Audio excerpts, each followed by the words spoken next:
As we play the star-studded big money match game 75.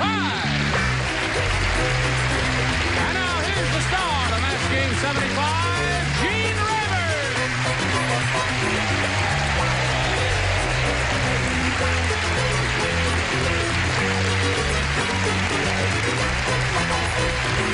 John Wilson. How do you do? You're all celebrated, famous, lovable people, except one. How's your hickey? Who is she? I have put some vitamin E on it and cured it overnight. Fixed up. Didn't you, Johnny, didn't you used to be Gary Berghoff? No kidding. Is there somebody else's name there? No, there was yesterday. No kidding. We missed you. Yeah, I wasn't here yesterday either, was I? No. Should we tell people what happened so that the jokes have meaning? Yeah. It was daylight savings time today, and nobody in Malibu seems to know it, at least not at my house. Yeah. So I was an hour late for work. Okay. I'm terribly sorry. Yep, that's all I think we also should tell them the Vietnam War's over. Now, let's say hello to our two players here, John Levinson and Sue Hooker. John's a current champ. He won one game and got his $100, but didn't do too well with the audience match. And now he's being challenged by Sue. And in this game, they have tied one another at 4-4. And we're going to have to start with a tiebreaker. I'll just let you see what it looks like now. And right after this commercial, we're going to come and give them each one question, see how it works out. So we come right back. Oh, here you are. Now, we have a tie-breaking question for each of you. We'll wipe the slate clean on this round and start 0-0. And remember, it's one for each, and the one who scored the most will be the winner. Sue, please make a selection. I'd like B, please. B, that's the third time in a row you've chosen B. Here we go. Dumb Donald didn't know how to tie his shoes, so he blanked them to his feet. Dumb Donald didn't know how to tie his shoes, so he blanked them to his feet. He blanked them to his feet. Okay.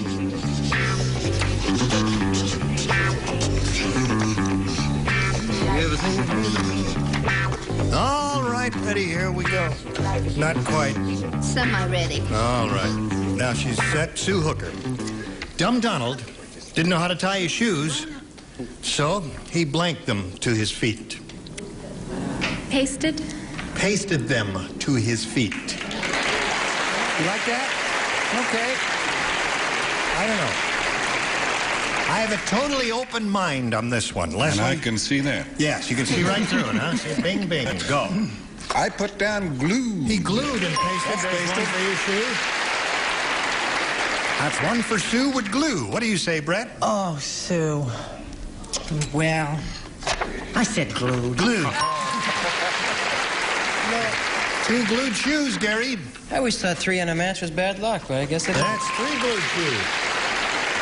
Well, you know, that really didn't occur to me. I was thinking of dumb answers like, what do you got here? It didn't occur to me. You didn't say glued? No, I said stapled. Stapled. Yeah, I was thinking of stuff like that. Stapled or nailed or whatever. That must hurt, huh? Yeah. Yeah. Well, if he's dumb, he wouldn't notice pain, huh? That's right, yeah. Richard? No, that's very bad etiquette. You staple your socks. Oh, I had no idea. You glue. You glue your shoes. 4 for Sue. Oh, thank you. Glued. And a go, Marcia!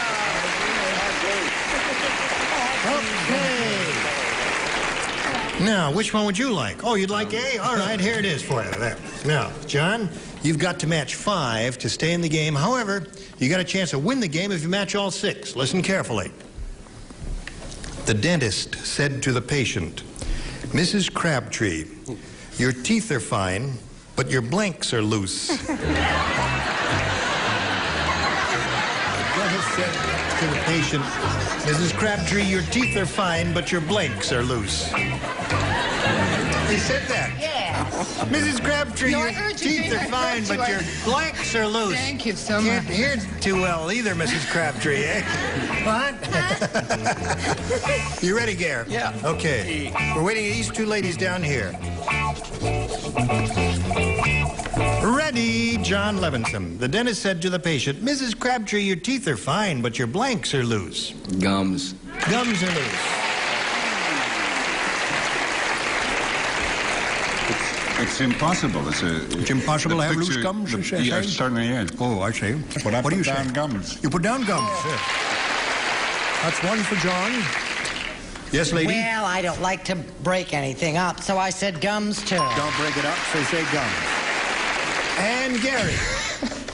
You see, you said Mrs. Crabtree, so Mrs. at first Crabtree. I said apples, and she said that was really a dumb answer, so I said boobs. I tried, honest. I was Your trying teeth to are match. fine, but you're, well.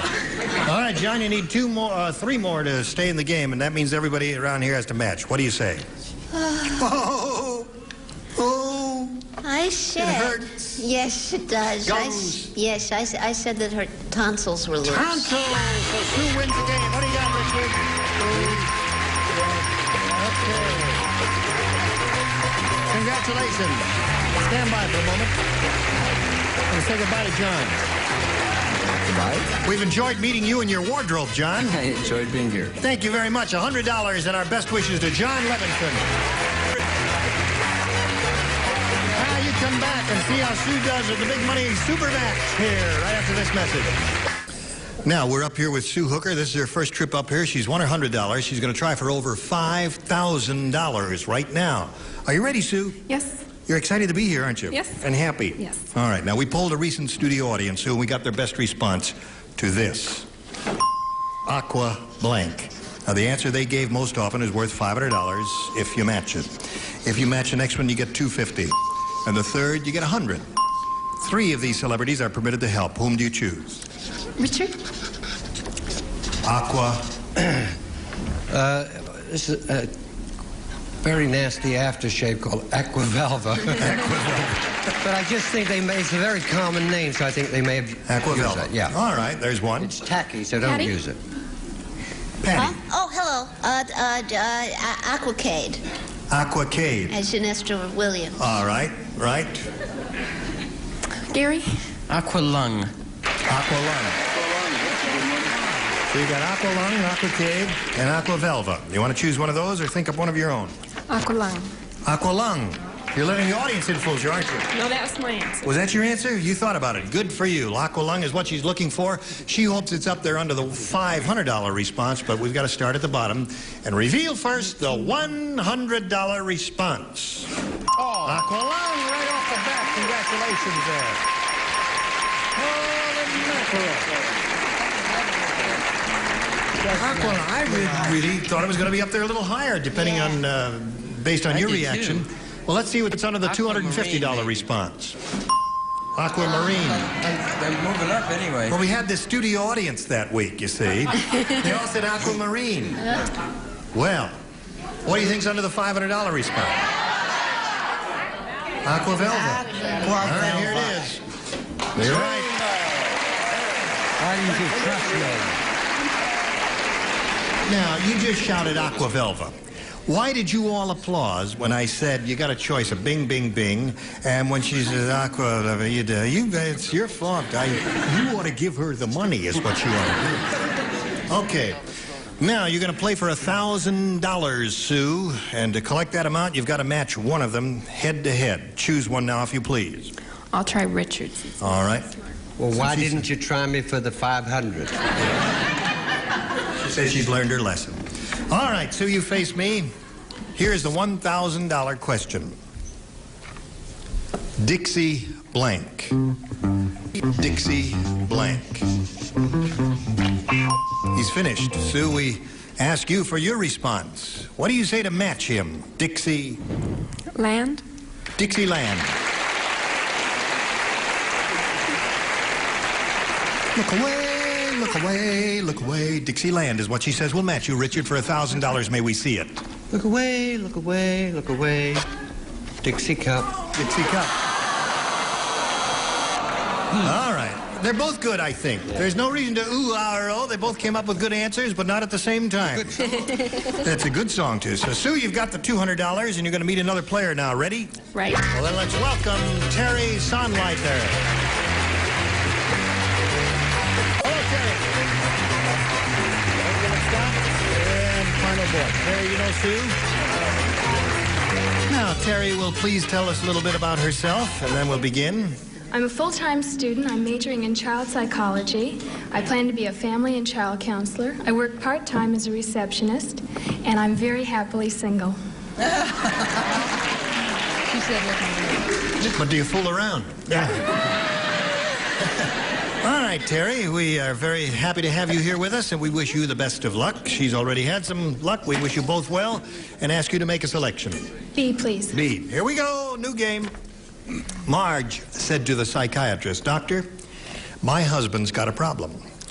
He keeps going round and round and round. He thinks he's a blank. Oh, I got it. Come here, honey. I have to fix you. My husband is going round and I round can't and stand round." it. He just brushed up against one of our contestants in a fit of passion and got a little powder on his shoulder. Oh. Oh, really? You don't look as if you're wearing makeup. Everybody ready? He's writing letters. Yeah. Put it in the slot there? Yeah. And away we go. Terry, Marge said to the psychiatrist, "Doctor, my husband's got a problem. He keeps going round and round and round. He thinks he's a blank." A merry-go-round? A merry-go-round. There's some logic to that. She says a merry-go-round. No, what did you say? I was writing a letter? Yes. I happen to write merry-go-round pony. Merry-go-round ponies? Yours doesn't? Yep, that's indeed right. Merry-go-rounds do have ponies. Are you going to try and catch the brass ring? You know, after she gave her answer, I suddenly realized that mine was not so terrific as I had originally thought. Possibly I should take more time in the future. No, don't take more time. Fast is not necessarily good with me. I said yo-yo. A yo-yo. Doesn't that go around? That's right. Take your time in the future, Brett. It'll be all right. I realize Gary. that now. And so, except for the conspicuous absence of a knob ice at a revolving door. A revolving door. So far, Terry, you've encountered one merry-go-round. He keeps going round and round and round. He thinks he's a blank. She said merry-go-round. What do you say? I said he thought he was an LP. An LP. Long-playing record. There he goes around and around and around. Sure. Yes. Richard? Very good. Thank Yes. you. She's with child. I thought he was a spinning top. A top. Oh, That's what I meant. yeah. Yeah, that's a top. You meant a top. I wrote a song about that, spinning around like a top. What do you say? Got another winner. An eternal product of the 50s said he thought he was a hula hoop. A hula hoop. Yes. You never really got over that, did you? No. I noticed In the past. you walk funny. Yep. No. Okay, so that's one for you, Terry, and Sue, let's see how you do. Now, I have a question here. In the words of Howard Cosell, and I'm going to let our resident authority on Howard Cosell read it in her inimitable Howard Cosell style. Actually, I do Howard's mother. I don't do an actual Howard. Oh, well, then read it like Howard's mother. Okay. Howard Cosell's mother said. Howard Cosell. Isn't that wonderful the way I can improvise after Well, all no, these years? it really is in My first son, person. Howard Yeah. Cosell. My son Howard Cosell said, Right. she cried, "Although I am not planning to depart this world for at least another 150 years, when I do go, I would like to be buried with my blank."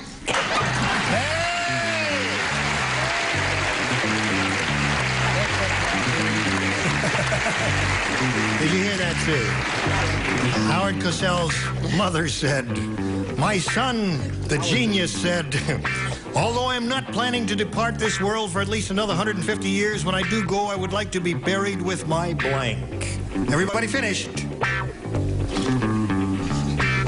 All right.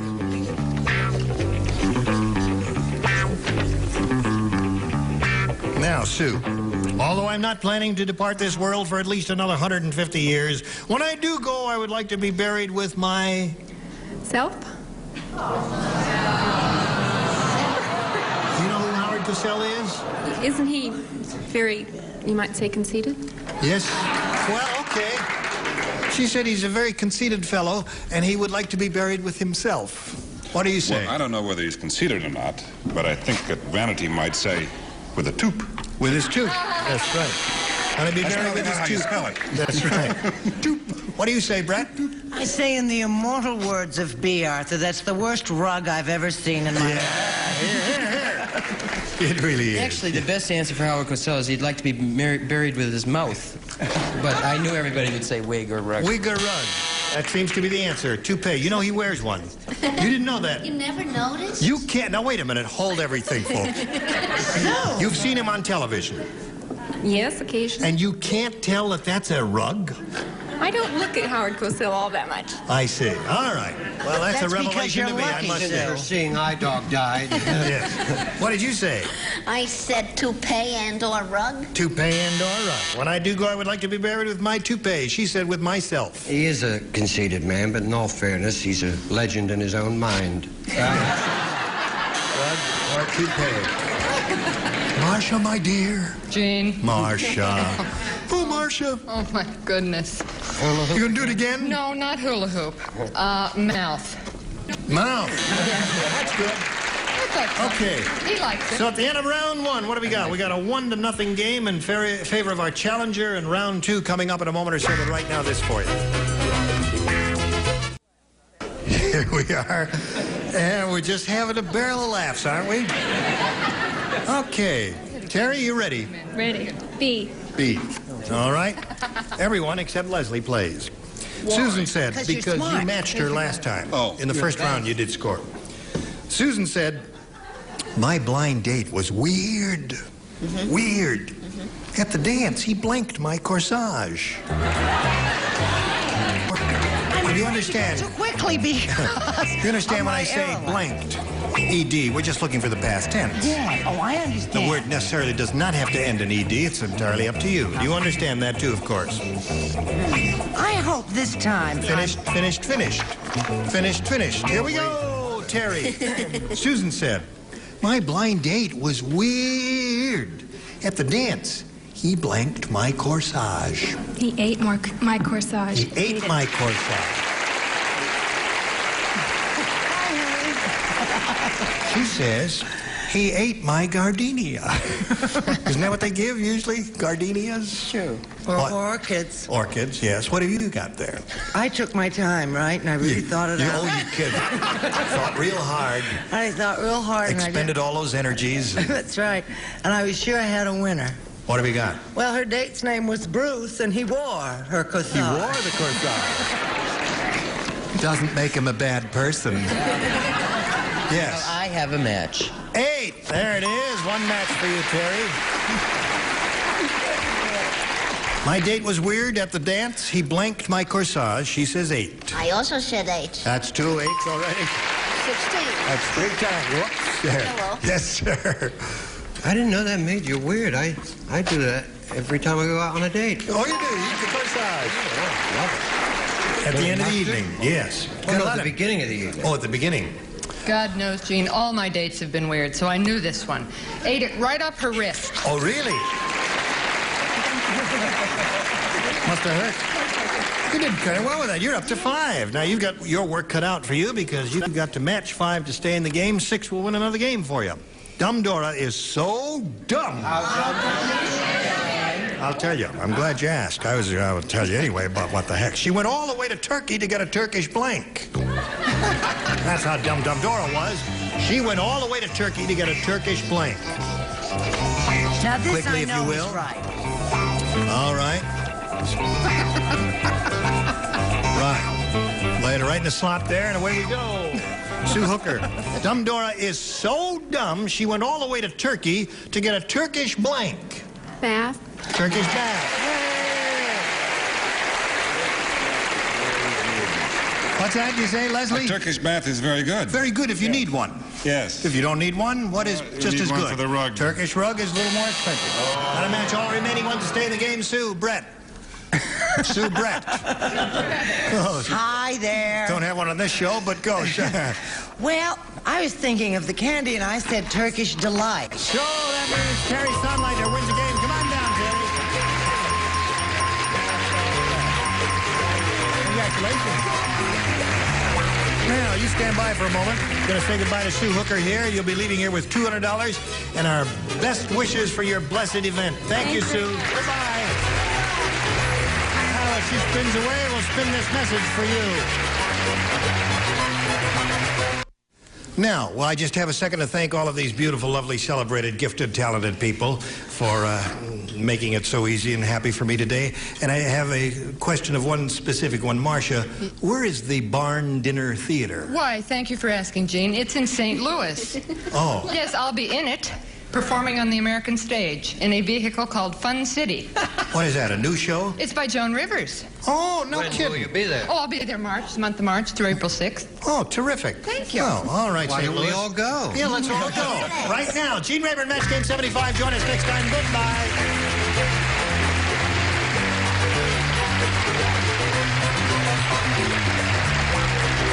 This is Johnny Olson speaking for Match Game 75. A Mark Goodson, Bill Todman production.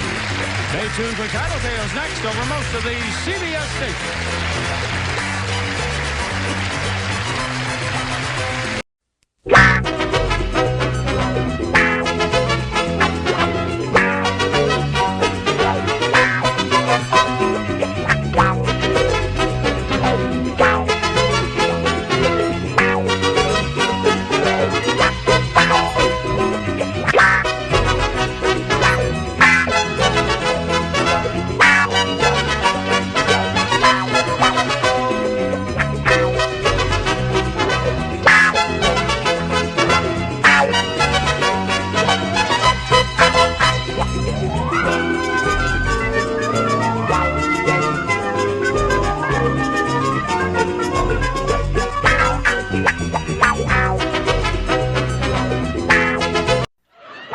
Get ready to match the star.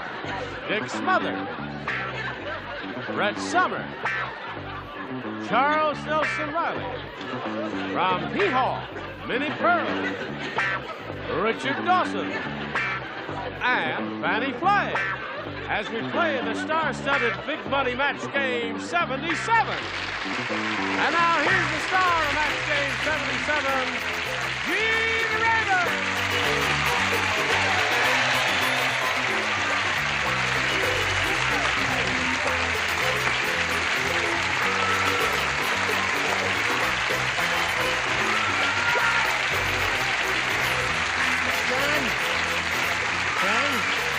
Good bunch. Well, it's very gratifying. We got a good bunch down there and a wonderful bunch up here. I say you got your own bunch and you brought it with you, huh? Hi, Minnie. I used to court a fella that wore a suit like that. You used to court a fellow who wore a suit like that? He got away, but he was so cute. Just like you. Yeah, thank you.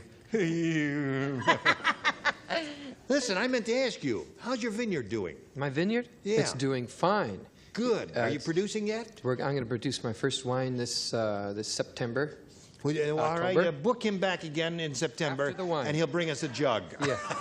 No, not jug wine. Oh, not jug. It's a classy wine. Naturally, because you're a classy guy, Dick. Well, that doesn't always go together. It Shut doesn't. up. Never mind. What? No, all right. Last time I was on the show, I got a big round of booze. Yeah. You remember the first time? And then Brett said it wasn't because my answers were bad. They just didn't like me. That's right. It's a much nicer audience. Oh, yeah, they're a very friendly bunch out there. They're okay. They ain't going to boo you this time. Just do the right thing for Barbara Hawkins. Let's say hello to the champ over here.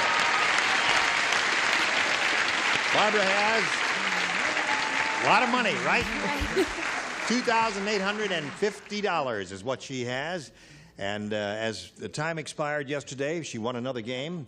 And now she's going to have another go at the audience match in which she could win over $5,000. We'll see if that happens right after we see about this. Here we go with Barbara Hawkins one more time. 5th time, as a matter of fact, for her. Wow. Barbara, let's have a go at it here. Look right up here. We polled the studio audience not too long ago, and we said, write down your best answer to this. Blank cents. Blank cents. Now, if you match the answer they gave us most frequently, you know you'll get $500. You've been through this before. For matching their second most popular answer, you get $250. And for matching the third, you get $100. And 3 of the 6 are going to help you. Richard. What we got to use? Common sense. Common sense is a good one. Fanny. Fanny? I got a great. You got a good one. Great. 10 cents. No. Horse sense. Horse sense. All Horse right. sense. That's akin to common sense. Minnie. Minnie. Common sense. Common sense. He said that already. You didn't. Nonsense. Nonsense. Nonsense. Okay. So you have nonsense, common sense, and horse sense. Now it's your option, Barbara, to choose one of those or give us one of your own. What is your pleasure? Common sense. Common sense it is. The one that Richard gave you. I think they're with you. I think they think you made the right decision. Let's find out if you did. Go down to the bottom there and reveal the $100 response. Horse sense. All right, that's the one that Fanny gave you. May we see the $250 response? Nonsense is the one that Minnie gave you. Well, you got 2 out of the 3. I think that's a good omen. Yeah. All right, let's see if we get common sense under the $500 number. Yes, we do indeed. We got it again.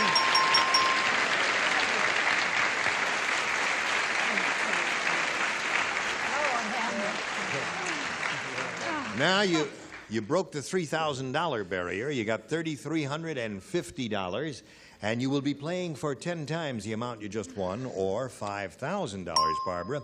And remember what you have to do to get that. You got to match one celebrity exactly. Richard.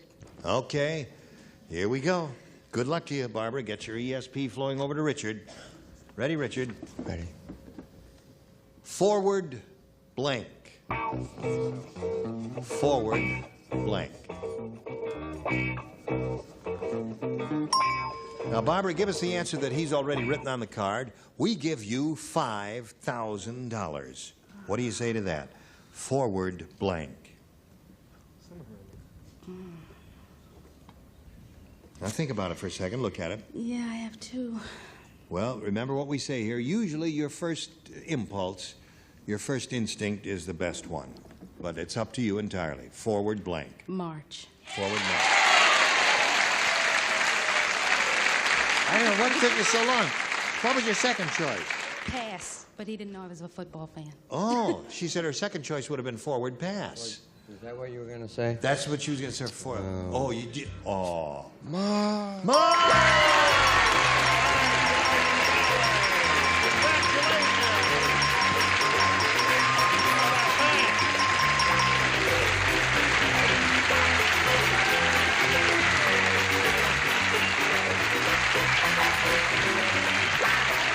Barbara, you got $8,350. Congratulations to you. She's got a few tears of joy that she wanted to shed. We'll let her shed them while we meet Marty Rouse. Bring him out here.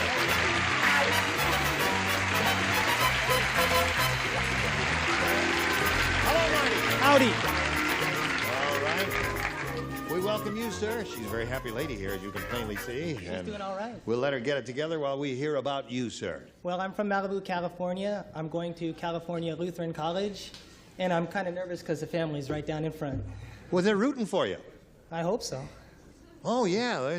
Can you hear those warm waves of warmth and affection come up? Oh, that's the lights, isn't it? It's Yeah, I think so. very hot up here.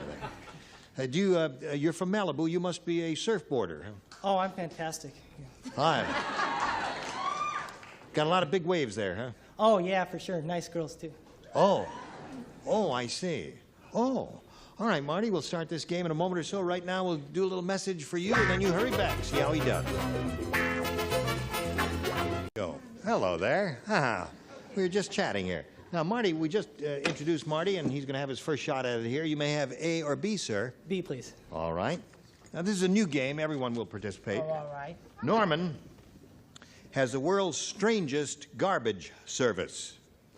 After Norman takes away your garbage, he blanks it.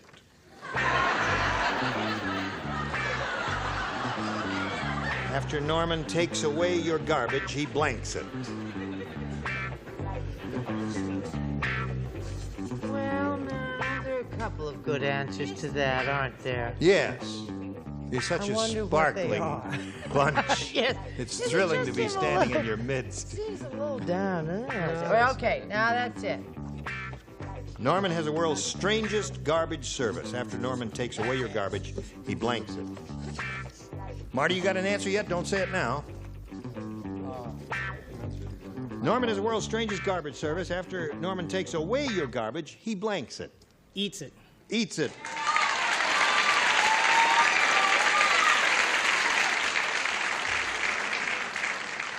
He says eats it. Well, What that's quite normal if Norman's a pig, but he's a very fastidious person. He washes he it. washes the garbage. Aha.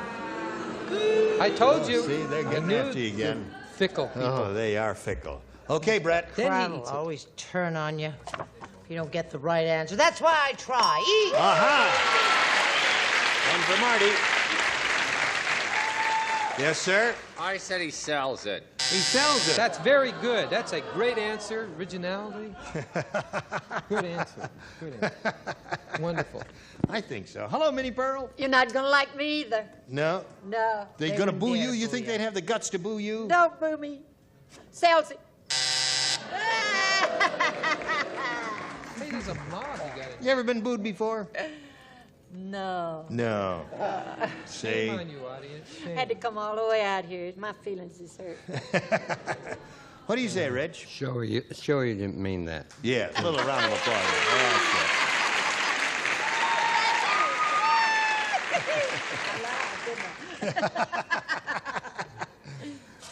Eats. Eat. That's two for him. Looking for a garbage eater. A garbage eater, all right. There you got it. Okay, Marty. Barbara, ready to go? The farmer's wife said to the nearsighted farmer, "Why don't you admit that you need glasses? Stop trying to milk that blank."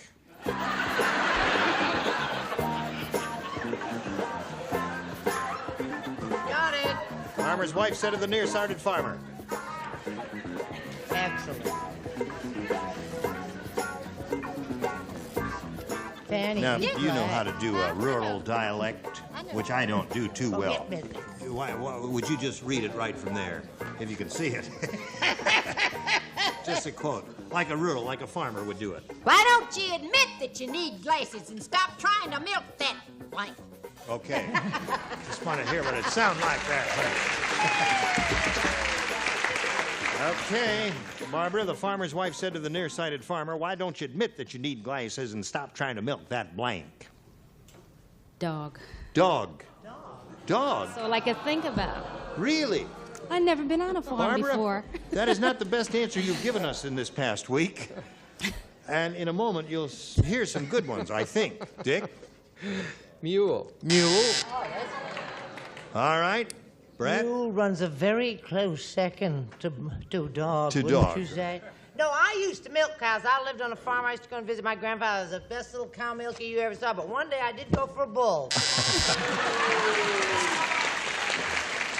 He goes for the bull. She did go for a bull.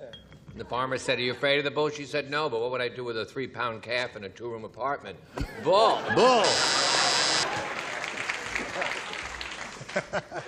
So. I used to milk cows all the time. It was an utter pleasure. I said the wrong one. What'd you say? Horse. Hog. Hog.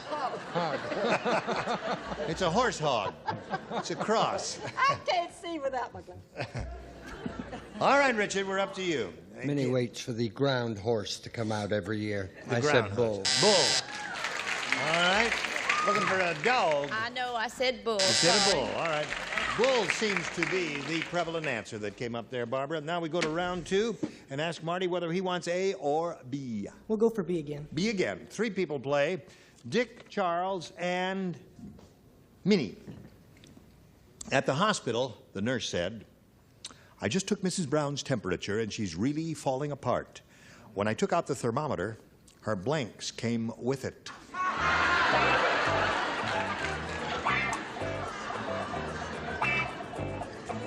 There it is, sir. If you care to examine it. The admittance room is right down the corridor there. It's not going to help him. You know that.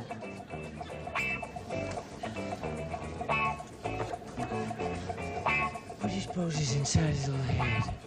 I don't know, Tallulah, but we're ready now to carry on.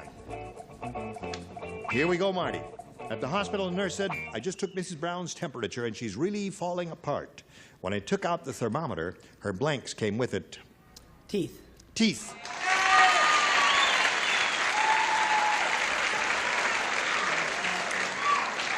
I had a last-minute thought there. Let me see what you say. Well, I went with my first-minute thought, which was tonsils. Tonsils. All right. Wait a minute. The blank had an S. The blank had an S at the end of it, which is not teeths. Well, except teeth is plural, isn't it? But it's not an S, is it? That's true. That's It's not true. an S. Tonsils is Yes, an S. yes. You may go on. You certainly watch your S, don't you? My P's and Q's. Yes.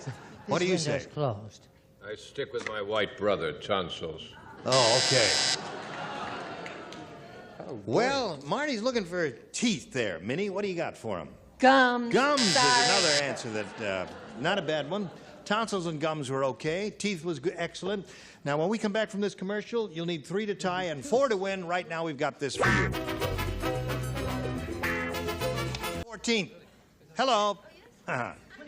Now, let's carry on here. Barbara, remember, 3 to tie, 4 to win. Everyone plays. Right. Harvey said, "Whenever I throw a party, I play music that makes my guests stomp their feet. I have to. My apartment has blanks." I don't even begin to understand that question. Well, just read it over one more time there. You may read it aloud if you wish.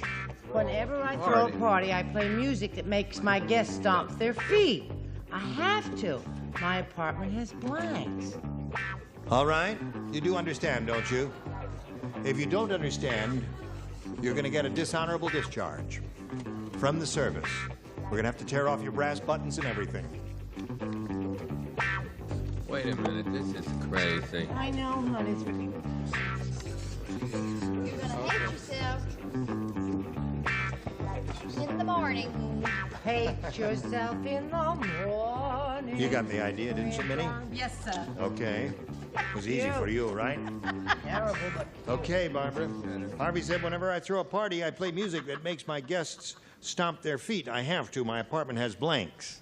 Cockroaches. Cockroaches.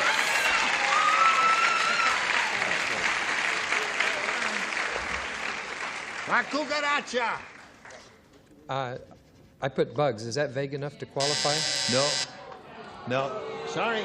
Bugs are not insects? Yes, I'll they accept are that. indeed, but we do not match specifics and generals Okay, here. I'll change it to fleas. Is that better? All right, what do you say? I'm really ashamed that I didn't catch on to that question. You really should be ashamed. And I'm embarrassed. Yeah, what did you say? Roaches.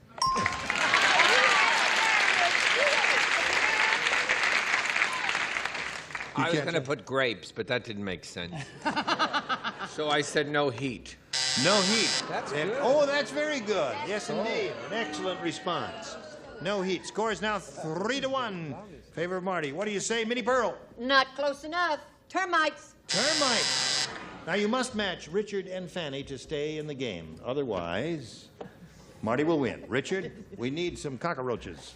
You got him. We got them. 3-2. Now, La Cucaracha. I think this is the perfect time. My friend Brett Summers, as you know, is an actress, and she's starting a new cosmetic line called Oil of the Roach. Run out and buy it. Roaches, can I score? Well, we haven't done this in a while, but we'll do it right now. We've got a tiebreaker here, so we blow a fuse and turn off all the lights there. And push the button here.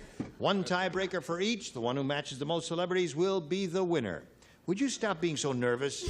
You've got 8,003. She's up here tearing up Kleenex and breaking her fingernails and doing all that stuff, and you're giving her all this money. All right, Marty, you want A or B? Try B again. B again. All right, here we go. Ugly Edna is so ugly. How ugly? A little more rehearsal, John, and they'll be all right. When she went to the zoo, the animals blanked her. So ugly. The animals blank. Ugly Edna is so ugly, when she went to the zoo, the animals blanked her. Well, there were two.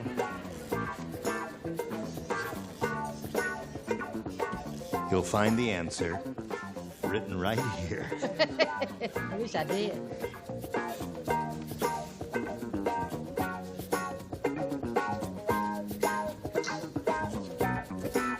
Okay.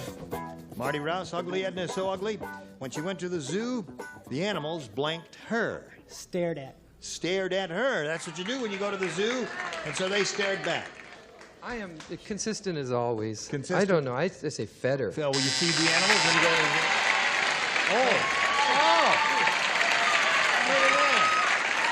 Look at that. Dick, you finally got them. They saved me a visit. They respected your premature gray hair, didn't they? No, that's sprayed on. It's for a part. Oh. Oh, you sprayed it on. I'm going to play your younger brother in a play. Oh, he knows how to get it. No wonder Tommy left him. Right. I And not a moment too You soon. fired him. Huh? Yes. Well, sweetheart, the trick is now you're supposed to cheer when folks match. Stared at. Stared at. I'm sorry, Ted. Fed. So we got two fed, one stared at. And now we come to Minnie Pearl. Ugly Edna so ugly, when she went to the zoo, the animals blanked her. Booed her, booed. Boo! Okay. It's all right, Minnie Pearl. You are independently wealthy, aren't you? I better be. Richard? Fed. Fed. Stared at is what he wants, Fanny. Come on, fan. Give him what he wants. Come on, fan. Stare! Very good. Okay. Don't go away, Barbara. We got one for you, too. Right now, we got this for you. I'll tell you a little bit later, Matt. I was just talking to the studio audience, but now I got to talk to you and ask you to come back next time because we ran out of time right now. Will you do that? Sure. Of course. Splendid. Score is 2-0. And here we go. Minnie, I got a confession to make. What is it you love me? I do love you. I've never been to Nashville. Really? You should. Isn't that awful? Is Yeah. Now, they built a new place down there, didn't they? Where you New do. Grand Ole Opry House. Now, is that where you do hee-haw? No. No, We do you- hee-haw someplace else. Oh, you do? In a studio Yeah. downtown. Yeah. But do they retain the old Grand Ole Opry? It's just like it was, only in a nicer place where it's air conditioned and the people are more comfortable. Uh-huh. And it's a little more modern. Right? Has all sorts of facilities for television. I'm going to come down there and visit you. Get Will the you do bedroom, the that? spare bedroom ready. Join us next time for Match Game 77. Gene Rayburn here. Goodbye.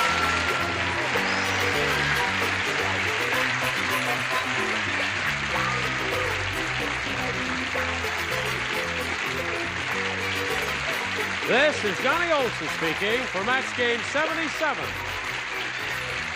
A Mark Goodson, Bill Todman production. Stay tuned for Tattletales next over most of the CBS stations.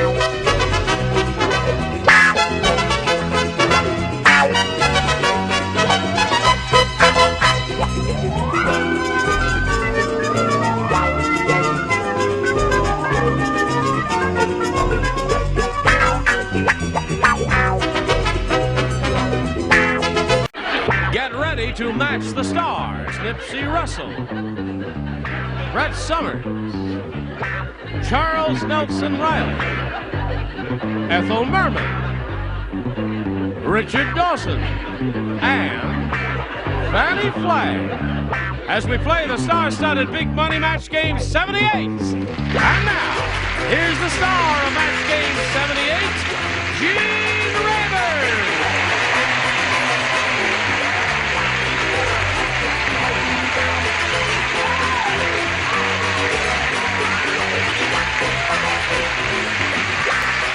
Thank you, John.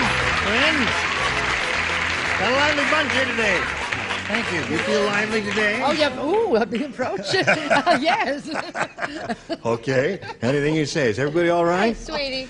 Patio porch, Yes. eh? Yes. It's a play that will be opening either April 8th. April the 8th, the Cornet Theater in New York. That's next week. Yes, thank Okay. you. You know what Richard did? What'd he do? He told me actually we this- went it's to this week. Mexico. This show goes to Yes, Mexico? and I said, hello, Mexico. And then he told me, we don't even go to Mexico. It So hello, happens, Ollie, Tennessee. that we do I go know to we Mexico. do. Yes, We do go to Mexico. On cable, I've seen it. Yeah. Mexico City, yes. But I don't even speak Spanish. How do we go to Mexico? Well, You they should put a see us sign up. speaking Spanish. Is Fanny No, down? I know. I saw us in Mexico City. You did? Really? Yep. Yeah. How was it? Oh, we were canceled instantly. I couldn't understand us. Listen, in English, and perhaps translated into Spanish too, in a Mexican publication, will be Ethel Merman's book coming out very soon called Merman.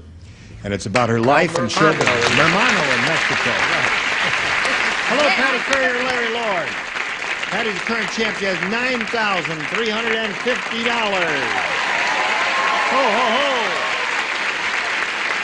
Larry? 3. Larry's had 2 shots out of here. He's matched 3 of our celebrities, and that means you have 1 question to go. You need 3 to tie and 4 to win. Okay. Think you're going to do it again? I hope so. It'll be the 6th game. You go over $10,000 if that happens. I'll faint. Tiebreaker. What's that? 6th game and the 11th tiebreaker. That's right. She's had more 11? tiebreakers than anybody we've ever had here. Well, 11 tune in a ulcers. minute and 5 seconds, see what goes on here. Here we go. Now, Patty, your shot. 3 to tie, 4 to win. Marcia said, it's tough being married to an Englishman. He even yells tally-ho when he blinks.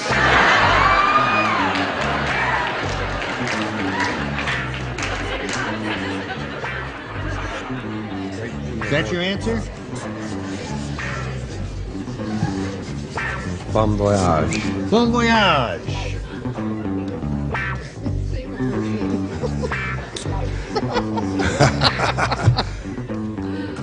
Hi. You finished?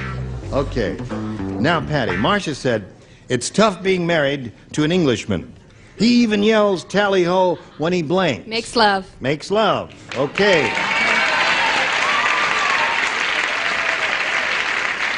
Nipsey, what'd you say? Tally-ho mean there you go. Makes love. I like your artwork. Riding horseback. Oh, no, that's not right, because that's when you... That's what they do there. Yes, of course. Da-da-da-da. Making whoopee. That's 2 for her. Little whoopee here? Yeah, well, it could be. Depends on how you look at it. I says when he goes to the laboratory. Oh, I see. You're looking at what I'm Charles. I'm drinking skim milk. You are drinking skim milk. That's to line I his think it stomach may for the be. bourbon later on. I see. Score is 3-2. It's tough being married to an Englishman. He even yells tally-ho when he... Makes love. Makes love. 3-3. One more love-making session will win the 6th game for Patty Currier. It'll be the death of me, I'll tell you. Tally-ho! Tally-ho!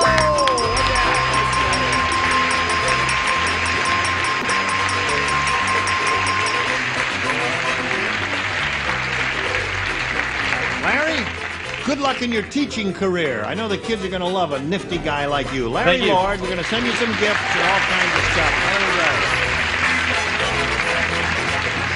Excuse me. It's all right.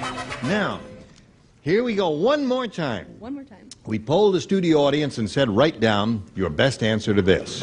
Steve Blank. You get $500 for matching their most popular answer, $250 for the second most popular, and $100 for the third. Okay, Richard, please. Richard, what do you say to this? My son Gary's godfather, Steve Allen. Steve Allen, right. Nipsey? Steve McQueen. Steve McQueen. You got two now. Oh, boy. Charles. I know. Sure, because you looked over. I didn't look over there. Sure. Have another My glass of milk. personal friend, Steve Lawrence. Steve Lawrence. All right. You got Lawrence, Allen, and McQueen. You want one of those? Yep. Which one? Steve Allen. That's what I thought of. Thought of Steve Allen. Imagine it'd be McQueen. All I right. thought of Allen. You think it'll be McQueen, but you thought of Allen? Yeah. All right. Okay. Makes sense. She wants Steve Allen. But don't we all want Steve Allen? Yes. We don't want it much, but we want it. Oh, yeah, let's get down there to the bottom and see what's under the $100 number. Steve Lawrence. There's one answer that Charles gave you. May we see the $250 number? Steve McQueen. What did I tell you? Right on. Stick with the kid. What do you think? Steve Allen? Yeah, Please? Please? What? No, it's Ori back there. All right, Ori's showing now. Go.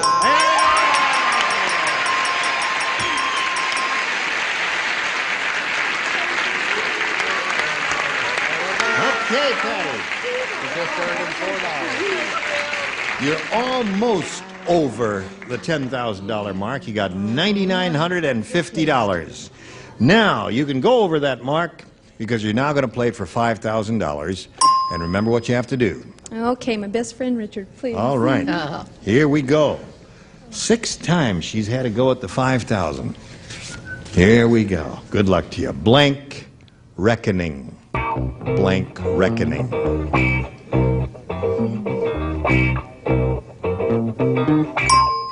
It's easy for me. What about for you? Blank reckoning. I can't think of anything. Well, now you must say something. Okay, Blank reckoning. Does it sound familiar to you at all? yeah, it does, but I can't remember the word of it.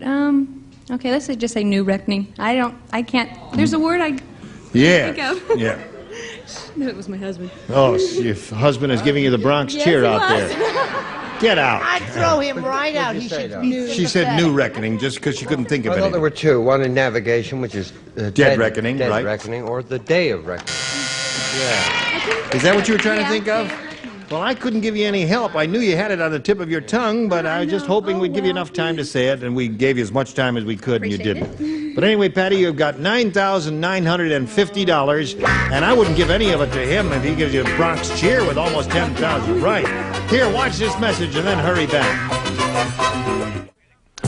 If you'd like to come to the studio out here in Hollywood and see Match Game 78 in person, we'd love to meet you. Write to us and close the self-addressed stamped envelope and mail to Tickets. Match Game 78 is CBS Television City, 7800 Beverly Boulevard, Los Angeles, California, 90036. Now, let's all welcome a new player. Here is Sarah Cowart.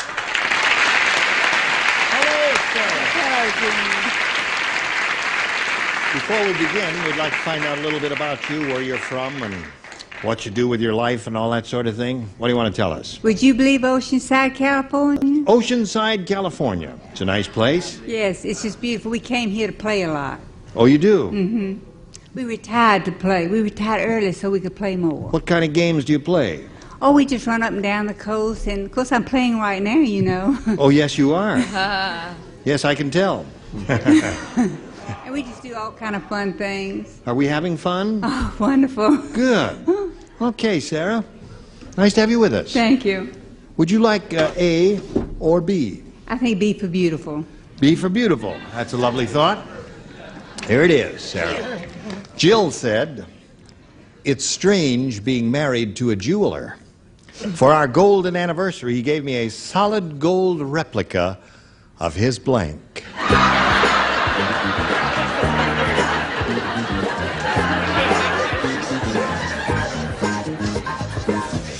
Well, hon, I'll tell you, it's like this. Isn't it a challenge? It is a challenge. I took this job because I thought it was going to be easy. I've never liked work. Well, this is as close. Well, Charles says always that it's a social event. It's really not a job because we all have such a good time, and he's right. While you're telling what these people are going to do in their future weeks, would you point out that I am currently this night, appearing in Las Vegas? At the Sands Hotel? Indeed I am. I'm sorry, Nipsey, we can't mention the Sands Hotel in Las Vegas. And I promised Sergio Frankie I would tell his friends. I can't mention Sergio Frankie. Those it'll break the cameras if you say that Next word. time we'll Yeah, try. next time we'll try and do it. Okay, Sarah. Oh, not finished. Well, I can't think of a thing. I mean, I can think of one thing. Is Chuck finished? Yeah. Yo, Gene. Oh. Jill said it's strange being married to a jeweler. For our golden anniversary, he gave me a solid gold replica of his blank. Mother? Mother. Very good answer. A wife wouldn't be too thrilled with that now, would she? It would be a strange gift to give a solid gold replica of his mother. No, when you said jeweler, I thought of other things that have to do with that. He gave me a solid gold replica of his diamond cutter. Of his diamond cutter? Okay, Brett. I wasn't crazy about that question. I suppose it's because I didn't come up with much. I said it's solid gold replica of his mouth. That's okay. Okay. All right, that's all right. It's not a terrific question, but, you know, that's not bad. What do you say? It's a terrific question, Gene, because some people get the perfect answers. Oh, Mother. There it is. That's one for Sarah. Solid gold replica of his... Of his dog. Of his dog. That would be weird. Yeah, that's okay. And what do you say to this? I say mother. Mother. Two for Sarah. Mom. Now, where are you from, originally? I thought, well, Colorado Springs, Colorado for 20 years. Where were you born? Mississippi. I knew it. Yes, that's right. That's right. 3 for Mother. It's difficult to conceal, Sarah, the fact that you were raised in the South here. Nerdo-Crumbesia is such a strange place. It's the only country in the world where the freeway signs are written in blank. Yeah, that's our mythical, rotten, sleazy, no-good country. Tacky. Freeway signs are written in blank. Are you thinking about this one? Very much. That town. You don't like Nerdo-Crumbesia? We're not too fond of it either. Here we go. Nerdo-Crumbesia is such a strange place. It's the only country in the world where the freeway signs are written in blank. In Braille? Braille? Yeah. Oh, well. I don't know. Braille is one possibility. What'd you say? You're not going to give me that vicious look of disapproval that you sneak on us when we have bad answers, are you? No, I'm not. Braille. Oh, look at Gene smiling. What do you got there? Every time you see a sign, you have to get out of your car and go like that. Braille. Oh, yeah. It would make it very difficult, wouldn't it, to drive a Nerdo-Crumbesia? These are Nerdo-Crumbesia. What's the name of the Nerdo-Crumbesia. These are the street signs. They look blank to me, Charles. That's clever, because they're written in invisible ink. Invisible ink? That's a good answer, isn't it? I like that one. 3-2 right now. It's so hard to pronounce. I said Braille. Braille. Okay, 3-3 to score. He's doing I okay. have been to Nerdo. You don't have to get out the car, Brett. What, hon? You don't have to get out the car. You don't? Why No, not? you just hit the sign. Oh, I see. And then you can tell where you are. Right. Bing. What you got there? I said they were written in crayons. Crayons is good. Very good. Well, we got a pretty tight game going here. 4-3 in your favor, Patty. More to come after this. Today's consolation prizes are first. From Kinney Shoes, the great American shoe store, and up to the minute selection of fashion footwear, Kinney Shoes not only fit your feet, they fit your life. And Foster Grant sunglasses with polarized mirror and gradient lenses. Isn't that you behind those Foster Grants? And a tote bag and a supply of Hawaiian topping.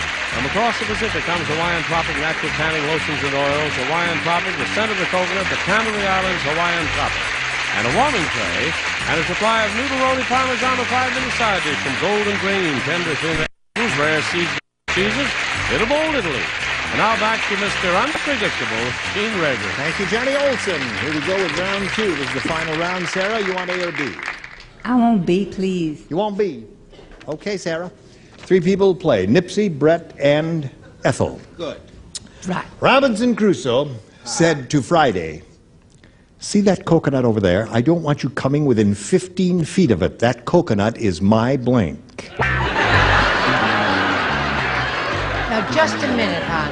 Come There over it is. here. Robinson Crusoe said to Friday, "See that coconut over there? I don't want you coming within 15 feet of it.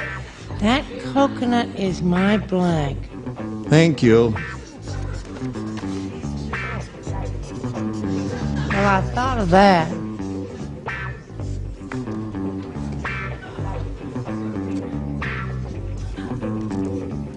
Okay.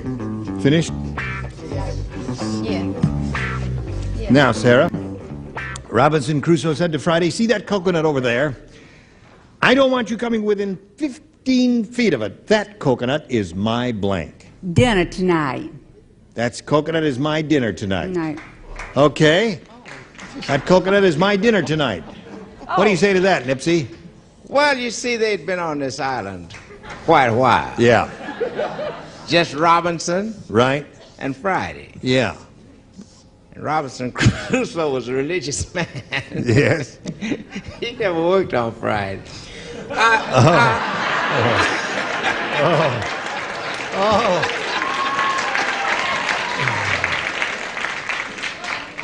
That coconut is my wife.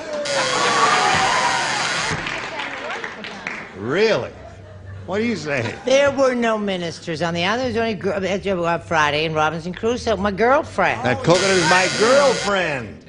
Now, you must match Ethel to stay in the game, Sarah. Here it is. I guess when you're on an island that long, anything looks good. I suppose so. So I said, why? You said wife. So that means Patty wins her 7th game. You know where to go. There you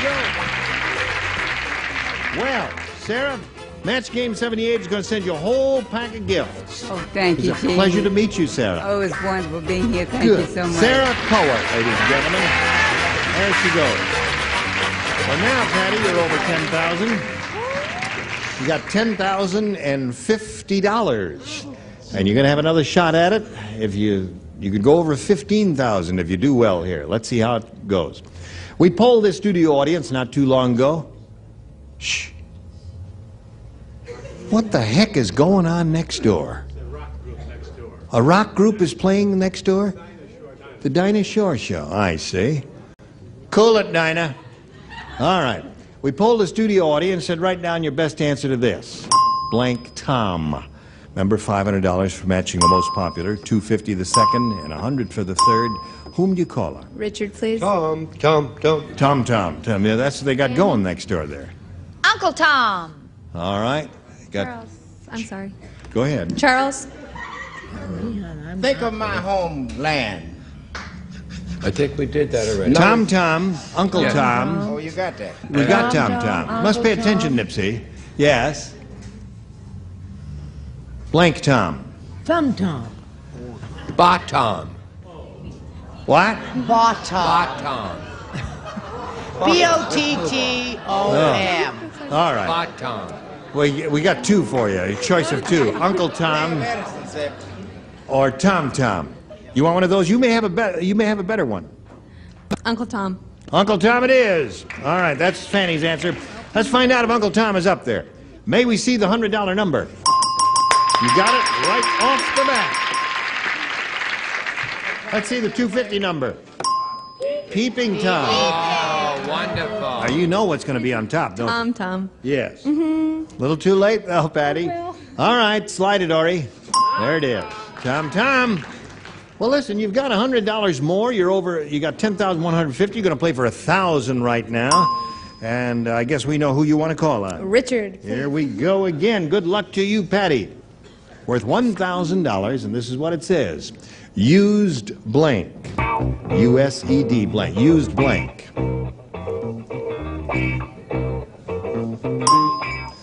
Okay. Now, give us the answer that Richard has written on the card, Patty. We give you another $1,000. You'll have $11,150 if you match Richard now. I said used car because I'm going to get a new one. You're going to get a new one with the money you got. Right. Okay, Richard, she said used cars will match you for $1,000. I thought you meant the wheels. Used car. Car! There you go again.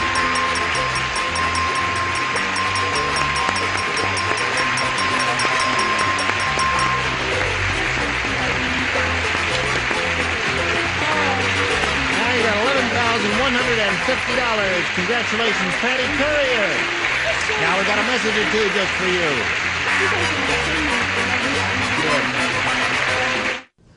It's time to say goodbye. So say goodbye. Will we all say goodbye? Yes. It's not the Coronet Theater. Fanny's not going to be at the Car. It's the Century Theater. Are you sure? Yeah. Are you May kidding? I give a word of advice to America? Yes. Before they go either to the Coronet Theater to see Patio Porch or to the Century, look in your New York Times. Well, April 8th when it opens. Gene Rayburn here. Join us next time for Match Game 78. Good luck with Patio Porch, Fanny. Bye.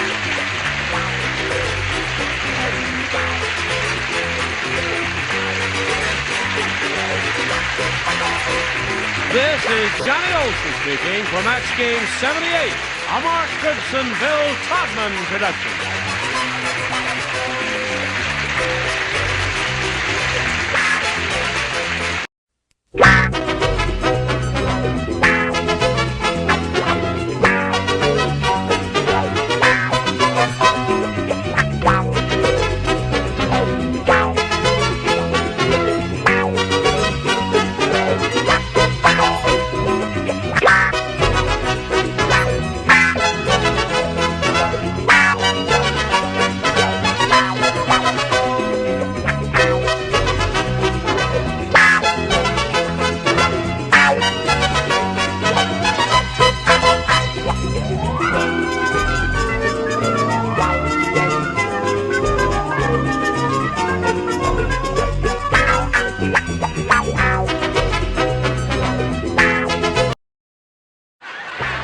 Get ready to match the stars. Bill Daly, Brett Summers, Charles Nelson Riley, Ethel Merman, Richard Dawson, and Fanny Flagg as we play the star-studded Big Money Match Game 75. And now here's the star of Match Game 75, Gene Rayburn.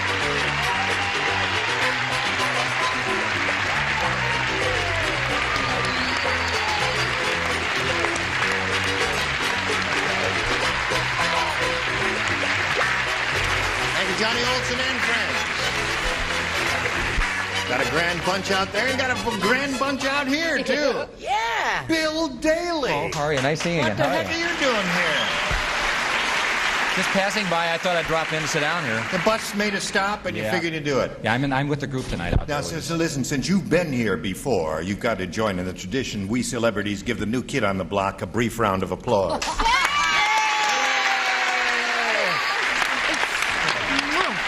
Don't mess my lipstick. I know too much mine. No, you've been here before. kissed her? I Oh, I kissed see. I her, got but this. you've been here before. I kissed you the first time. You remember that? Okay. You get to kiss You Vicky. forgot my kiss? I remembered your kiss. I was hurt because you didn't kiss me again. Oh. Listen, How are you? I saw you do that thing with that Boston critic, reminiscing about Cole Porter, Oh. and it was marvelous. Oh, yeah, with Elliot Norton. Yeah, well, I didn't want to mention his name because he gets swell-headed. Well, maybe people don't know who the Boston critic is. Yes, well, he's a marvelous critic in Boston. I'm so glad to be here with you. You're terrific. It's great Just to see you before you again. go, Yes, did I- you kiss Miss Murray? Yes, Yes, he I did. kissed her. Yes, we just exchanged Have you had lipsticks. any of the diseases on this list? Hey, that's You marvelous. mean I'm going to get him now? I'll look after Did everybody see your front, Fanny? Yes. Could you ever miss it? Did she mean me or gasoline? Does she mean you or gasoline? She's off to a good start, isn't she? Yeah. Let's say hello to our two players, Sonny Hodges and Cheryl Page. Okay. Hello, Joe. Sonny's our current champ with $6,200, and she's being challenged by Cheryl, who's had her first round question, right? Right. Right. And your first round question is about to come up. Are you both ready, ladies? Yes. We'll begin in 1 minute. Now you pay attention to this, if you would, please. Oh, we missed you. But I'm glad you're back because we're ready to begin with the middle of round one. Sonny, this is yours. Everybody plays because this is her first round question. The movie producer said, for $50, any stuntman will dive into a swimming pool filled with water. But for this picture, we're using Stupid Stanley. For the same price, Stanley will dive into a swimming pool filled with blank. Oh, I got it. Say, for $50, any stuntman will dive into a swimming pool filled with water. But for this movie, we're using Stupid Stanley. And for the same price, Stanley will dive into a swimming pool filled with blank. He's doing it again. He isn't. Now that he's back, I must tell America that he copies my answers. No, he doesn't. He really doesn't. You put that in the slot there, Ethel. Doing very well. Just leave her alone. Yeah, I put it in the slot. Okay. Gee. You have to See, push it all the the way light doesn't forward. come on until you push it all the way in the slot. Oh, I see. You got it? Thank you. Okay, my dear. Thank you. All right. I don't know who he is either. He just comes in and speaks to us occasionally. I think he's with... Hold on, when you cut. pushed it into the Yeah. slot. Charles, With a voice like Ethel's, you don't need any lights at all. Oh, all right.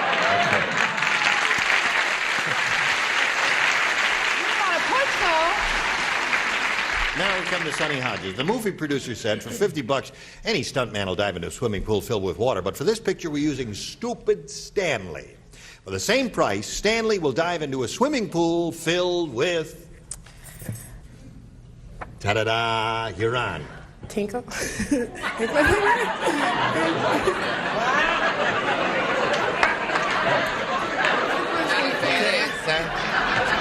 Somebody tell Helen what she said. No one heard what she said, right? I No, wait a minute. did. No, I you heard didn't what hear you what said. she said. I'm just going to... Yeah. Well, then what'd you ask me for hearing what she said? I'll tell you what she said, America. She said, tinkle. Oh. All right, Bill, you're up first. Well, listen, I happen to have a lot of little children, and our pool really is full of tinkle, so that's there you go. How about that?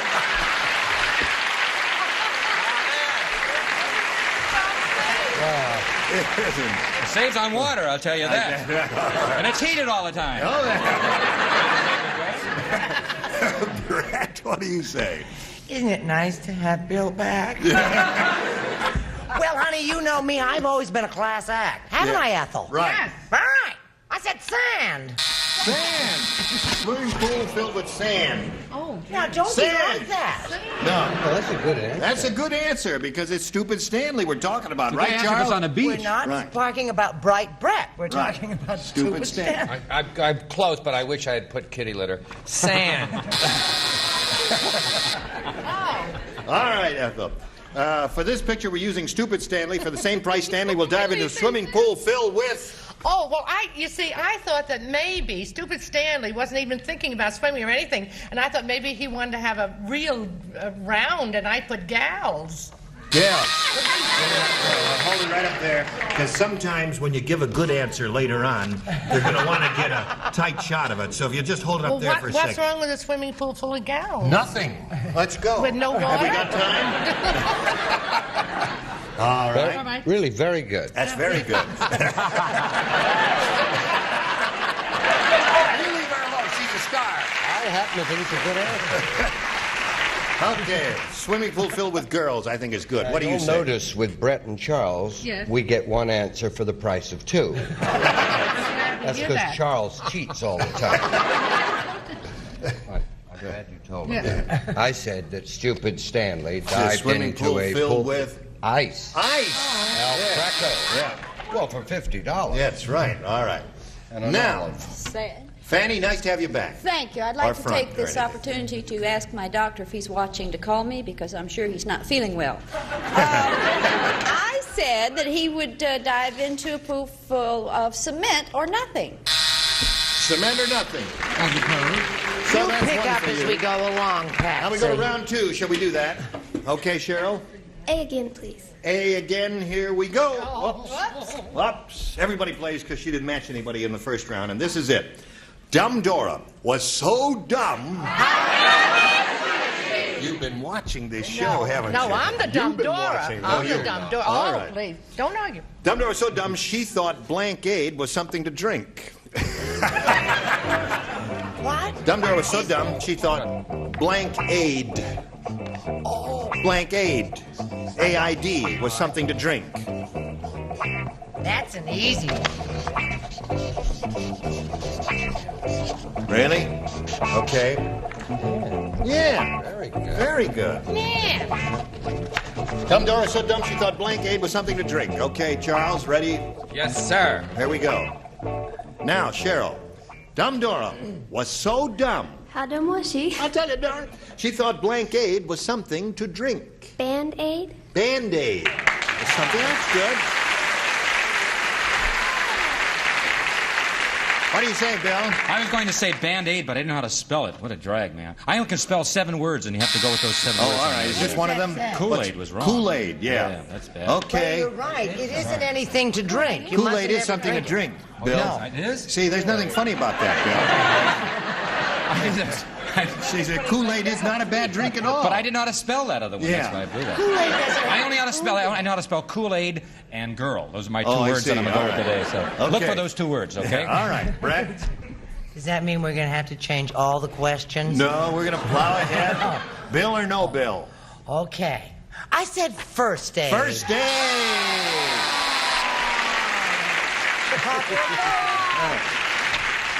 Bill, do you understand a little Yeah, I touch got of it humor now. there? I You got the this, a idea little touch, now? yeah, that's right. I Okay. got it now. All right, Bill. Now, Charles. I was going to copy again because, as you said, it's the popular favorite, your answer. Yeah. I thought it stunk, so I went with the right one. Band-Aid. Band-Aid. That's one for Cheryl. So she's got one Band-Aid, Yes. and she's got this terrible injury. Yes. If she doesn't get more Band-Aid, she's going to lose the game. What do you offer her? Well, this won't be as bad as gals. No. I was going to say nurse's aid, but I also said Band-Aid. Band-Aid. Okay. That's 2 for you, Cheryl. Now, you're certainly going to help her along, aren't you, Richard? Of course I am. Oh. You meet me about 7 o'clock. No. I said first aid. First aid. Yeah. Oh, all right. Band-Aid Band-Aid got a is what standing ovation when Brett said it. Well, let me try again. Second aid. Okay. Hi-ho. Hello there. I have a rather political answer. I said foreign aid. Foreign aid. I'll tell you why I said that. I know. Good. No, I said that because Why? I was asked if I believed in foreign aid, and I said yes. And when are we getting some? Yes. They're sending it all over there, and they ain't sending none back. Here's a little message for you. Pay attention now and then come back, okay? Okay. All right, here we go. Now, here's the way it is, Sonny. She's got 2 and you've got 1. You need 1 to tie, 2 to win. Ready? Listen carefully. The little old woman who lived in a shoe called the doctor and said, "You got to come over here real quick. My whole family has blank." Oh, I love my The little answer, old and I woman who haven't lived in a even shoe written called it the doctor and yet. said, "You got to come over here real quick. My whole family has blank." Boy, oh boy, I'm sharp today. Oh, yeah, quick. Mindless Maud to my left Now, here. don't disturb him because it's going to take him another 20 minutes to answer if you break his He's train not of thought. awake yet, dear. All right. Oh, All right, put it right in the stick slot with there. feeling from me. You're going to take another shot at it, Charles. Oh, dear. Now we're ready for Sonny Hodges. The little old woman who lived in a shoe called the doctor and said, "You got to come over here real quick. My whole family has Athlete's foot. athlete's foot." pretty good. See the touch of humor she got in there? Now, let's see, you don't play, do you? Oh, no, you matched her last time, didn't you? Tinkle City. Oh, that's right, that's right. I was going for Kool-Aid again anyway. Where am All right, now, Brett, what do you got? What did she say? She said athlete's She said feet athlete's or foot? foot. My whole family has athlete's foot. Charles is going to be so mad he didn't copy from me this time. Athlete's foot. All right. Now, that ties the score. Charles, you can win the game for the little lady if you say athlete's foot. Well, I put red tongues or a very rare disease, German laces. I'm sorry, Sonny. Now, my whole family has athlete's foot, according to Sonny Hodges. What do you say? Well, I figured the old lady lived in a tree. She had so many children she didn't know what to do, so they were all pretty squeezed in there. So I said they all had corns. My whole family has corns.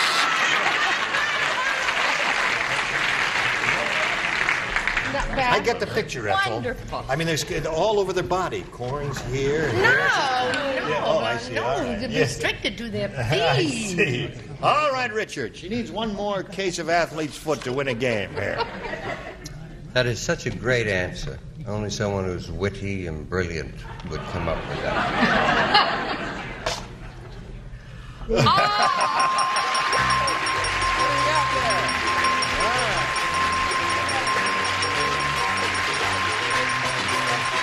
Congratulations. All right. She had it too. Now, Cheryl, it was a pleasure meeting you, my dear. Thank you. It was And fun being here. Good luck to you and a gift for you backstage, together with our thanks for being with us on Match Game 75. Cheryl Kay. Goodbye. Come over here. You now have $6,300, Sonny. Are you ready to go on? Yes. Okay, we polled a recent studio audience, Sonny. We got their best response to this. Blank Mills. Now, the answer they gave most often will give you $500 if you match it. If you match that next one, you get $250. If you hook up with the bottom one, you get $100. Whom do you call her? Danny. Fanny, what do you say? Juliet Mills. Juliet Mills. There she is. Okay. Brett? Well, I'm torn between two brilliant answers. I think, what about steel mills? Steel Mills. Okay. Richard? Old title, basin bombshell.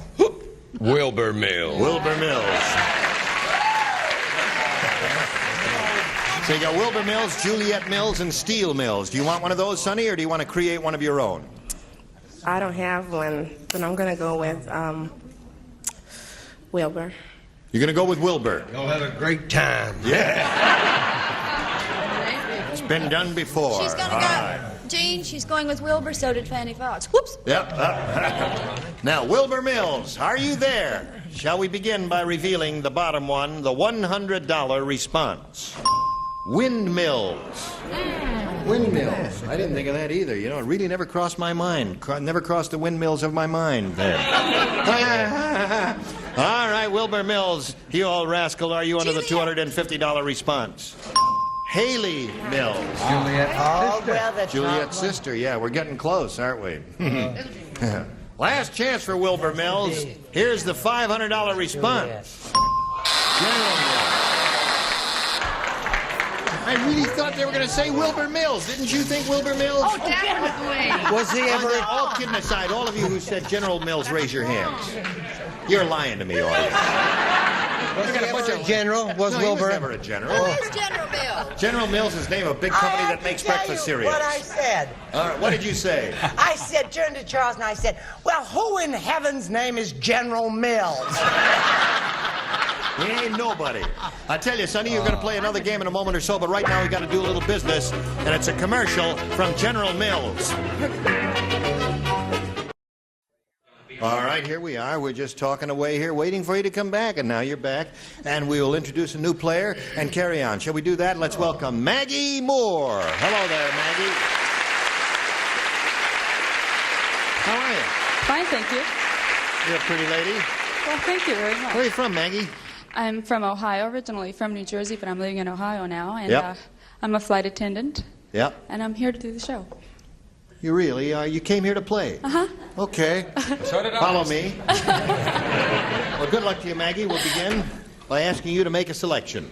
A, please. A is what she wants, all right? A is what she's going to get. This is it. It says here, Fanny Flagg is such a rotten housekeeper. How rotten? I'll attest to that. I'll tell you how rotten she is, Richard. When a dove flew into her kitchen, it blinked. Fanny Flagg is such a rotten housekeeper that when a dove flew into her kitchen, it blinked. She leaves all her drawers open. Now, no clues, please. Oh, that's not a clue, that's the truth. We lived together in New York for a week. I had to get up and shut every drawer every morning. Pick up her pajamas. My life wasn't easy. What's Then it she say? wanted me to buy a uniform. And we used to pay, and when I didn't work hard enough, she used to play old Ethel Merman records. She said, that'll perk you up, honey. Yeah, I managed you. You didn't come to see me. What you said? Get Where didn't she come to see? Two of them came let from me New see. York. They didn't She even. blanked. The only, you know, she said she didn't know where I lived, and she said she was passing by 52nd Street one day, and she went into my hotel because she had to go to the ladies' room, and she didn't even know I lived there. And she only used the ladies' room. She didn't even call me on the house phone. She wouldn't even use your ladies' room? No, she did. She said she didn't know I lived there. But she liked the ladies' room. It's a really high-class hotel. They let anybody in it. You got a feeling Rod Serling wrote that? Have I lost control of this whole show? All right, Maggie Moore. Fanny Flagg is such a rotten housekeeper that when a dove flew into her kitchen, it blanked. Died. It died! Yeah. What do you say, Bill? Well, I've been in her kitchen before, and I'd say it bird dropped. It bird dropped. Is that the right tense? And have you ever dropped your bird before? Yeah, you that's know how right. painful that can be. There you What do you say, Brent? Hi, hon. Hi. Oh, but I'm crazy about your baby. I've never asked you to be a good housekeeper. She dropped his or her feathers. Yeah, all right. Well, no all match right. there. She says it died, You can't Charles. be brilliant every minute. Yes, you can, my child. There's one for you, Maggie. What do you say, Admiral? Well, She says the bird died. yes. Well, I thought maybe it became asphyxiated or something, but then I thought twice, so I said it died. That's two for you. Fanny Flagg is such a rotten housekeeper. Maggie Moore says her bird died. Right. But,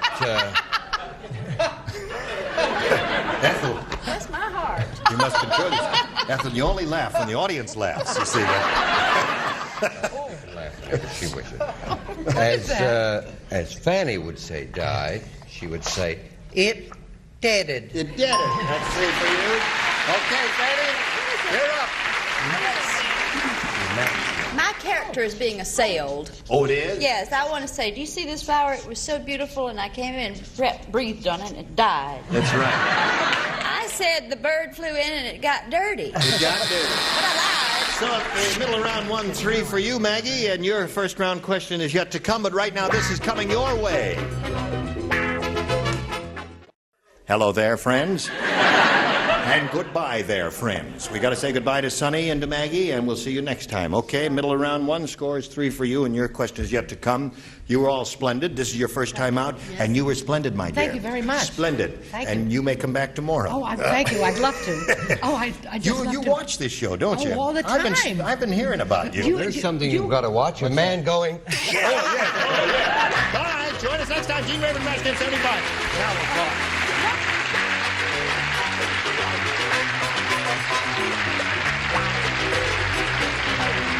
This is Johnny Olson speaking for Max Game 75, a Mark Goodson, Bill Todman production.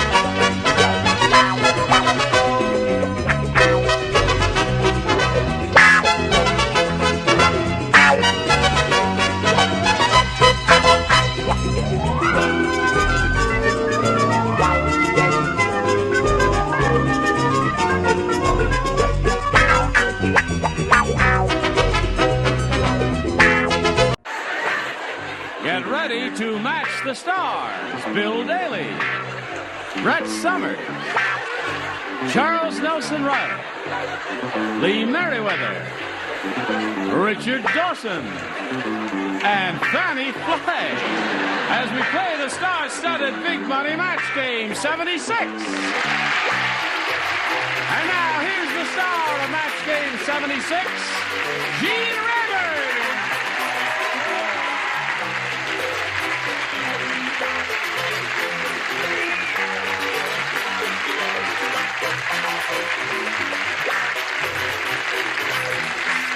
Johnny Olson and friends. A warm welcome to all of our regulars. What the heck is that, Fanny? It's an owl. It's an owl. Yeah, owl. It's beautiful. It's breathing. Yes. I don't believe this. Is this the real Connie Van Dyke? It just does something to me. Yes. No, my hairdresser on Barnaby Jones, Barbara Lamson, gave me a whole bunch of wigs for Christmas, and I just started wearing them. I love them. Is that a wig? Is that a wig? Doesn't look Where like does it end and where does it begin? Well, let's not get it. Oh, well, Bill.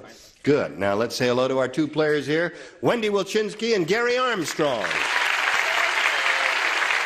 Wendy's our current champ. She has a total of $2,850 to her credit. And she's going to be challenged now by Gary Armstrong, who will tell us the story of his life. Yes, it's very quick. I work for a Time's sporting... up. That's all. Short life, wasn't it? Short life, Gary Armstrong. I work for a sporting goods distributor, and I enjoy sports, basically. That's it, huh? Where do you live? Laguna Beach. Laguna Beach. And where do you... are you married? No. No. Are you old enough to be married? Depends.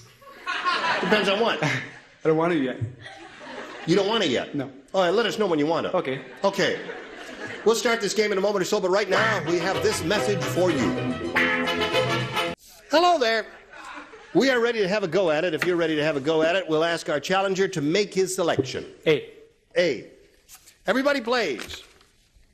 Charles Nelson Riley said... But what did Charles Nelson Riley say? He said, I was once in a Broadway show that was so bad. I'm glad you asked. The audience didn't throw tomatoes, they threw blank. I didn't rehearse that imitation of you, Charles. Are you ashamed of me? No, but it should be lower. Should be lower? Yes. I was once in a Broadway show that was so bad, the audience didn't throw tomatoes, they threw blank. That's how bad that Broadway show was. Hi, hon. Okay.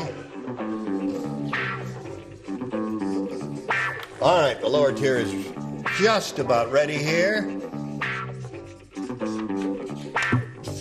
Charles was not last for a change because he was there. Gary Armstrong.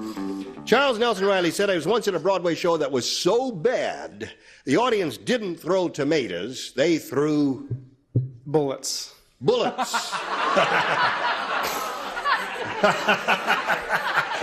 Well, you got the idea, didn't you? Very hard to do. Gotta That's give him A for effort. Well, I saw the show and I threw up. So there you go. That's where we're going.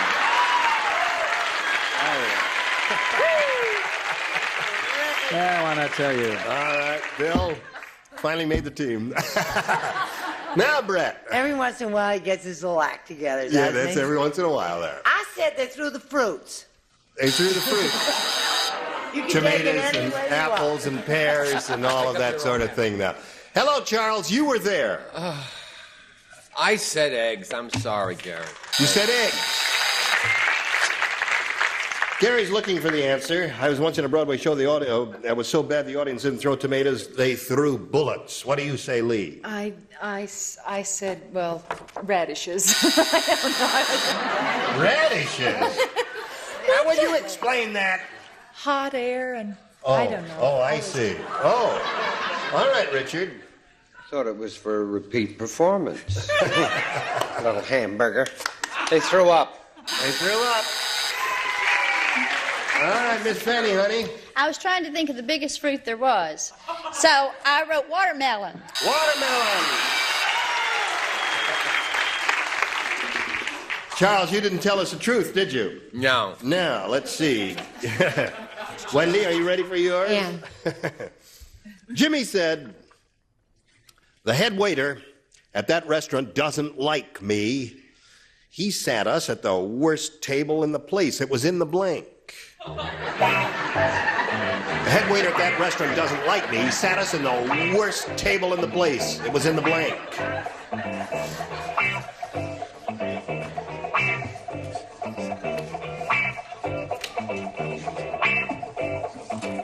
Okay. All right. Put something on your little card. Get your little mind going. And away we go. Wendy. Jimmy said the head waiter at that restaurant didn't like me. He sat us at the worst table in the place. It was in the... It was in the kitchen? In the kitchen. Now don't awe her. She's the champ. Leave her alone. Bill, where was this table? Oh, I've been there. I have to go there right now, to the John. John.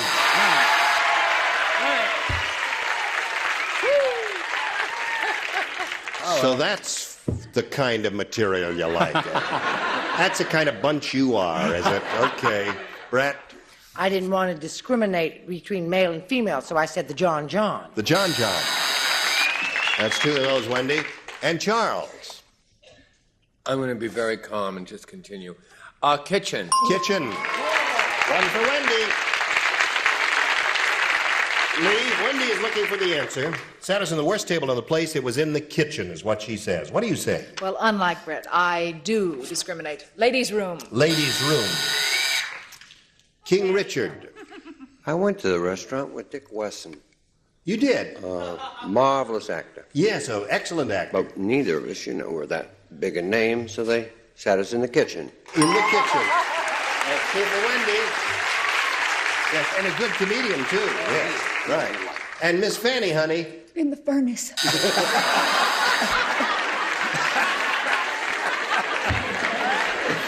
So, Wendy, you chalked up 2 there, and that's the way the score stands at the end of round 1. 2-0 favor the champ. Round 2 coming up, but first this.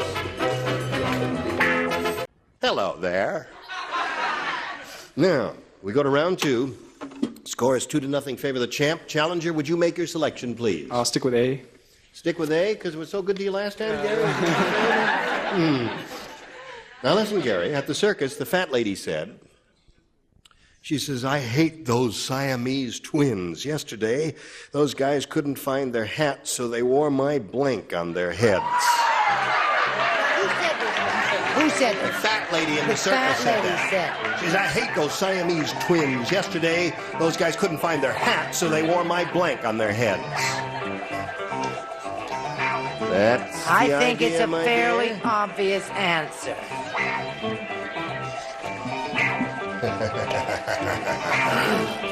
Okay, Charles is ready. He's writing, so I will slowly walk over here to Gary Armstrong and call on Gary Armstrong. At the circus, the fat lady said, I hate those Siamese twins. Yesterday, those guys couldn't find their hats, so they wore my blank on their heads. Bra. Bra!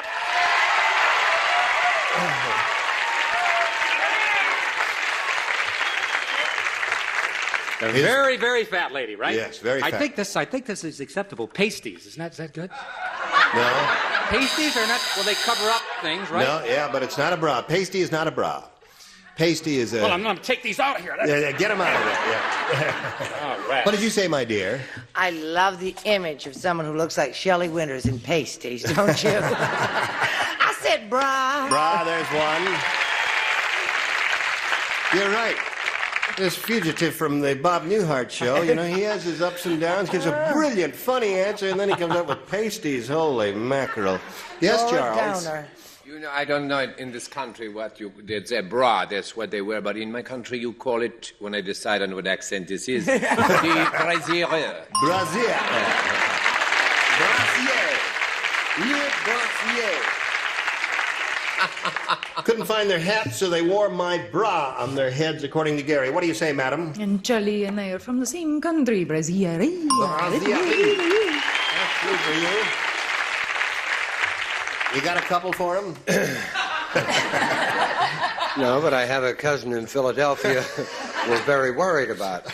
Now, the English translation is Bray. Bray, yes. So there it is. Gary, that's 4. That's 8 altogether for him. How about you? Well, you know, I share a dressing room with Brett, and it just makes me laugh to see a training bra again. But I wrote bra.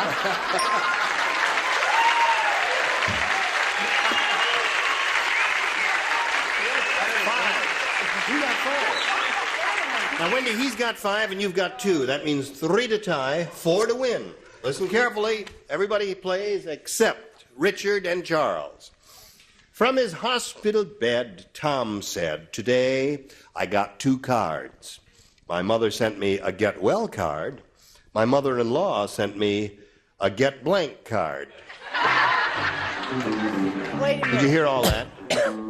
From his hospital bed, Tom said, "Today I got 2 cards. My mother sent me a get well card. My mother-in-law sent me a get blank card." Get well card and a get blank card. You play. He does not play. Not in her first round. Oh. Not in her first round. It was I think Richard we're going to have another losing answer up here. Charles here. Number 1. You've got yours. You've got yours. Bill, we're waiting for you. Just okay. It's back to the Bob Newhart show if you Okay, don't back do away it. again. Okay. All right. No. All right. Now, Wendy. From his hospital bed, Tom said, "Today I got 2 cards. My mother sent me a get well card. My mother-in-law sent me a get blank card." There's no such thing but a get lost card. A get lost card. Bill, the audience likes her choice. Boy, I loved it. I wish I could have thought of that. That's really a neat one. Boy, I really got just confused. I said a get out card. I don't Get know what that out? means. I don't even know what that means. Now, wait a minute. Get out and get lost? Isn't that I the don't know. same? Get out. Get lost. No. All right. No. We get a no-no? No, I'm just giving the judge a second Thank you chance for- because sometimes he makes a hasty decision. Okay. And Well, sometimes he doesn't listen.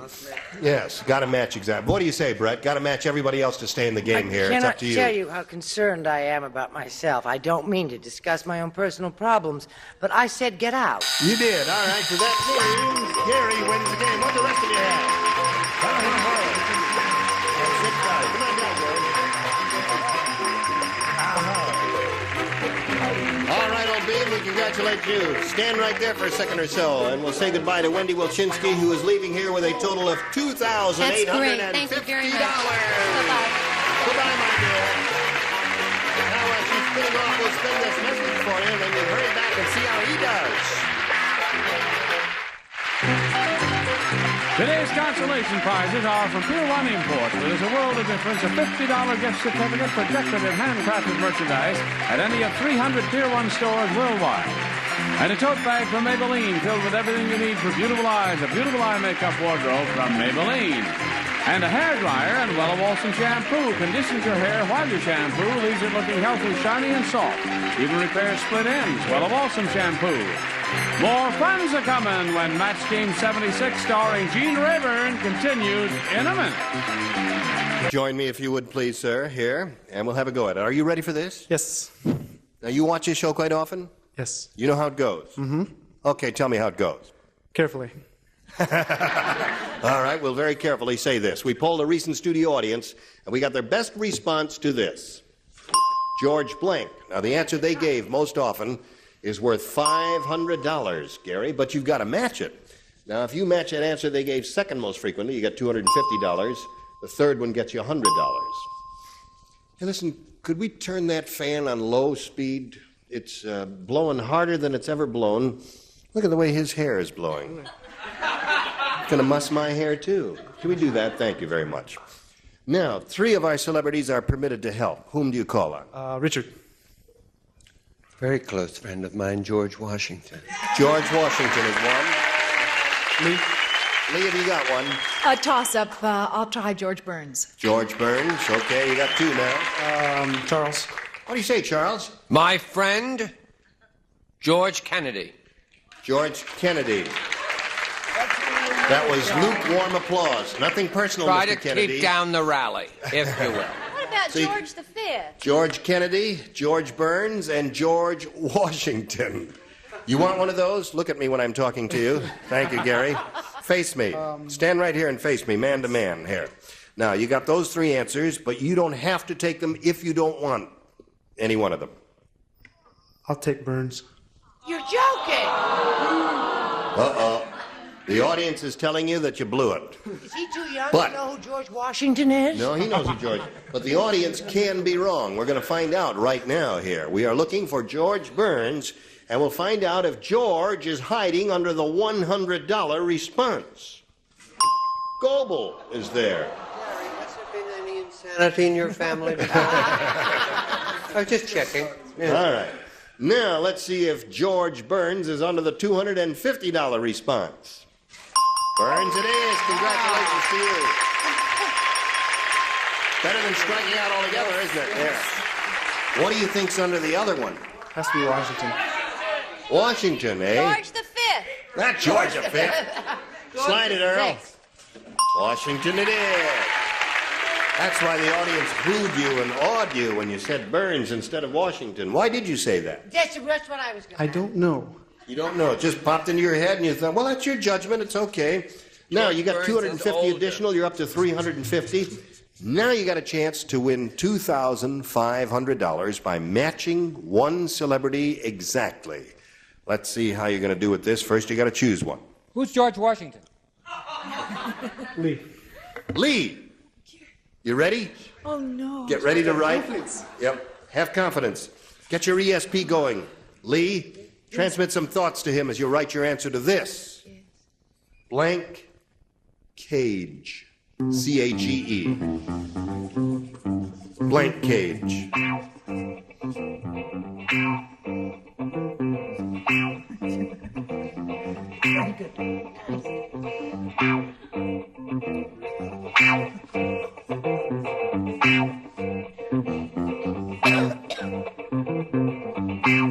Okay, Lee Merriweather's finished. And now, Gary, what answer would you like to give us, which you think will match this fugitive from Barnaby Jones? I said lion cage. Lion cage. That goes right along with Washington. Yeah, that's right. You didn't pick Washington, so naturally you wouldn't. You'd have to say Lion's Cage, wouldn't you? Naturally, it goes along with George Burns there. All right, Lee. He says Lion's Cage will match you for $2,500. What do you say to I that? don't know. Can I take you to lunch someday and dinner and anything after? Because I went with Birdcage. Your people are telling you. Oh, Richard the Lionhearted. Yes, hello. Are you the gentleman that wanted your hair sprayed from the breath? Yeah.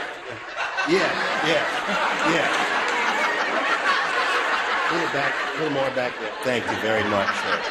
Now they've turned off the fan, so. I'm out of business. That's right, you're out of business. And I'll probably never act again either. That's right, your whole career is destroyed.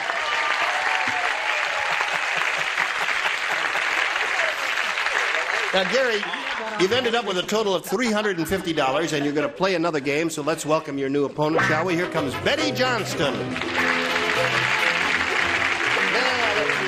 Hello there. Climb aboard when it stops. Hi, Betty.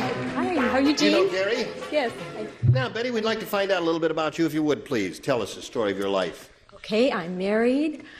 I don't have any children, but I like to do arts and crafts, and I like children. Now, you don't get children from arts and crafts. I know. Betty. Gotta tell you that there. I did. I mean, arts and crafts. No, you didn't. Okay, Betty, it's up to you. You stick with your arts and crafts, but if you want to get children, you gotta go. All right, A or B there. A, please. A it is. Here we go. Arts and crafts, eh? Flash Gordon said, "Last week I defeated the meat people, men made entirely out of meat. You'll see how I did it in my next picture. Flash Gordon blanks the meat people." Honey, now you're going to have to redo that, sweetheart. Just come up here, sweetheart. Just read it to yourself Oh, there. all right. Is anybody Move else your lips silently. Flash Gordon said, "Last week I defeated the meat people. Men made entirely out of meat. You'll see how I did it in my next picture. Flash Gordon blanks the meat people." Got the idea now? No. Does that help? Well, it's a first Just a round minute. question. You know Now they're a let little me tougher get than mine. usual. So you had Lion, eh? You had Lion, didn't you? You did have Washington, too, didn't you? He really blew that one, didn't he? All right, let's go. Well, all Hurry up, right. folks. We're running out of time now. Last call, Brett. Here we go to Betty Johnston. Okay. Ready? Lee, are you ready? Boy, that long hair has slowed up your brain, Lee. Yes, I'm sorry. Now, Betty, Flash Gordon said, last week I defeated the meat people, men made entirely out of meat. You'll see how I did it in my next picture, called Flash Gordon Blanks the Meat People. Butchers? Flash Gordon butchers the meat people. Little lady over there who believes in arts and crafts says Flash Gordon butchers the meat people. Bill, what do you say? I was in that movie. It's called Beats. Beats right? the meat Beats people. the meat people. All right, Brett. Beats the meat people. Yep. Now, was we that see close? At least. No. Butcher. No, butchers, and that's different, entirely different. Brett, would you just hold up your card? One winner does not a winner make when you've had a series of losing answers. I said, what do we do with a hamburger? We chop or grind. Chop or grind? Charles? Well, that's a wonderful answer. I said he took his gun that shoots a fire and he barbecued the meat people. Barbecues the meat people. Now, Lee, what do you say? Well, you know how you choose up size to fight and everything. Well, I said choose. He chews the meat people. And Richard? Barbecue. Barbecues. And Fanny? He cooks the meat people. So, Betty, your answer didn't do anything for you, and we'll see what yours does for you later, but right now, this. No time to say goodbye. Gene Rayburn here. Goodbye. Gotta go.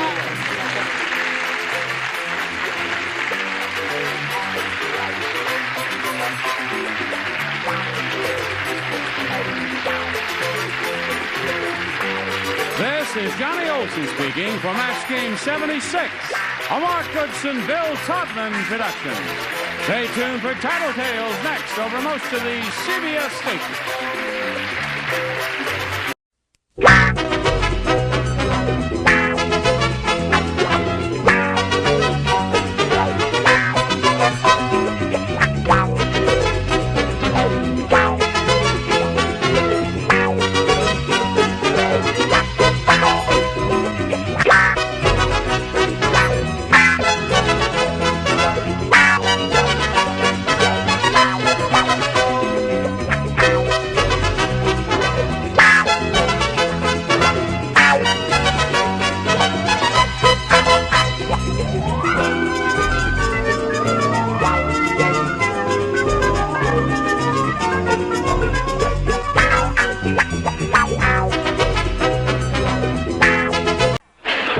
Get ready to match the stars. Dick Martin, Brett Summer,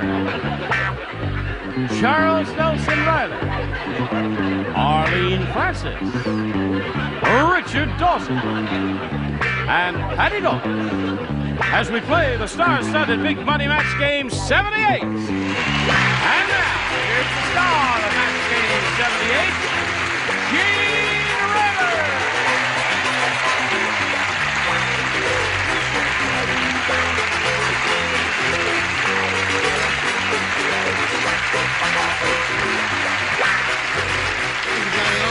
Thank you, friends. We're going to have a grand time. They're all out. Well, now here's Mrs. Martin Gable. Oh, now you told everybody. I hear Martin Gable's wife, Arlene Francis, has written a book. Have you heard that? I haven't heard. You've read it? Dynamite. Dynamite book. Really? Is that the name of it, Dynamite? No. Yes, no, Dynamite. it's about Arlene Dynamite. Francis, a memoir, and it's fascinating. A memoir by Arlene Francis. Isn't that a Yes. catchy title? Yes. Does it do your whole life? Before my eyes, like a drowning man. It does. It's nice. But it's also nice to read a book that doesn't have nasty things in it. Oh, that's good. No, It's it's a classic good, clean book. Well, we're looking forward to seeing that. Yes, it's one in a million. Do what I do, Gene. Buy it. Buy it. Don't look forward to seeing it. She's going to send me an autographed copy free. That's why I did the plug. You don't think I'm going to buy that book, did you? Well, you're outrageous. Good luck with that. Here's Pamela Carrington and Al Everly. Now, Pam has done very well, hasn't she, John? She's got $6,050 to her credit here. And her challenger is Al Everly. And we finished the first round, and at this moment the score is 5-4. And they're two good players, and we'll see how this game ends after we see about this. Here we go. This is a second and final round, and Al, again, you have to make a decision here about A or B. I'll stay with the A. A. All right, he had that last time, and he matched everyone except the person who was sitting in your position. That was Mr. Martingale. Isn't that amazing? Isn't that amazing? She just came, and now she has another part for her memoirs. All of us won't play. I'm That's going to another write part. this up as soon as I get home. Go ahead. Here it is. Tell me. The Pillsbury Doughboy said, Benny the baker sure is mean. Yesterday, he wanted to make a pretzel stick. So he turned on the oven, and he put salt on my blank. The person who is speaking is the Pillsbury Doughboy. The Pillsbury Doughboy wanted to put salt on his blank. No. Oh, dear. I haven't got it right. No, I'll explain it. No. There's an article in her book, a little memoir, very similar. Really? Yeah, but it wasn't the Pillsbury Doughboy. No. You remember when Harry talks? Yes. Well, the Pillsbury would be the same as Harry, and he's talking about how mean a certain person is. Yes. Benny the Baker, I believe, was it not? Right, Benny the Baker, right. Are they related? No. No. They're just Is this casual a fairy acquaintances. story? No, absolutely not. The Pillsbury Doughboy said Benny the Baker sure is mean. Yesterday he wanted to make a pretzel stick, so he turned on the oven, put salt on my blank. I now leave you to your memoirs. Come over here. Very short story. Al Everly. The Pillsbury Doughboy said Benny the Baker sure is mean. Yesterday he wanted to make a pretzel stick. Charles hasn't. Oh, I don't write either. It just... Will you let me run the show, Brett, for a change? I'm sorry. I thought you were going to do the question, and that Charles had not even started to write. I know and what you thought. Oh, sweetheart, I want to apologize. See? The Pillsbury Doughboy said Benny the Baker sure is mean. Yesterday he wanted to make a pretzel stick, so he turned on the oven and he put salt on my blank. On my donut?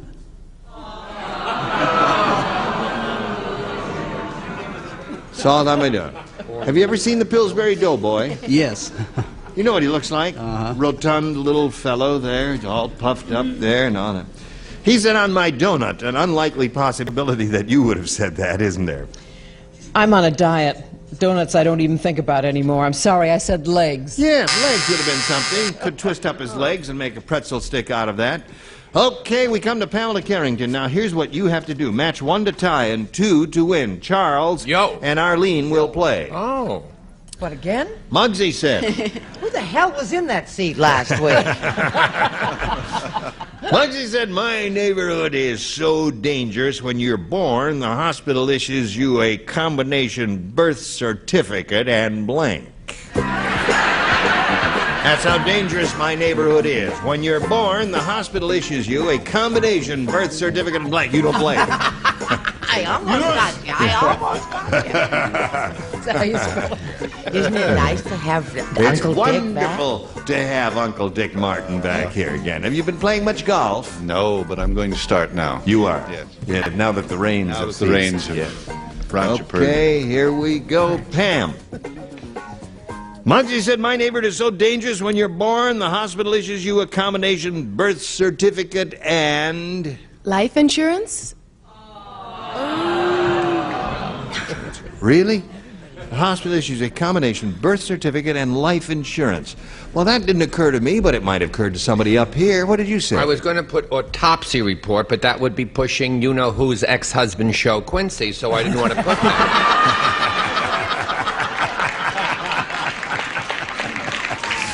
So? Brett was going to write her memoirs. Oh, is she really? But she couldn't find any. Death certificate.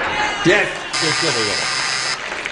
Combination birth certificate and death certificate. Of course. Okay, now you must match Arlene to stay in the game and achieve a tie. Let's see if that happens. What did you say, my dear? She Do we said... get anything if I match Charles? Well, I don't know. You and Charles can get together later. Death certificate is what she said, so Al Everly wins the game.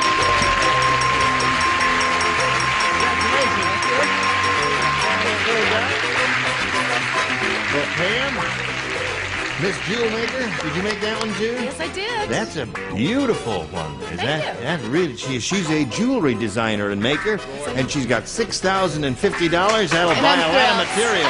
Thank you, Pam Carrington. Goodbye. Now here's a little message for you.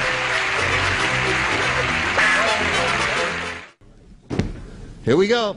Al Everly's up here for the first time. He could win over $5,000 if everything goes well for him, and we indeed do wish it does go well for you, Al. We polled the studio audience up here not too long ago. We said, you write down your best answer to this. Blank exchange. Blank exchange. Now, if you match the answer they gave us most frequently, you get $500, and that's yours. Now, if you match their second most popular answer, you get $250, and then for matching the third, you get $100. 3 of the 6 ding-a-lings will give you some assistance. Brett? What we should all stay out of, the stock exchange. Charles? The foreign exchange. Foreign exchange. What I said. Yes, I do understand you, yes. And Richard. What's military use? A PX, post-exchange. Post-exchange, Don't PX. spit when you say that. I hate it. What? It's not pretty. You spit when you said post. I hate that. Well, I wasn't too happy in the service. What, So, no? every time... I have nothing to do with that. Every You said time I say military, post, I hate it.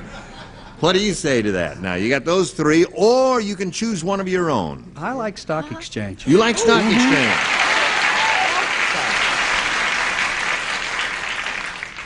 Gonna lose your blank on the stock exchange there. Okay, Al Everly has chosen the stock exchange, the answer that Brett gave him. Let's find out if it's up there. May we see the $100 response? Fair exchange. Which you Fair will is not fair. get in the stock exchange. Right. You're going to hear from Wall Street, I'll tell you that. Yeah. There. Don't write me, write directly to Brett then. May we see the $250 number? Foreign exchange is Charles' answer.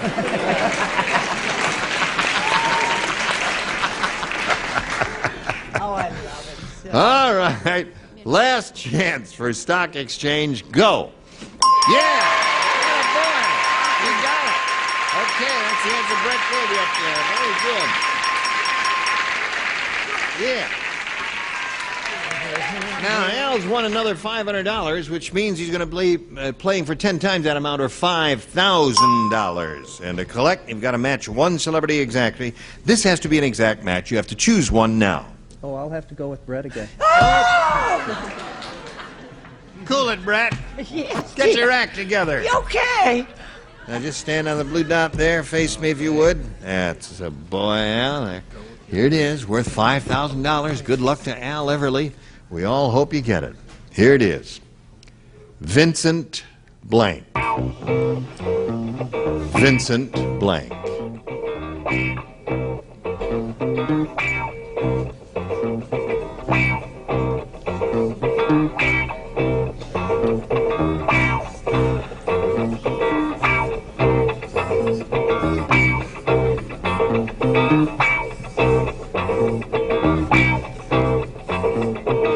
She's thinking about it carefully because she wants you to win the money. And she's trying to figure out what you're going to say. Vincent Blank. But it's time to... Okay, now Brett's ready. And we call on Al Everly here and ask him for his response. Vincent Price. Vincent Price. Well, you made up your mind quickly. Hello, Brett. He said Vincent Price will match you for the $5,000. What do you say? You know what makes me feel so awful? You know, they call me like maybe once a year. Yes. And you know the painter? Vincent van Gogh? You didn't say that. You didn't say that. Buys the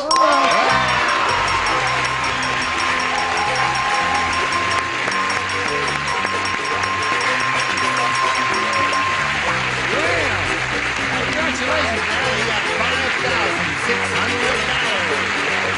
Who's that? Oh, my wife. Where is she? Oh, the one with the yellow shirt there? Very happy lady there. And he's very happy. The whole Everly family is very, very happy. And now you're going to meet another player. Al, here comes Emily Davis.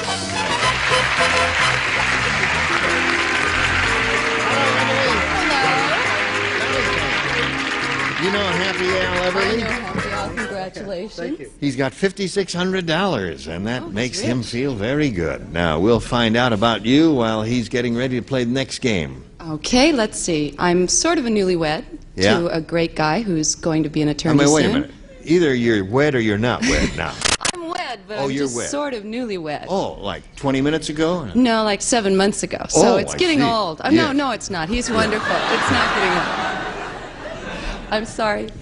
Is he here? Yeah, he's here. The guy walking out now Yeah, down the he aisle? Anyway, I do some modeling, Yeah. and I've done that for a few years since I got out of UCLA. Yeah.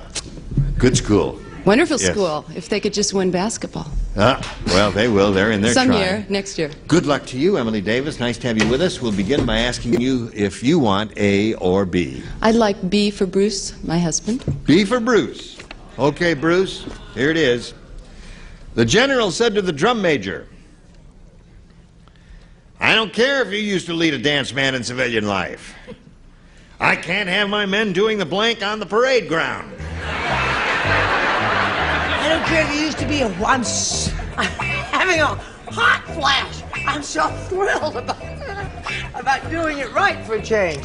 He says, I don't care if you used to lead a dance band in civilian life. I can't have my men doing the blank on the parade ground. Oh, God. Yeah. General said to the drum major, I don't care if you used to lead a dance band in civilian life. I can't have my men doing the blank on the parade ground. I'm finished. Good. Are you finished? Yes. No kidding. Why don't you write your mother? That's an old joke. You gotta be old to remember those jokes. Okay. All right. Chuck will be ready in a moment, as soon as he gets an answer from Brett. Okay. He got one. He's all set. The general said to the... Just a minute. That's wrong, and the court will see in about 4 minutes how wrong you are, and I feel sorry for you. Charles, I may not always be right, but I'm never wrong. Whenever you wear those dark gray suits, I get nervous. Is this a dark gray suit, I ask you? It's blue as it can be. The general said to the drum major, I don't care if you used to lead a dance band in civilian life. I can't have my men doing the blank on the parade ground. Foxtrot? Foxtrot. See now, Emily, my generation might have said foxtrot. That's why I said it. Oh, really? Oh. What'd she say? Dance band. I Dance see. band. I thought Yes, Emily. before. Emily is saying that she's dealing with a bunch of over-the-hill middle-aged folks here. And she's right. No, I'm not. And she said foxtrot. Indeed, there is no generation gap. Oh, there's that foxtrot. Well, there's got to be one hustle here someplace. What do you think we were going to say? The hustle? Why, certainly. Oh, no. Foxtrot. Good for you, Emily. Atta girl, Emily. Well, being one of the younger Yeah. members of the panel, Of course. which says a lot for the panel, Right. I would like to say that I didn't know the term foxtrot, so You I did. went with a new dance term, Yes. waltz. Waltz.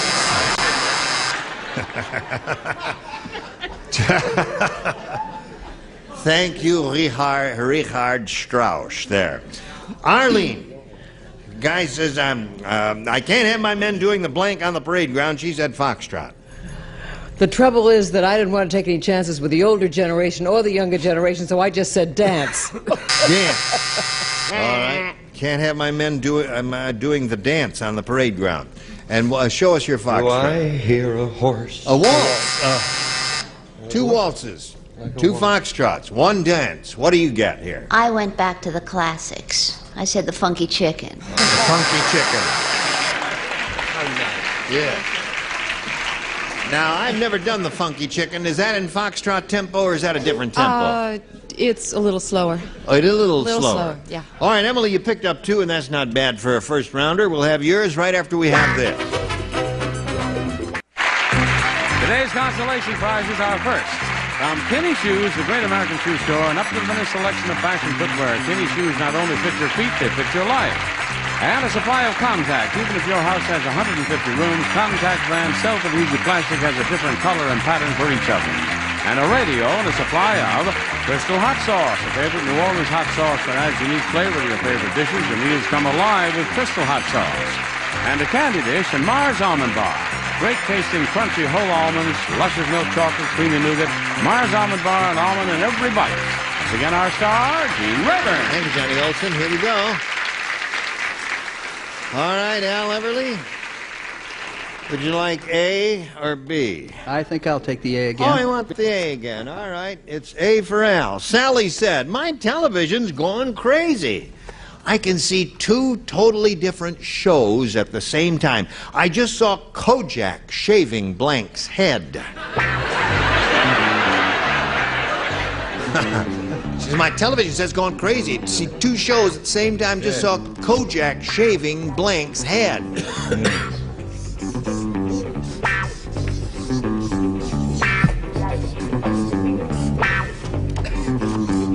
Okay, that's a good one.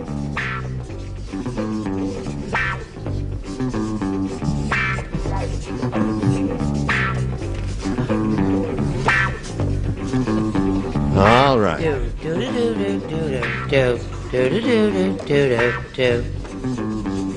Now, Al, Sally said my television's gone crazy.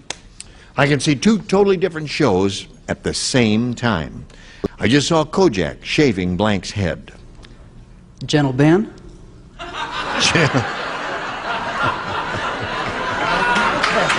we got a couple of winners here.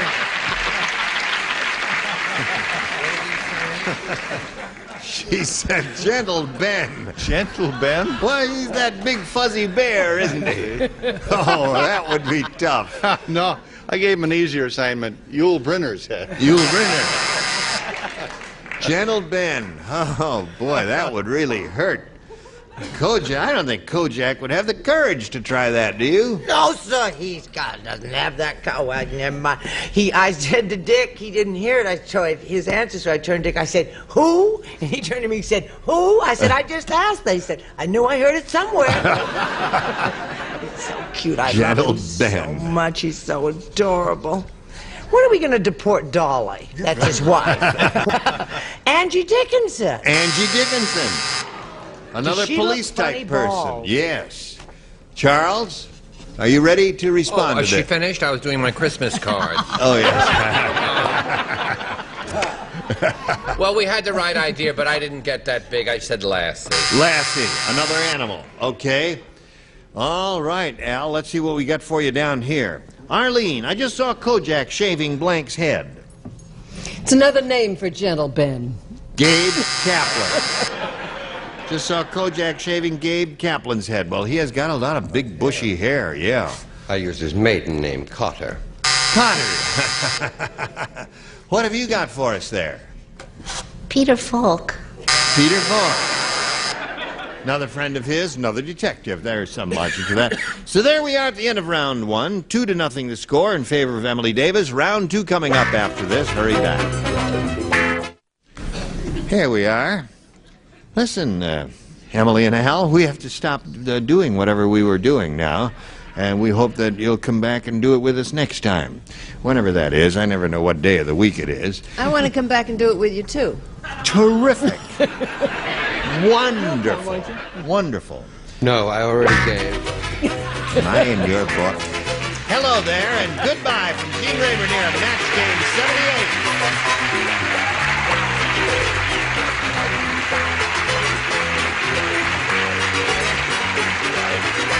This is Johnny Olson speaking for Match Game 78. A Mark Goodson, Bill Topman production.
Get ready to match the stars from Charlie's Angels, David Doyle, Red Summers, Carl Jolson Riley, Phyllis Diller, Fred Travelina, and Doris Beautiful as we play the star-studded Big Money Match Game.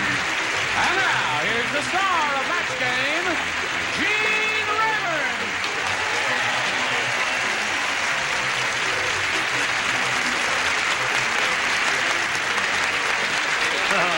Thank you, John. Thank you, friends. Thank you for joining us. Follow me. Hey, Dayton, I forgot my spritzer. We got a new kid on the block here. Charles, you were late. Well, look No, at I him. wasn't late. I got here just at the time I was supposed to be. But you didn't get here in time to get any makeup on. No. Look at your face, Charles. Get it. Just got out of Makeup. jail. Get up. Charles, Now, this is not our usual day, right? Yeah. Our usual taping. It's Saturday, yeah. And I teach. Come here, Nick. Get up there. Nick Scalacci will put But a... I got to shave first. There's an electric razor. Now, let me explain. I teach on No, this just morning. get the powder puff out and fix it. I teach the powder puff. Not going to happen. I teach on Friday, and I have to be at my school. Yeah. I have to be at the school Yes. because my pupils need me, and that's why I'm late. Now, go ahead. Now, listen to this. Oh, wait a minute. Listen. Oh, you and... So? Oh, you and that school. All right, now listen. Yeah. We all know she has a very handsome, young, gorgeous boyfriend, right? Right. Ask her where she met him. Where'd she meet him? In an aeroplane. No, on the you're way a to liar. New Where York. did you meet him? Tell him where you met him. Oh, I met him at Say it. Charles's school. Okay, you know how much that's going to help enrollment? Just that statement? Thank you. Thank you, Nick Scalacci, world's greatest makeup man. Oh, thank you. Listen. I don't care anymore. You look better now. Sweetheart, No, leave him alone. He looks fine. He's all right. Now, you are the new kid on the block. Am I? And I knew you did the old series, but you've never done this one, and we have to give you a proper welcome. Oh, is that it? You all applaud. You'll all... No, that's not it. There's more to it than that. You say... Your place or mine? A little polite applause as we welcome Phyllis Diller.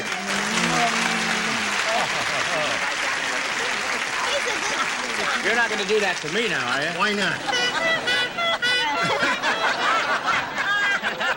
Okay, I won't do it to you, but welcome anyway. He's a good kisser. You're missing something. That's right. Isn't he? He is a good kisser. Whoops. Oops. Hello, Mike Dowdy and Elaine Kolb. Applause, applause, applause. You want to get acquainted with you? Find out a little bit about each of you. Elaine, let's begin with you. Well, I'm from Brooklyn, New York, and I'm a member of a rock and roll band. Really? In Hollywood. Where do you play? Around here? We played all the places around Delaware. What instrument do you play? I play piano, and I try to sing, and tambourine, and everything else. You Dance tambourine? around. Yeah. I tried to tambourine once. It was very difficult. Well, welcome and good luck to you, my dear. Thank you now, very Mike, much. let's find out about you. Well, I live in Studio City, California here, and, well, I was a mailman for 8 years, but now I quit, and I'm pursuing a career as an independent contractor. Really? Did you ever get bitten by a dog?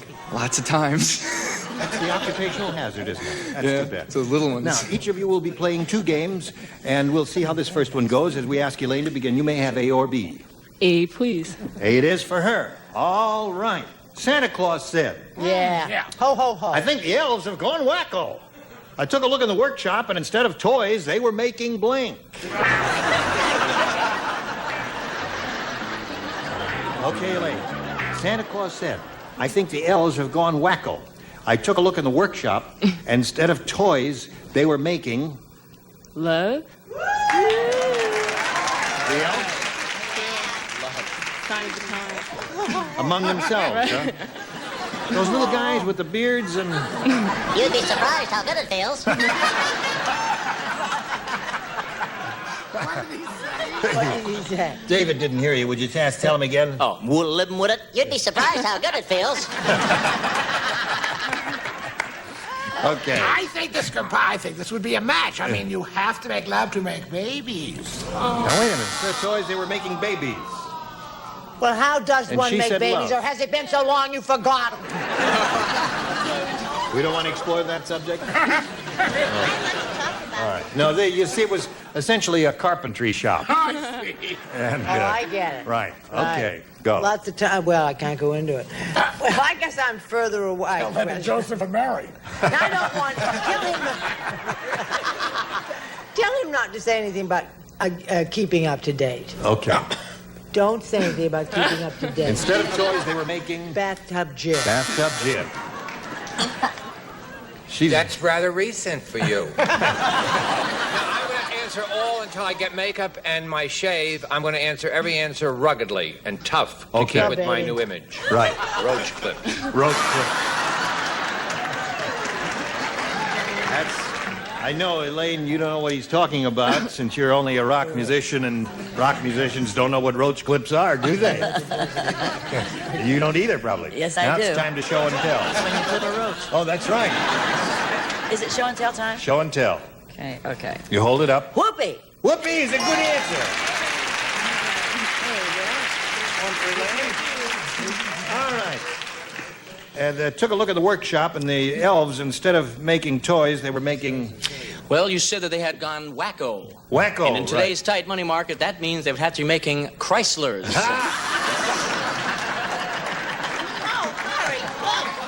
Excellent, Fred. Excellent. Okay, my dear. Nice What to was see it you. Elaine said again? I like to hear her answer. Was What it was this? that? I said they were making love. They're making love.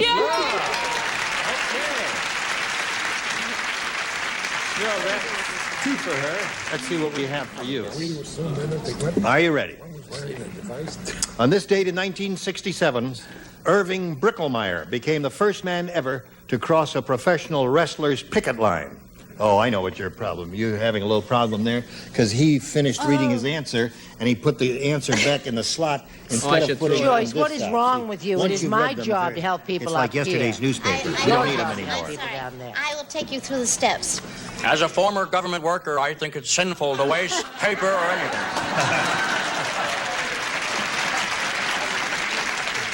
Okay. On this date in 1967, Irving Bricklemeyer became the first man ever to cross a professional wrestler's picket line. On this same date, Mr. Bricklemeyer also became the first man ever to be stuffed into his own blank. Ever to be stuffed Into his own blank. Are they, did you get those in Africa? They're real. My mother's teeth. Everybody ready? Sure. On this date in 1967, Irving Bricklemeyer became the first man ever to cross a professional wrestler's picket line. On this same date, he also became the first man ever to be stuffed into his own... Shoes. Shoes? That would have hurt. A confining space, I would think. What do you say to that? I had a confining space in mind. I have put a confining space on my card. It does not match his glove compartment. Glove compartment. That's a good confining space. Remember, it's a round one question. Any confining space is okay. You know what? What?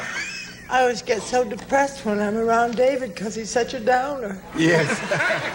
He takes downer pills. Yes. Hurt down! I said gas tank and lit. Aha. All right. I'm mean today. No shoes. Okay, Tuffy. No shoes? Oh. Hi, babe. Shoes! Aha! One for Mike. Phyllis? First man ever to be stuffed into his own... Jockey shorts. A confining space, especially if you knew Irving Bricklemeyer. Okay, yes, you did. Fred, what do you got there? Well, after watching that wrestling film with Sylvester Stallone, I said insurance claim. You know what I mean? Hey. Right in the envelope, eh? Okay, Fred. Now, what do you got there, Joyce? I said, I love this image. To be stuffed into his own mouth. Excellent. You get it? I don't get it. That's a good one. Okay, 2-1 to score in favor of Elaine. There's round one, round two coming up in a moment or so. Right now, this for you. Here we go. Round two. Now, Elaine, since you're ahead, we'll ask you to go first again. Have to go with A again. A it is. Fred said, I just saw the weirdest sign in front of Weird Willie's house. It says, don't blank the grass.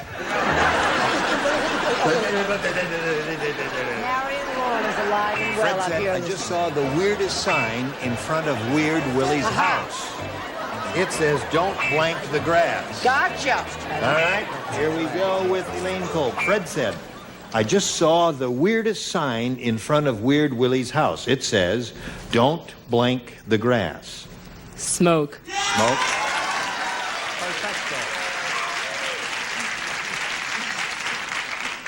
Yes, sir. Just a minute. Yes, sir. Fred Trevelino is a great artist, and he's very You talented. stop horning in on my act. But the point is, David, sweetheart, answer now. And each time David will answer in a different voice. Do Humphrey Bogart. Let them see the versatility No, of the upper no, tier. wait a minute. No, because he does girls. Yeah. First, I want you to do Lauren Bacall. Lauren Bacall. Right. $25,000 is a lot of money, sweetie. That's not Lauren Bacall. That's Sidney Greenstreet. All right. You and Lauren Bacall. $25,000 is a lot of money, Gutman. That's not Lauren Bacall. That's Humphrey Bogart. See, you people fooled around too much. I had it going, and you blew it. Fred Trevelino is still the best. Oh, thank you. Thank you. You wouldn't tell me what I was supposed to do. Nobody clued me into anything. Well, I'm going to smoke like the rest of them. Okay. So there's another one for Elaine. She's got 3 altogether. I understand it's very good in cookies. Smoke. 4 for Elaine. And keep it in the oregano jar in the kitchen. All right, she's got 5. Do you make it 6? I think that would be a wonderful thing to do, don't you? Make it 6. Okay. How much? You got a little catching up to do. You can tie it with 5. Here we go. Harry said. Harry. The portions at this restaurant are so small, instead of regular eating utensils, the waiter gives you a blank. The portions in this restaurant are so small, instead of regular eating utensils, the waiter gives you a blank. I'm sorry. Okay, Mike. Harry said the portions at this restaurant are so small, instead of regular eating utensils, the waiter gives you a... Well, since I gotta make 5, I'd say a pair of tweezers. Pair of tweezers is an excellent response, I think. You gotta match them all. Too late indeed. Tweezers is quite good. Tweezers is fantastic, and I had the magnifying glass to which to... Magnifying glass, so that means Elaine wins again. What the rest of you have? Hold up your answers. Let's just see. Toothpick is good. Good. All right, you want to come around down here, please? And stand on the little blue dot if you would. We'll get to you. We're going to say goodbye to Mike, but only temporarily because you'll be black to play the second game. Okay? All right. Now, here we are with Elaine. She's going to go with the big money now. You could win over $10,000 here. Good luck to you, my dear. Here we go, Elaine. We polled a studio audience and said, write down your best answer to this. Sex and blank. Oh, boy. That's me. Now, yes, of course. If you give us the answer they wrote down most often, we give you $500. For matching the second most popular response, $250. And then if you match the third, you get $100. 3 of the 6 stars can help you, but I caution you, as you call on them, don't call on the ones who are avoiding your gaze. Call on the ones who are looking at you, because the others, they don't have an answer, and they're trying to conceal that fact, you see. Thank you. I'll take Joyce. I'll take Joyce. You will. How nice. This is something I used to know a lot about. What? A long time ago. Sex and the Single Girl. Sex and the Single Girl. There's one. Brett. I still know all about it, and I'm crazy about it. Sex and the Single Girl. No, Sex and Marriage. All right, Sex you got 2 and now. marriage, sex and marriage. David? Go together like a... I believe that they did both Sex and the Single Girl and Sex and the Single... I think it was Sex and the Single Man. Where'd that come from? Your head. Right there. Oh, right. David Doyle said that. Sex and the Single Man. All right, that's his. You got the Single Girls, Sex and Marriage, and Sex and the Single Man. Now, you choose one of those or give us one of your own. What would you like to do? I'll go with Joyce, Sex and the Single Girl. Okay, Sex and the Single... You're a single girl. She said, by the way, I'm a single girl. Okay, let's find out what we've got here. Sex and the Single Girl is what she wants. We'll begin at the bottom and reveal the $100 response. What did you have? Sex and drugs. Sex What kind of an audience was that you had here no, that day, John? Save the smut for Hollywood Boulevard. We don't Well, do that. let's see what we've got under the $250 response. Sex and marriage. All right, here's your last Thank chance you. for sex and the single girl. Slide the big one. Sex and the single girl.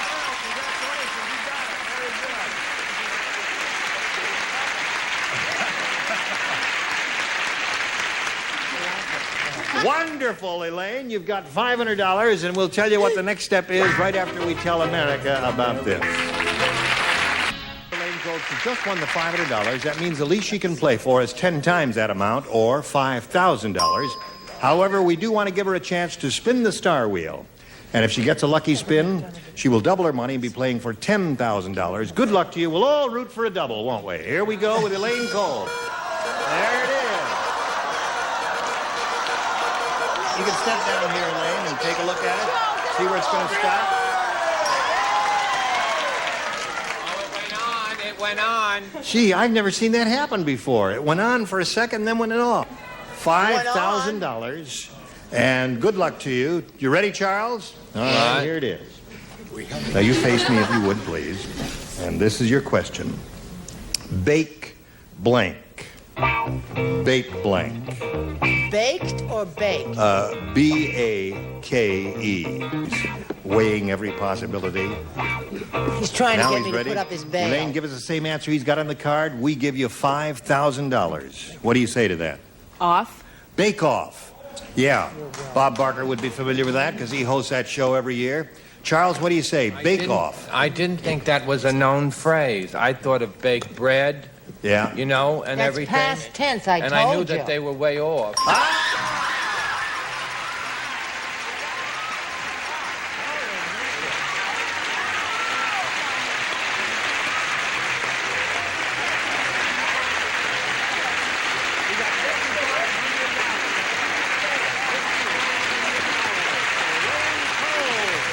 Congratulations. Wonderful. Now, let's bring Mike Dowdy back and start game number 2. Here we go. As soon as it stops, we can crawl aboard the merry-go-round one more time there. Okay, Elaine. Welcome back, Mike. Thank you. Elaine is very excited. She's won a whole bundle of money here, and we're very happy for her. And if you're set, we'll ask you to choose A or B, sir. A seems like the lucky number. All right. Yes, she chose that. She started with that, didn't she? Ralph said, something crazy has happened to my television set. I can see Wild Kingdom and a game show at the same time. It's strange. Marlon Perkins is throwing a net over blank. Who, Perkins? Marlon Perkins. You never see Wild Kingdom, do you? He's No. Well, it's a show. Neither do you.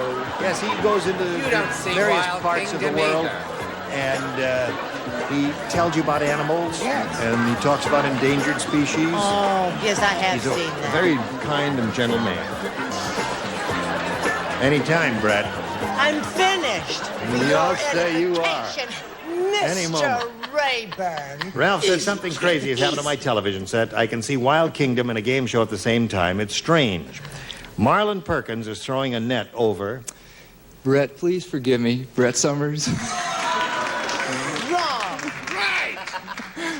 He says Marlon Perkins is throwing a net over Brett. Yes, of course it goes with the rhyme and the whole thing. Makes a good joke. Aha!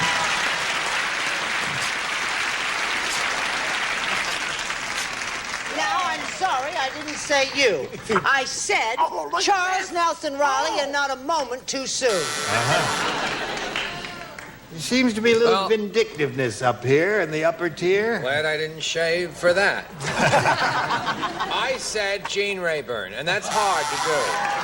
That's very difficult to do because... It's hard to get a net over a three-piece Reuben Brothers suit. A moving target is what you mean. What does he mean, fellas? I don't know. He doesn't like your suit. I know. I like it. I'm the best-dressed man on television. I know that. You got a good build. You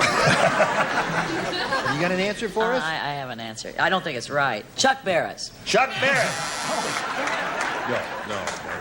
Since he is the most tasteless person on the tube, it would follow logically that you would want to throw a net over him. Oh, get off the fence. How do you feel about the guy? What do you got there, Fred? Well, since Charles showed up with a beard and white powder, I said Charles Nelson Riley. In Fred French. Summers is what Mike said. What do you got for us? Alan Ludden. Alan Ludden. Okay.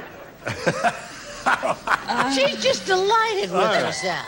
Now, you Never stand by has for your a woman question been right now. We've got a little business with you, America. Hold on there. Thank you all. You were wonderful. Thank you, newcomers. We'll look forward to seeing you next time here on The Match Game. I'm Gene Rayburn. Goodbye. Some of our contestants will receive Panamex's Model 240D slide projector. Comes with Ford-style handset control, super bright quartz halogen lamp system, and computer-designed optics for pinpoint images from Panamex. And from Aero, this fireplace insert. Turn your fireplace into a furnace. Efficient airtight, circulates heat by means of a large built-in blower. Features decorative glass door and energy-efficient home accessory from Aero. And the Ansco disc camera with fast f2.8 all-glass lens focusing down to 18 inches, motorized film advance, automatic sensor, electronic flash, and folding picture grip from Ansco. And Heath Bits of Brickle adds a great almond toffee flavor to just about every dessert, especially Bits of Brickle ice cream pie. And Maximum Strength Cheracol Plus, a new formula for head colds and cough. Upjohn's Cheracol Plus clears nasal passages, dries runny nose, and controls cough. Used as directed.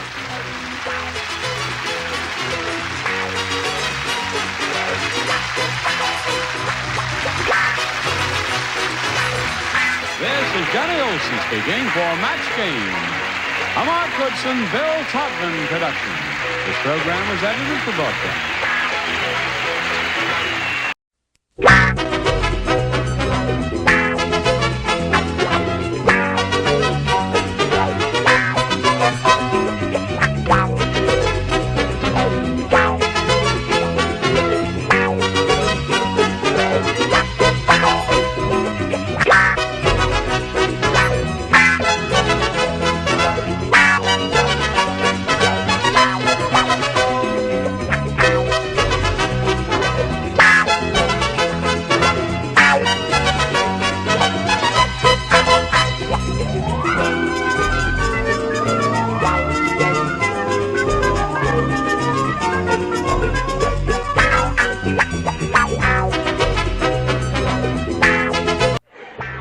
Get ready to match the stars. Joey Bishop, Brett Summers, Charles Nelson Riley, Arlene Francis, Richard Dawson, and Joyce Bulifant as we play the star-studded big money match game PM. And now here's the star of Match Game PM, Gene Rayburn.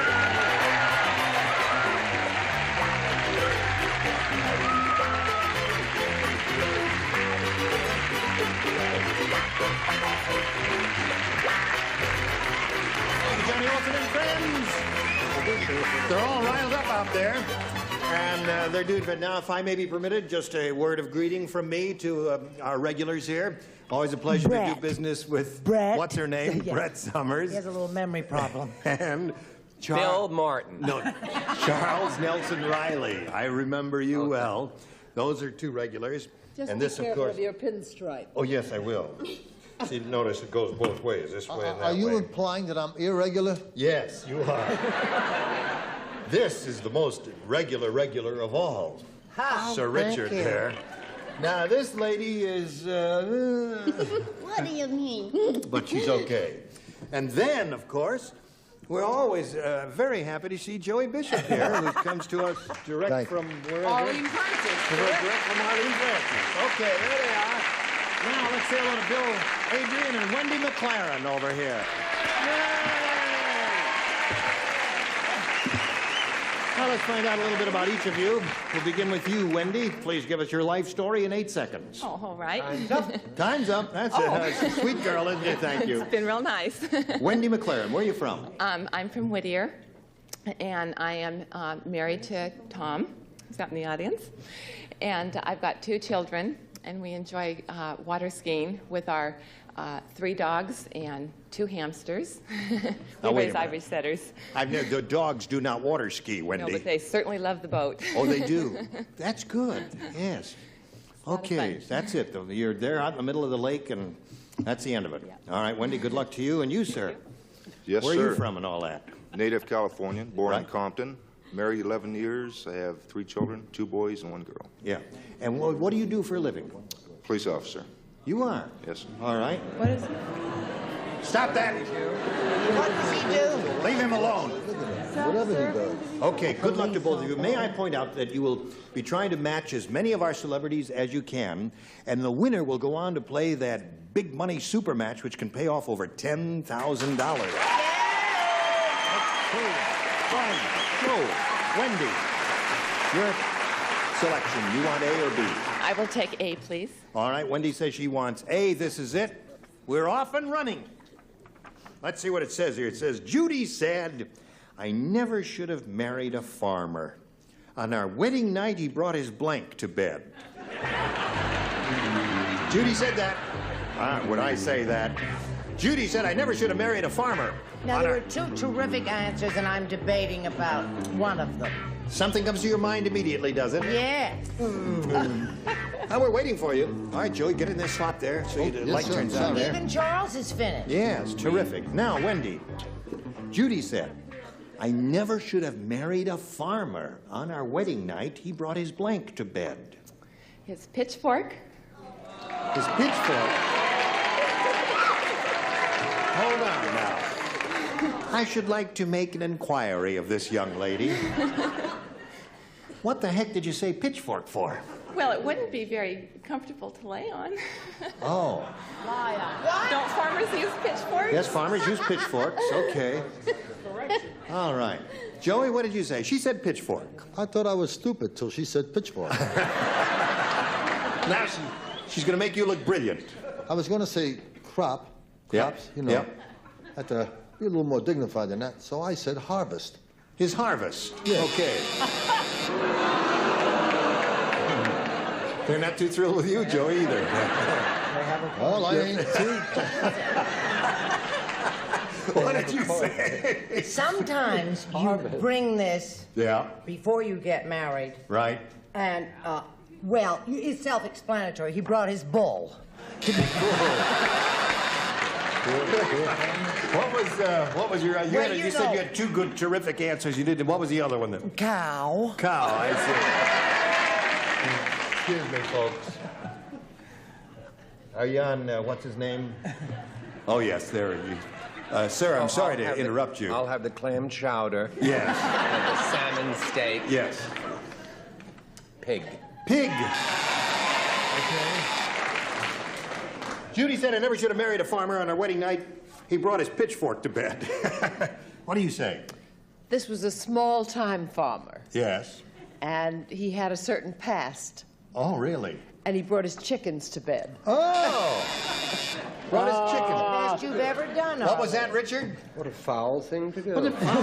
thing to do. Now, But we're here to play a game, aren't we? we're here to play a game. Oh, that was an excellent answer. El Picho Bonfort.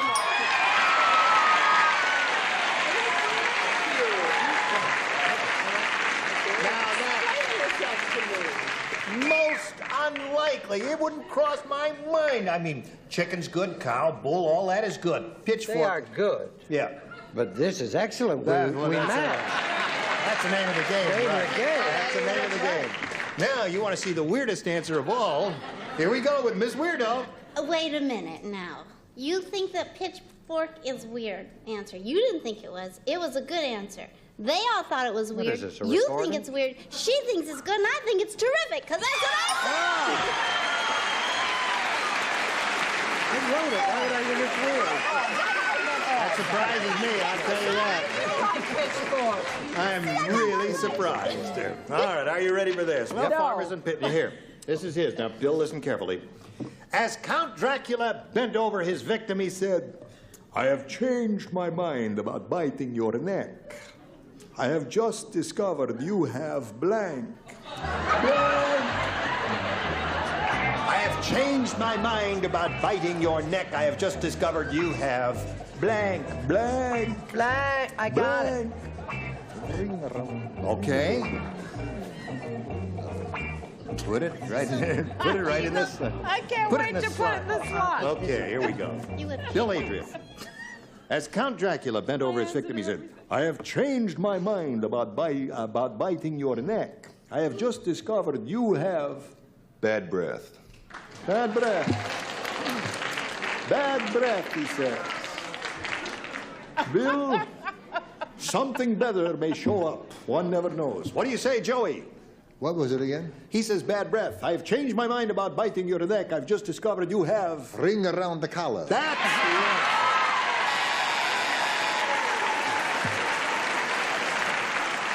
That's the winner. What do you say, Brett?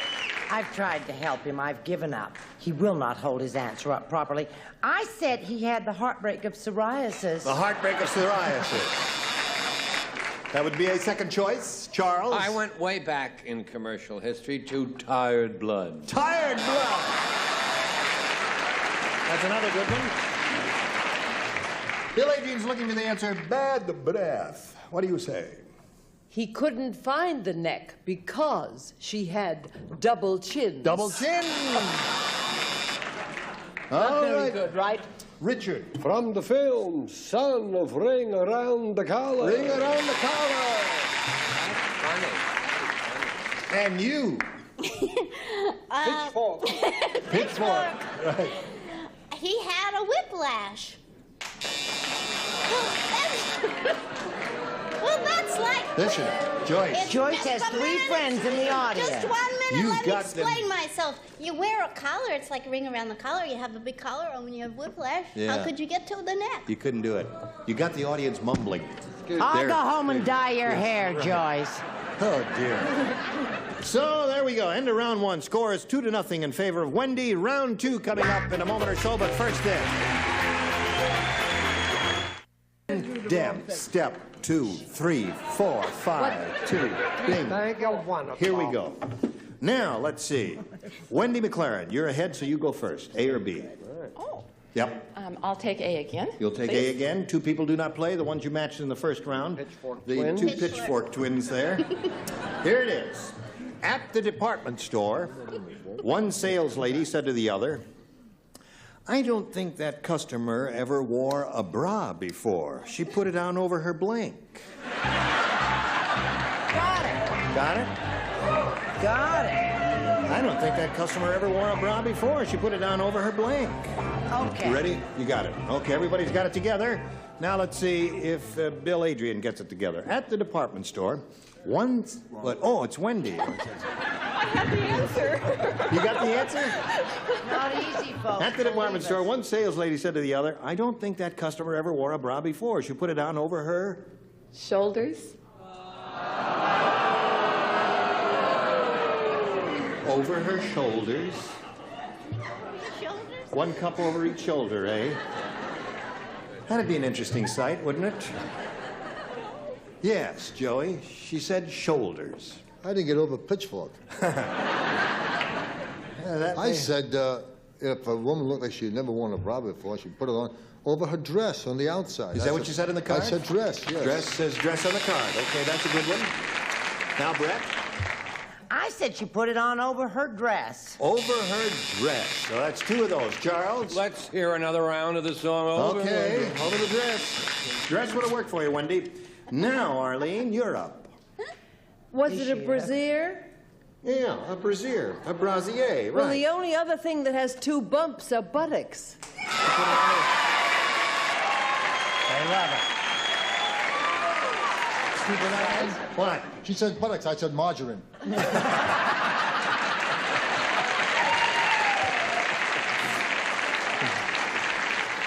I would have Those worn are them. fake buttocks. Right. Oh, here we go. Now, where are we? You've got your 2. And now, Bill, you need 2 to tie and 3 to win. You ready? All right, listen carefully now. The bartender said, "There's a new drink made from vodka and carrot juice. It's called a Bloody Bunny. 1 drink and you... A Bloody Bunny. 1 drink and you blank like a rabbit."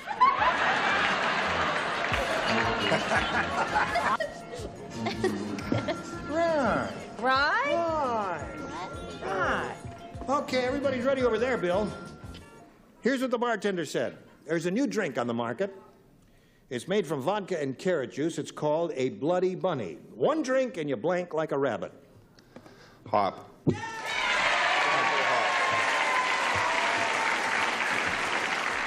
He says, one drink and you hop like a rabbit. I sat here trying so hard to think of what rabbits do. Yes. And I came up with the word hop. Hop! Oh! That's one for Bill. Score is now 2-1. And what are they doing if they're not hopping? Don't answer that question. They're jumping, which is the same thing. How about that, jumping up? That's two. Tie score.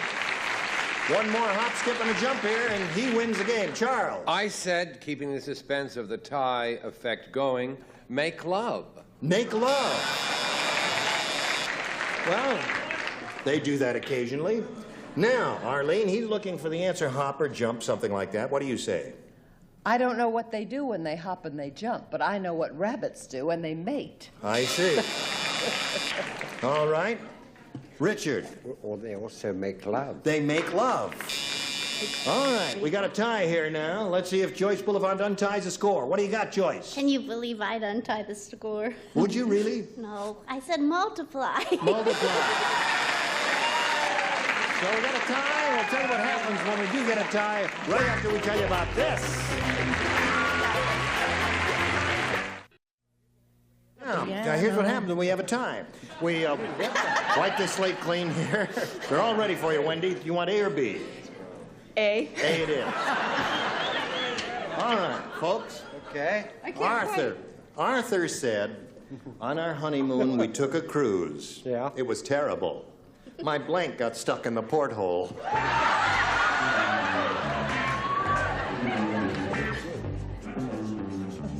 Okay. Ready, Wendy. Arthur said, on our honeymoon, we took a cruise. It was terrible. My blank got stuck in the porthole. My head. Head. Okay, Joey. She said head. Yes, and I am so excited, I said head. Head.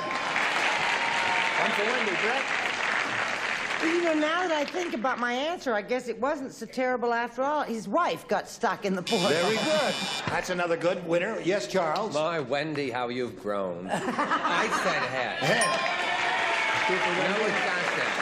Head. Head it is. Three for Wendy. I said wife.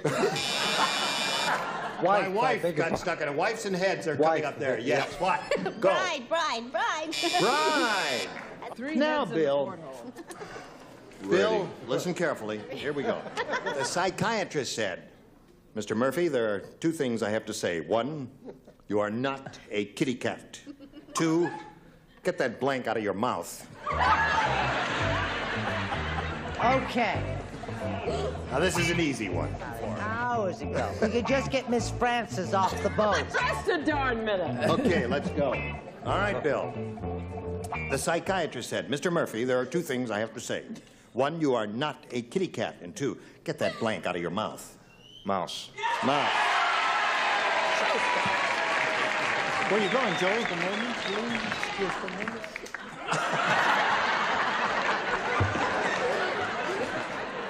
You struck a cop. Because I was beginning to enjoy myself here. Oh. I said mouse. Mouse. That's one for Bill.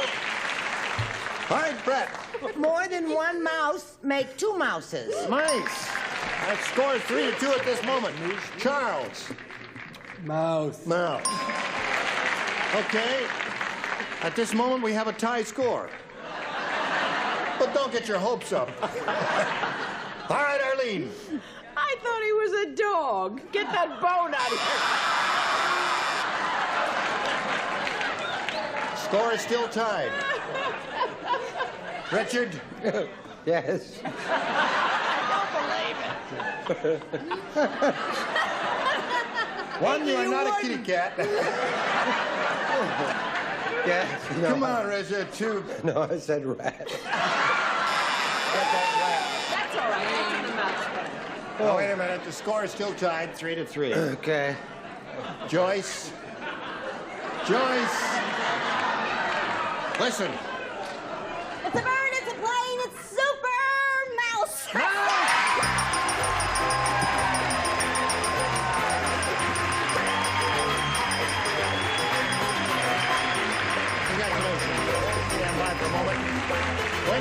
pleasure meeting you, my dear. It's been super fun.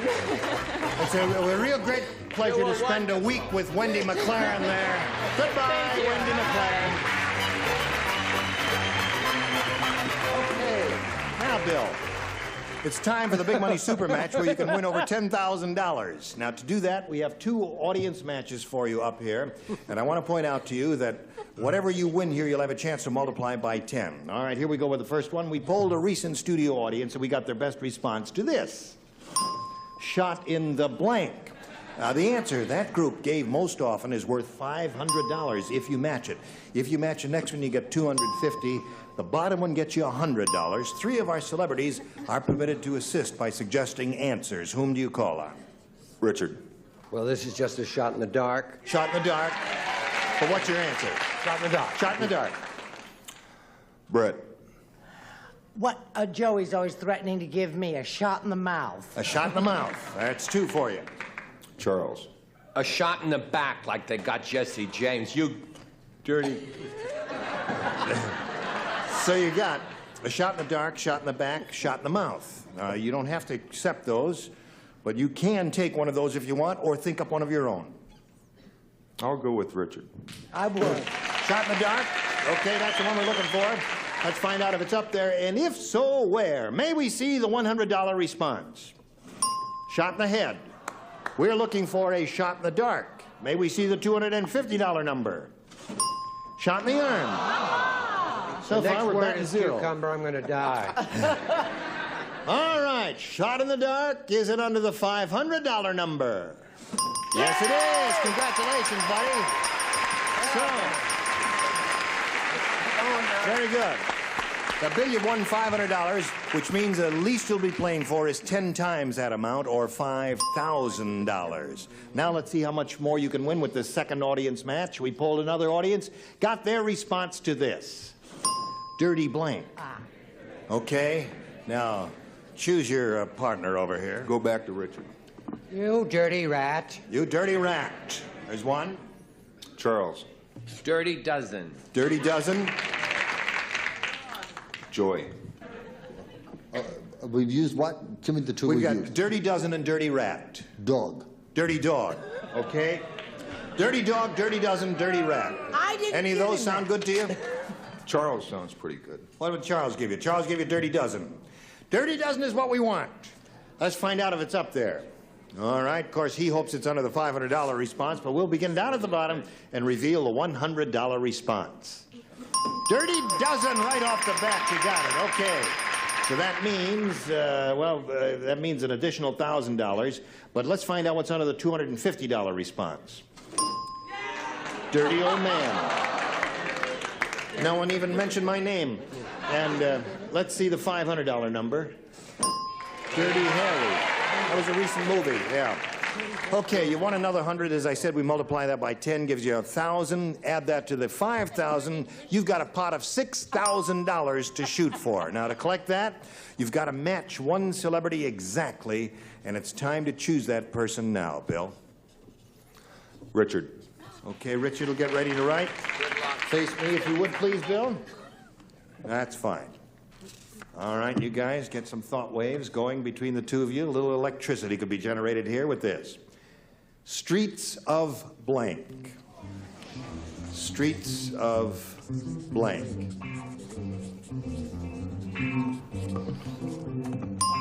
He's finished, Bill. We call on you to give us an answer which you think will match his. What do you say to that? Streets of... San Francisco. San Francisco? That's very logical for an officer of the law to say streets of San Francisco. And he says that'll match you for the 6,000, Richard. What do you say to that? I left my heart. Congratulations! Attaboy. $6,600. All yours. What? $6,600. Okay, we'll be back in a moment or so. Now this. Best of luck here to Bill Adrian, who won $6,600. Join us next week for Match Game PM. Gene Raven here. Goodbye. Some contestants will receive Cool Comfort from Frederick, leader in energy-efficient room air conditioners. Frederick lasts for years, saves you a lot of money. And a supply of DuPont Lucite paint to beautify and protect your home. Long-lasting DuPont Lucite. Isn't your home worth the good stuff? And Airwick Solid. Air freshener offers natural, delicate fragrances to kill odors, makes your home smell as nice as it looks. And to beautify and protect car upholstery and vinyl tops, use Raleigh Vinyl Care products from DuPont. And for a smooth-running car, Castrol GTX Motor Oil for all models and sizes of cars. Castrol lubrication for cars, motorcycles, and snowmobiles.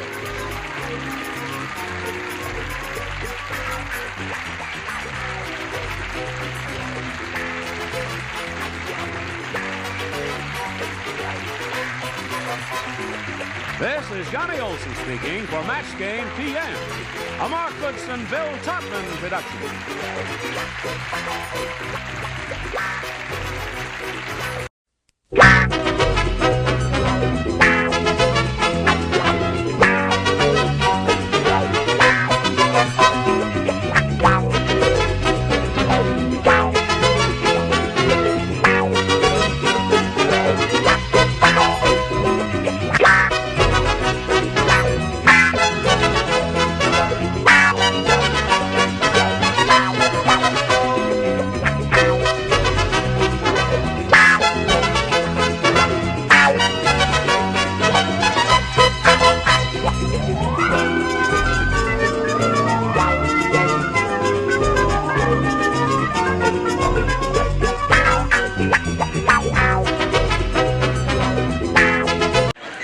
Get ready to match the stars. Orson Bean, Brett Summers, Charles Nelson Riley, Linda Day George, Richard Dawson, and Joyce Bulifant as we play the star-studded Big Money Match Game 77. And now here's the star of Match Game 77, Gene Raven.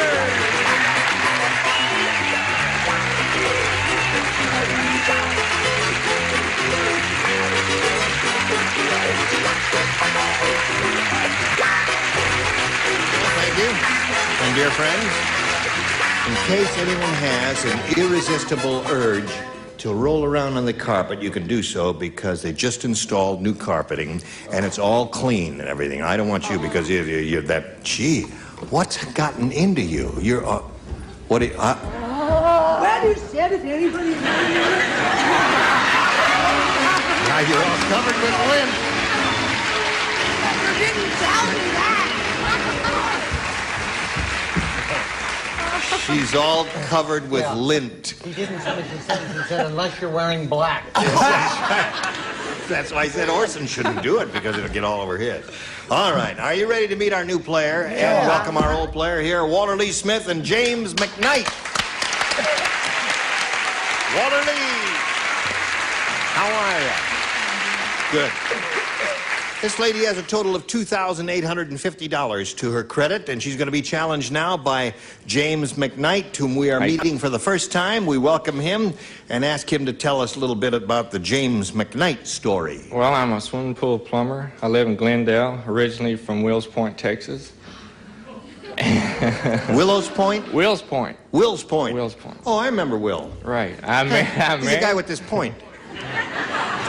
I'm married and have a fantastic little boy named Joshua. How old is Joshua? 1 year old. Uh-huh. What does a swimming pool plumber do? Works hard. A lot of long hours. I see. Short pay. Okay. All right, we'll get this game underway in a moment or so. Good luck to both of you. First, we've got a little message for you. We are ready. I will push the button. There it is. A or B for James McKnight? B, please. All right. This is a new game, and here we go. Hey, did you hear about the Cannibal Short Order Cook? No. You want to hear about the Cannibal Short Order Cook? Yeah. All he cooks is blanks. Cannibal Short Order Cook. All he cooks is blanks. A rimbum. A rimbum is right. Oh, this is a good one. There's only one. I don't want to steal your old, Stop looking. old funky, rotten answer. Don't fight, children. You got it. That's it. I can. The reason I'm wearing this suit is I figure with the whiskers I need to offset it with a little. You see, our contestant James McKnight looks like one of the lesser. Now wait a Greek minute. gods, but with me it's a little more Skid Row slash. You know, I don't think I've seen you with a shirt and tie since you were married. Or much of anything else. I usually hang around my underwear when Gene prints the clothes. No, he's very informal. James, are you ready? I'm ready.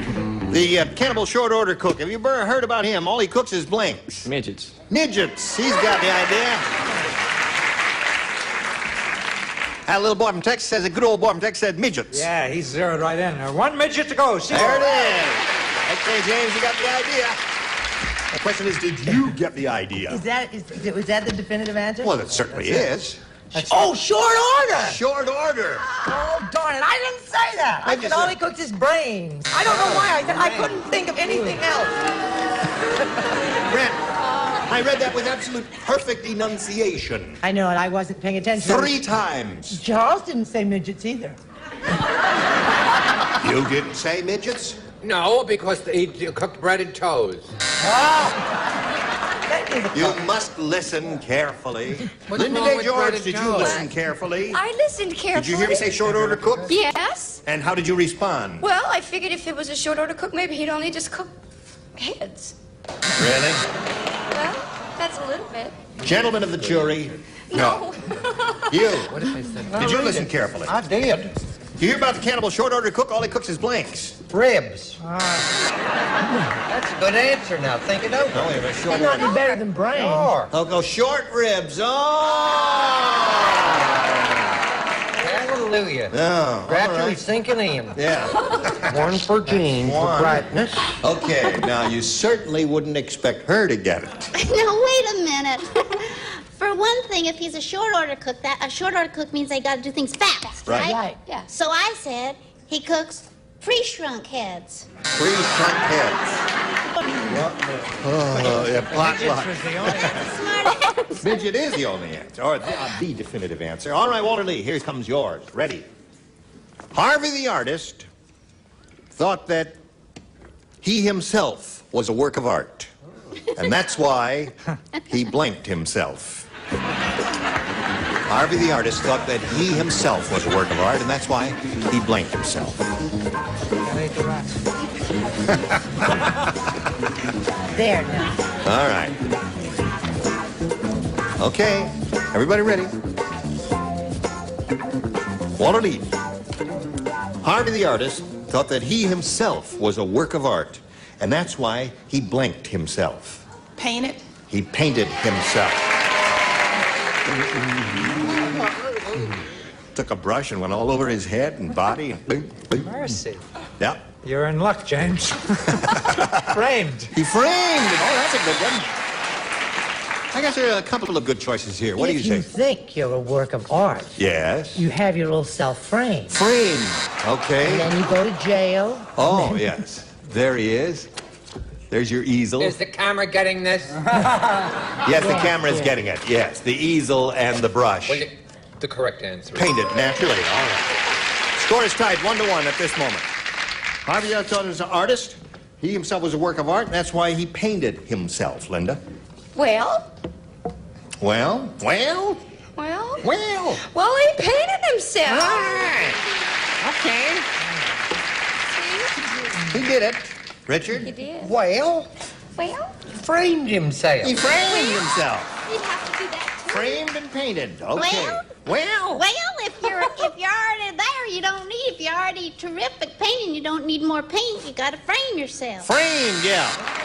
I guess framed is a better answer than painted. So there we are at the end of round 1. Scores 2-1 in favor of Walter Lee here. Round 2 coming up after this. You come back, see the good old boy here. Say, there it is. Right. Okay, round 2 coming up.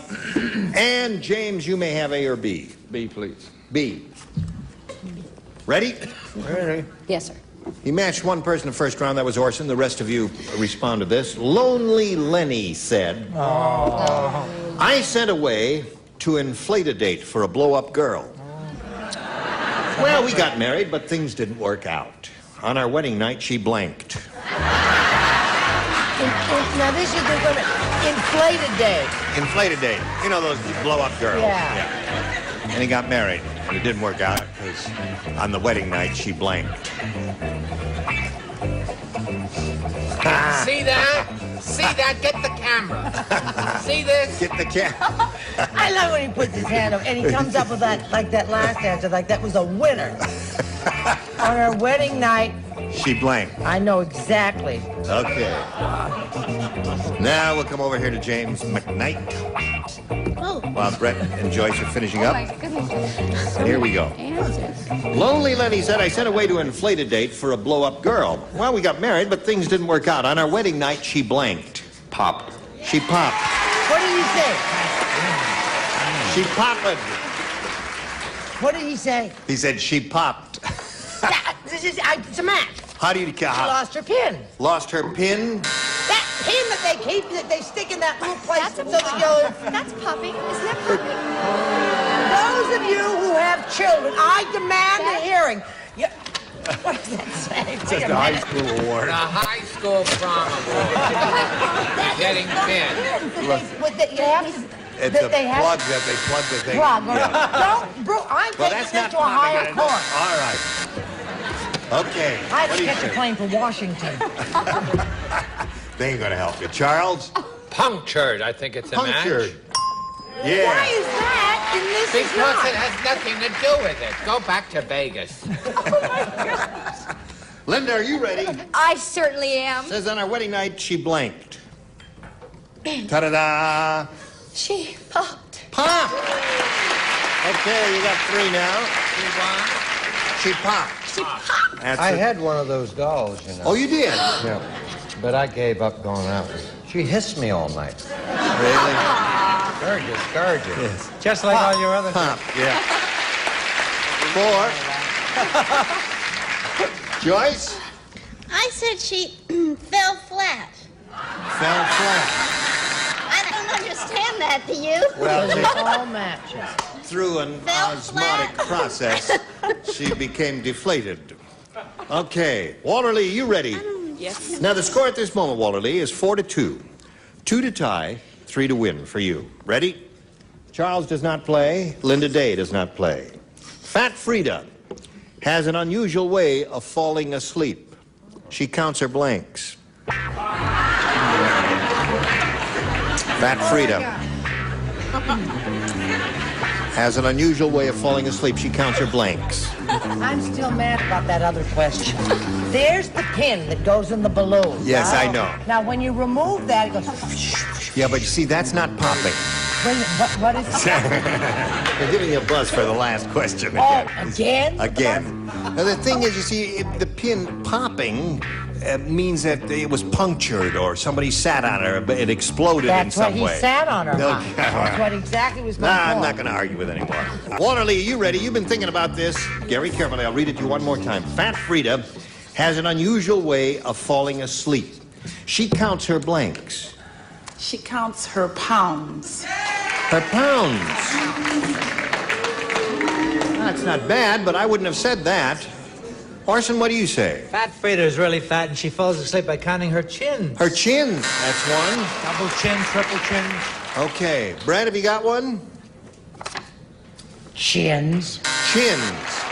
Now, you must match the 2 remaining ones, Richard and Joyce, to stay in the game, Walter, and we'll call on Richard. Her roll. Her roll. So that means James McKnight wins the game. What do you have? Roll. Congratulations. Okay, hang around over here. You know, when I said, if I had that question, I would say counts her wrinkles. Fat Frida, see? She's got a lot of wrinkles and rolls, and that rolls and wrinkles might have matched there. Well, Walter Lee, I'm glad to say you're not leaving here empty-handed. You have $2,850. Congratulations to you. Goodbye, my dear. While we're spinning it off, we want to spin these messages for you. Attaboy. All right, here we are, just standing around waiting for you to come back. And here's James McKnight, first time he's up here. And he's going to have a go at over $5,000. Shall we begin, James? We polled a recent studio audience. We got their best response to this. Blank of fish. Now, the answer they gave most often will get you $500. If you match it, $250 for you for matching the second most popular answer, and $100 for matching the third. Now, you may get some help from our celebrities here. Call on them one at a time. Richard. Well, just a fine kettle of fish. Kettle of fish, okay. Brett. Fillet of fish. Fillet of fish. Charles. All right, Charles. School of fish. School of fish. So there you got fillet, you got school, and you got fine kettle of. You may choose one of those or give us one of your own. School. You want the school of fish? That was Charles' answer, wasn't it? Yes. All right. Sounds good to me. Let's find out if it's up there, and if so, where. We'll begin down at the bottom and reveal the $100 number. School of fish it is, and you got it. Better than nothing. Now let's go up the ladder and see what we got on the $250 number. Kettle. All right, that was Richard's answer. What do you think's under the big one? Filet. How do you want it done? A little butter sauce and everything? Okay. Oh, there it is. Filet. You didn't think of that? I did, but I thought school was better. I see. All right. See, he's a pool plumber, and that was the only of the three answers that had water connected with it. I see.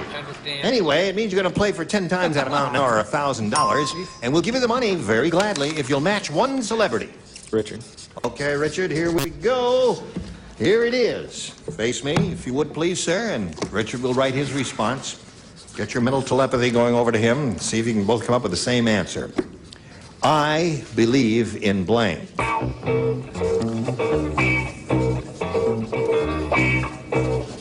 Well, he made up his mind very quickly, Jim. What do you say to this? Music. I beg your pardon? Music. I believe in music. What is that, a song? Right. Lovely song. How's it go? I believe in music. Blank, music. Something like that. Go ahead, Jim. You got the stage and the camera and everything. Go ahead now. Did you guys hear about the one of...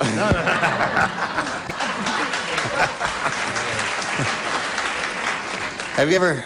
You're standing in back of me, James. Stand over there. Hey, you know what? They put the new carpet on the floor, and they didn't put the tape on here where the guy's supposed to stand. Yeah, but that's the tape. That's in the wrong spot there. That's the tape for the contestant should be right here. There.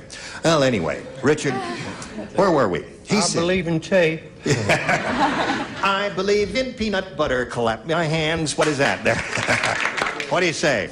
Music. Music gets you the money. Congratulations. You got $1,200. Very good. Okay. I guess there are a couple of other good answers, too. I believe in miracles is another good one. Yes, here it is. There's the card. I believe in fairies. I believe in fairies. Yes, that's another good one. If you believe in fairies, clap your hands. I believe in Peter. But you ready to play another game, Jim? Here comes your challenger, Sharon Kurth. Here we go.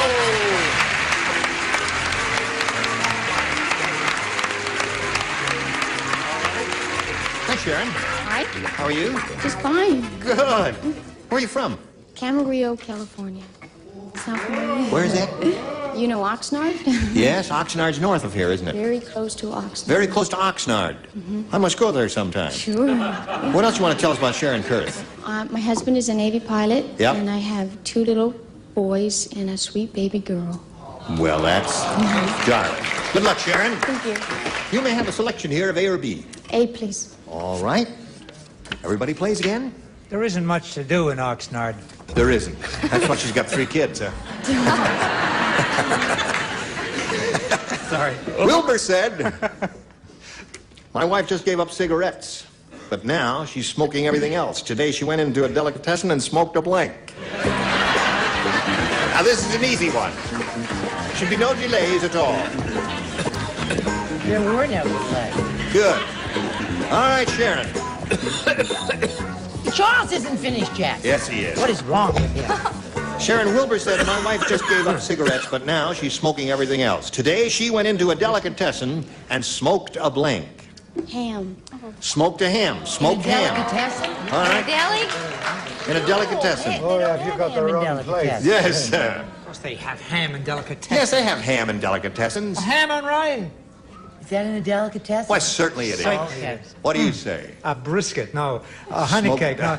I said smoked salmon. Smoked salmon? Yeah. Anything smoked, I guess, would be I good thought here. there was only one answer. I said smoked salmon. Smoked salmon. Well, the first thing that came to my mind. Smoked herring. Smoked herring. Smoked salami. How about that? Would you give us a little smoked salami, Linda?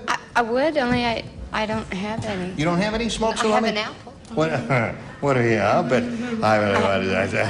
What do you got there? I have salmon. You have salmon. Smoked salmon. You find that at Delicatessen. Richard? I have son of smoked salmon. All right. We've got a lot of smoked salmon here, Sharon, but no smoked ham. I Joyce? don't have anything like that. I bet you don't. I thought it was something you could, hold and smoke, like a bologna. A bologna. That's like a salami. So there you are, Sharon. That's the way it goes. If the first ones are tough. Now, we've got a little message for you, and then you hurry back. We're ready to say goodbye. If you're ready to say goodbye. Are you ready to say goodbye? Might as well. Say goodbye. Goodbye. Goodbye. Goodbye. I shall say goodbye till it be morrow. Who said that? Shakespeare. Shakespeare, Romeo. right. Julie. You want to say the name of that movie again that's going to be out? Yes, Day of the Animals, starring Christopher George. Christopher George and co-starring And co-starring Linda Day Linda George. Day George. Sharky the Seal. And Anybody else have anything they'd like to say before My we go? niece Janice Fawcett just had a new baby. What do you think of that? Terrific. Congratulations. And his name is Jason.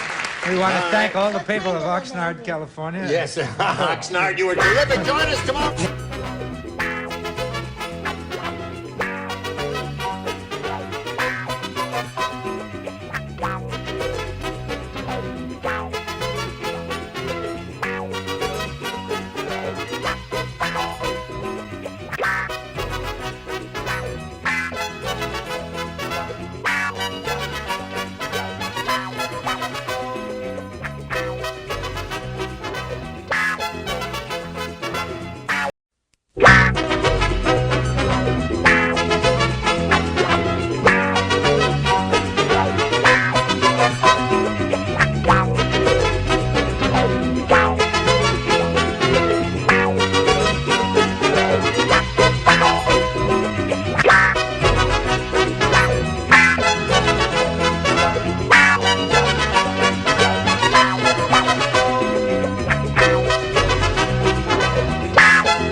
Get ready to match the stars. Nipsey Russell, Brett Summers, Charles Nelson Riley, from Three's Company, Suzanne Summers, Richard Dawson, and Patty Deutsch, as we play the star-studded Big Money Match Game 77. And now here's the star of Match Game 77, Gene Rayburn.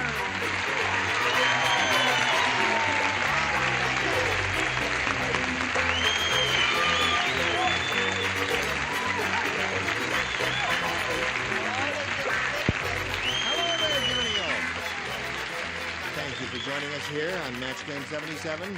You're going to be happy you came, aren't they? They are. Yeah. You're wearing a daisy in your hair. That's right. very attractive. It's growing there. It is. Yeah. Oh, It's a terrible water. problem I have. I went to my doctor. Yes? Yes. And you said a daisy is growing out of my head? Yeah. What'd he say? Oh, don't Read ask the me. note. Yeah. Oh, read the note. Okay, let's welcome our champ, Linda Tibbetts, with $12,850.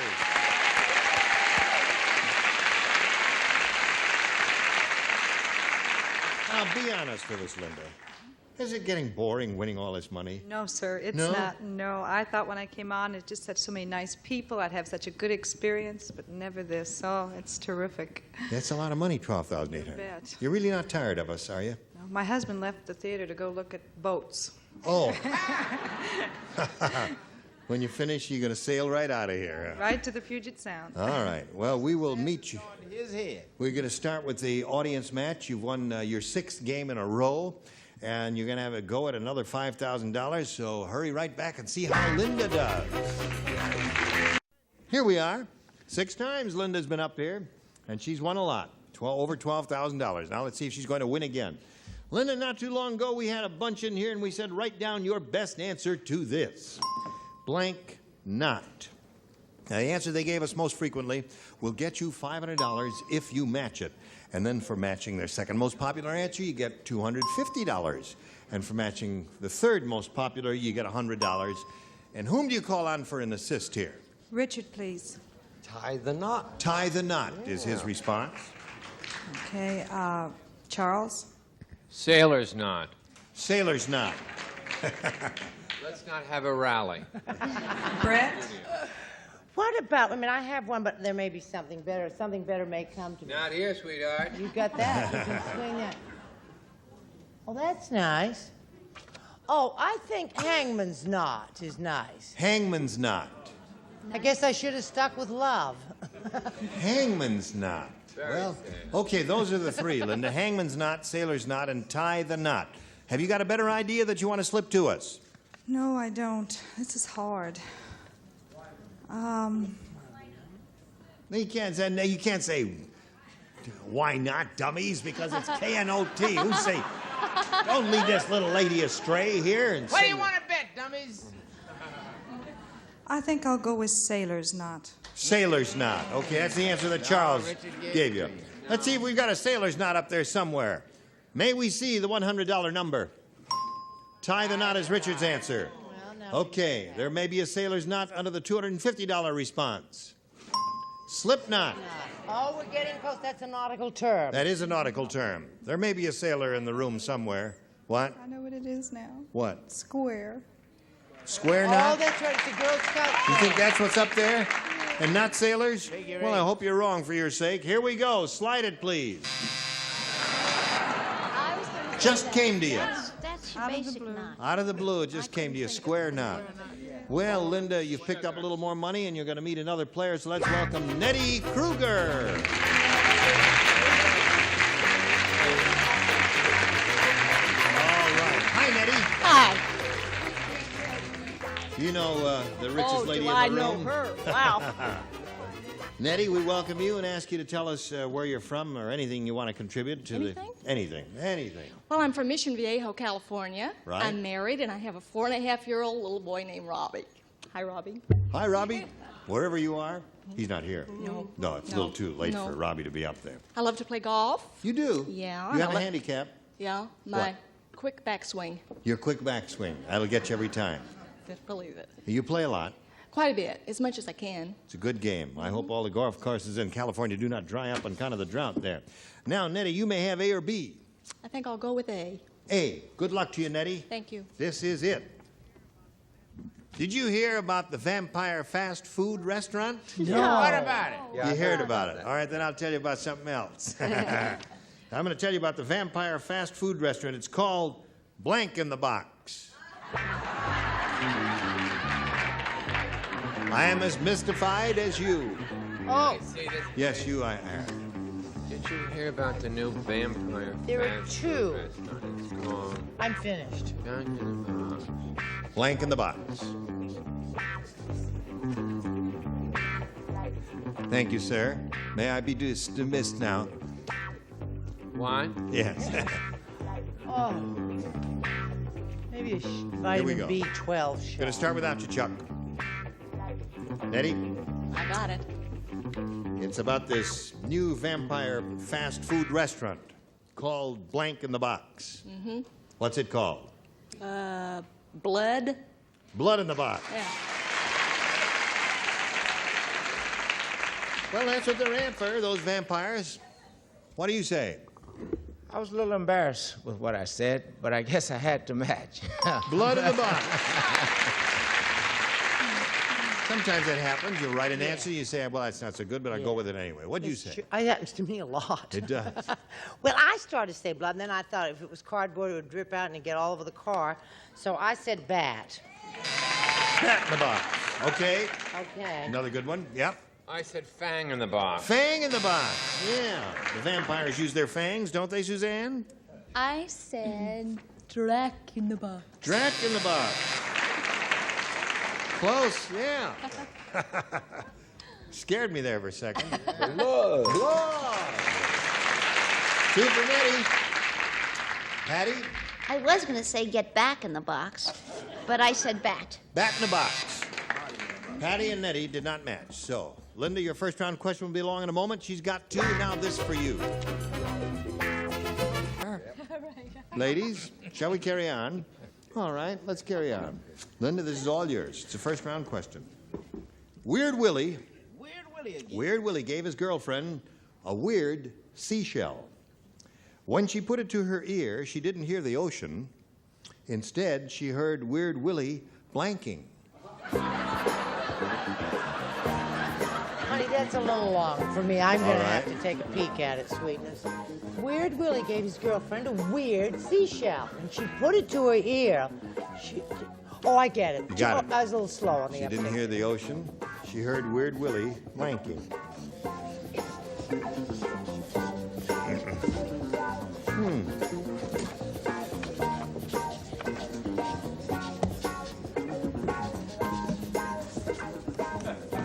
Okay. Now we are ready for Linda. Weird Willie gave his girlfriend a weird seashell. When she put it to her ear, she didn't hear the ocean. Instead, she heard Weird Willie blanking. Snoring. Snoring. I think you're losing your touch. I think you are getting bored with us here. No. Snoring. Okay, Nipsey. You're going to do that till they fix it. That's right. How much has Linda won already? $12,850. You don't think she's getting rich and lazy, do you? Maybe. It was a watery sound. She Right. heard Weird Willie tinkling. What are you doing to your... I'm jumping on my eyes to see if they'll get fixed. There is a way of doing that. Ringing his bell or tinkling. Okay, that's 2 tinkles. Charles? I said burping. Burping. Don't ask me why, I just said it. Okay, Charles, I'm not going to ask you why you said burping, so don't offer any explanation. Suzanne, instead, she heard Weird Willie... Has nothing to do with toilets. Humming. Humming? I just wanted to see if I could say the word again. See? No, Okay. toilets. Oh, yes, of course. Yes, you can't say We that. can't say that on Three's Company. Right. Now, you, sir. Wonder why Charles said burping. I don't know. We'll never find out. He's a Never, little ever, aggressive ever going to today. find I wouldn't out. touch it. You won't tell us? No. I said tinkling. Tinkling.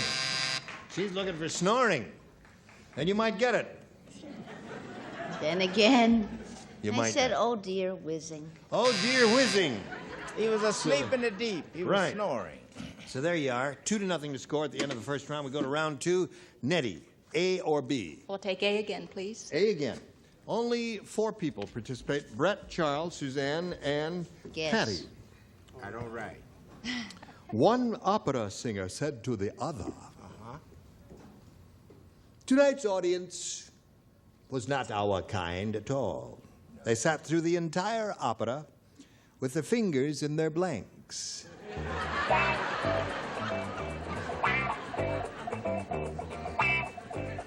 Not our kind at all, at all. That was an English opera singer, wasn't it? Quite. Who sounds a little like Dracula. Bella figlia dell'amore, dell'amor. Don't call us, we'll call you. Abra, Figaro, abra, Figaro. Ready. Who's this? It's Nettie. Ready. Nettie, are you ready? I'm ready. One opera singer said to the other, tonight's audience was not our kind. They sat through the entire opera with their fingers in their blanks. Ears. Ears would be a good answer. All right, Brett, you're first. C'est quoi? I repeat to you what I told him. Don't call us, we'll call you. Oh. Ears! Oh, that's one for Nettie. She now has 3. I said also ears. Thank you, Figaro. Figaro la, Figaro qua, Figaro chose, Figaro su, abra Figaro better. This is disgusting. Noses. Noses. That wasn't my kind of audience. It's Noses. definitely not their kind of audience. They didn't. They thought it stank. What do you say, Patty? Well, I was going to say raincoats, but luckily I said ears. You said ears. It's 5 ears. Now you got to go to work, honey. You got to match 5 to tie. You could win another one with 6. Here we go. Stephen has has the worst table manners in the world? At the restaurant, after he was through eating, he wiped his mouth on the blank. He has the worst table manners at the end when he finished eating. After he was through eating, he wiped his mouth on the blank. Has the worst table manners in the world.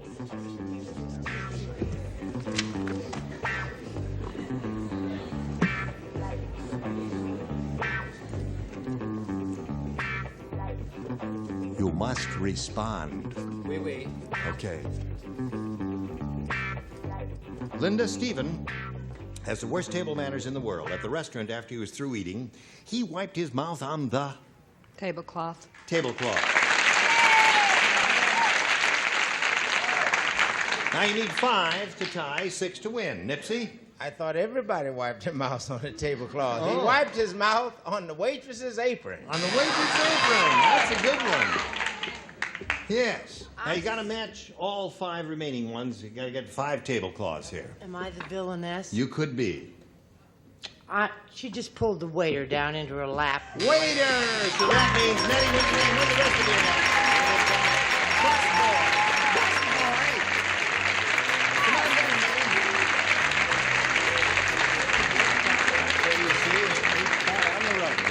Don't go away. Well, Linda. It's been beautiful. It has. Thank you all. You It's were been wonderful. terrific. A great champ. $12,850. Linda Kidder. Always spin it around because there's been some messages just for you. Very nice. How is it? Hello there. Are you ready, Nettie? I'm always ready. Almost. Okay. Now, Nettie, here's the way it is. Not too long ago, we had a bunch in the audience here, big high IQ like these people, and we said, write down your best answer to this. Blank of life. And the answer they gave us most often will get you $500 if you match it. Then for matching the second most popular answer, you'll get $250. Then $100 we give you for matching the third most popular, and 3 of our 6 will help. All righty. I'd like to go with Nipsey, please. I guess probably the familiar one would be the soap opera, Love of Life. Yes, that's one. Richard? Prime of Life. Prime of a life. And Brett. What about Spice of Life? Spice of life is a good one. So those are 3. Spice of life, prime of life, and love of life. I think I'll go with Love of Life. I'd go with love if I had a chance to. Why not? Love of life. Here we go. Let's find out if we got love of life up there under the $100 number, if you please. Time of life. All right, we want love of life. May we see the $250 number? Spice. Looking good. It is looking good. You got the 2 of the 3 the celebrities gave you. Is this one of our soaps? I hope. Love of Life, is that our network? It is our network. Oh, good. Well, then we can dwell on it and plug the heck out of it there. I was going to slip it through quickly if it was on ABC or NBC, but says Love of Life is what we want. That big hit on daytime TV. Love of Life. May we see it, please? Love of Life.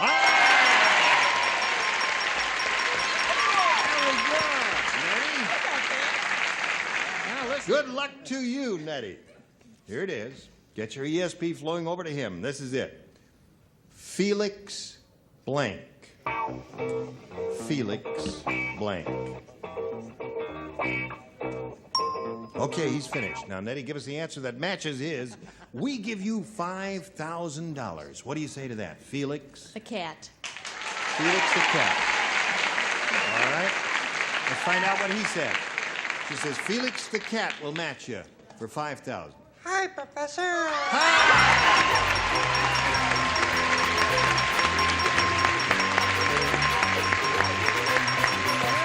My dear, now you got $5,600. How about that? My first reaction, my first thought, and it's a good thing I didn't transfer it to you by a ESP, was Felix Unger. Yeah, But, that's what I thought of You too. thought of that too, yeah. So it was a tough one. There were a couple of good choices there. Well, anyway, you got $5,600, and you are going to meet Harlan Barbanel. Hello there. There you go. Harlan, you know Nettie. She's very happy. She's won a bundle, and we'll give her a chance to catch her breath while we hear about you. Well, thank you. I'm a school administrator, principal of a school just north of us called Fairfax Community Adult School. Oh, yes. I'm really excited that I just became a new dad after 14 years. So I have a 14-year-old and a 9-week-old. No kidding. Called Jason the Fleece. Jason Lance, but we call him the Fleece. I see. Okay, Harlan, we welcome you, sir, Thank you. we wish you the very best of luck. She's had her luck, and now let's see what happens with you. You may have A or B. I'll try B. Okay. B is what he wants. That's what he gets. Fred said, the finance company is really mean. How mean are they? Stand here all day, wait for you. You let me down. Finance company's really mean. They came into my house in the middle of the night and repossessed my blank.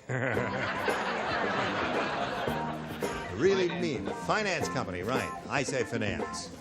Finance company came to my house in the middle of the night and repossessed my blank. Got you, baby. Okay. In the middle of the night. Yeah. Repossessed my blank.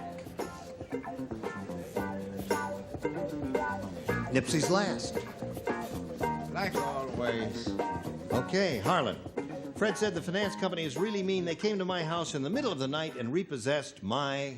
Bed. Bed. Oh, that's a good one. Came up with a pretty good one, Nipsey? Yeah, in the middle of the night, they repossessed his pajamas. His pajamas. So there he was. Yes? But I thought he brought something else on time. I said they repossessed Wife. his wife. Yes, that's a good one. The correct answer, Gene. Let's get on. All right, let's get on with it. One bed for Harlan. Suzanne, the man's looking for a bed. What do you offer? A bed. Oh, Suzanne offered you a bed there. That's two for you. A wife. A wife he's offering. Well, he's got the bed and a wife, and he's got jammies there. So you got two, and that's not bad for a first-round question. Don't you go away, and don't you go away, because we got something for you. You're all grand, and join us tomorrow for Match Game 77. Thank you, Gene Rayburn. Goodbye.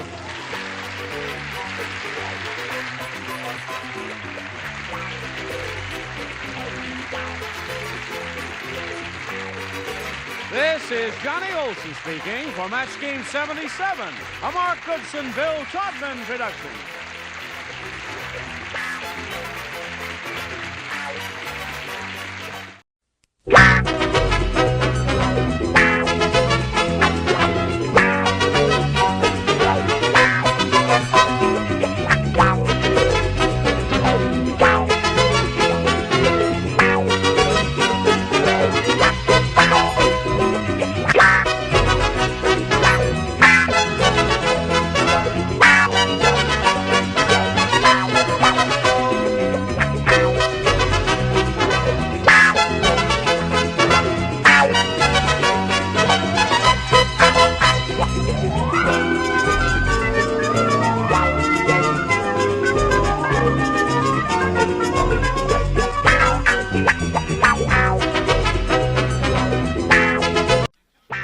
Get ready to match the stars from Charlie's Angels, David Doyle, Brett Summers, Charles Nelson Riley, Connie Stevens, Jack Jones, and Betty White as we play the star-studded Big Money Match Game PM.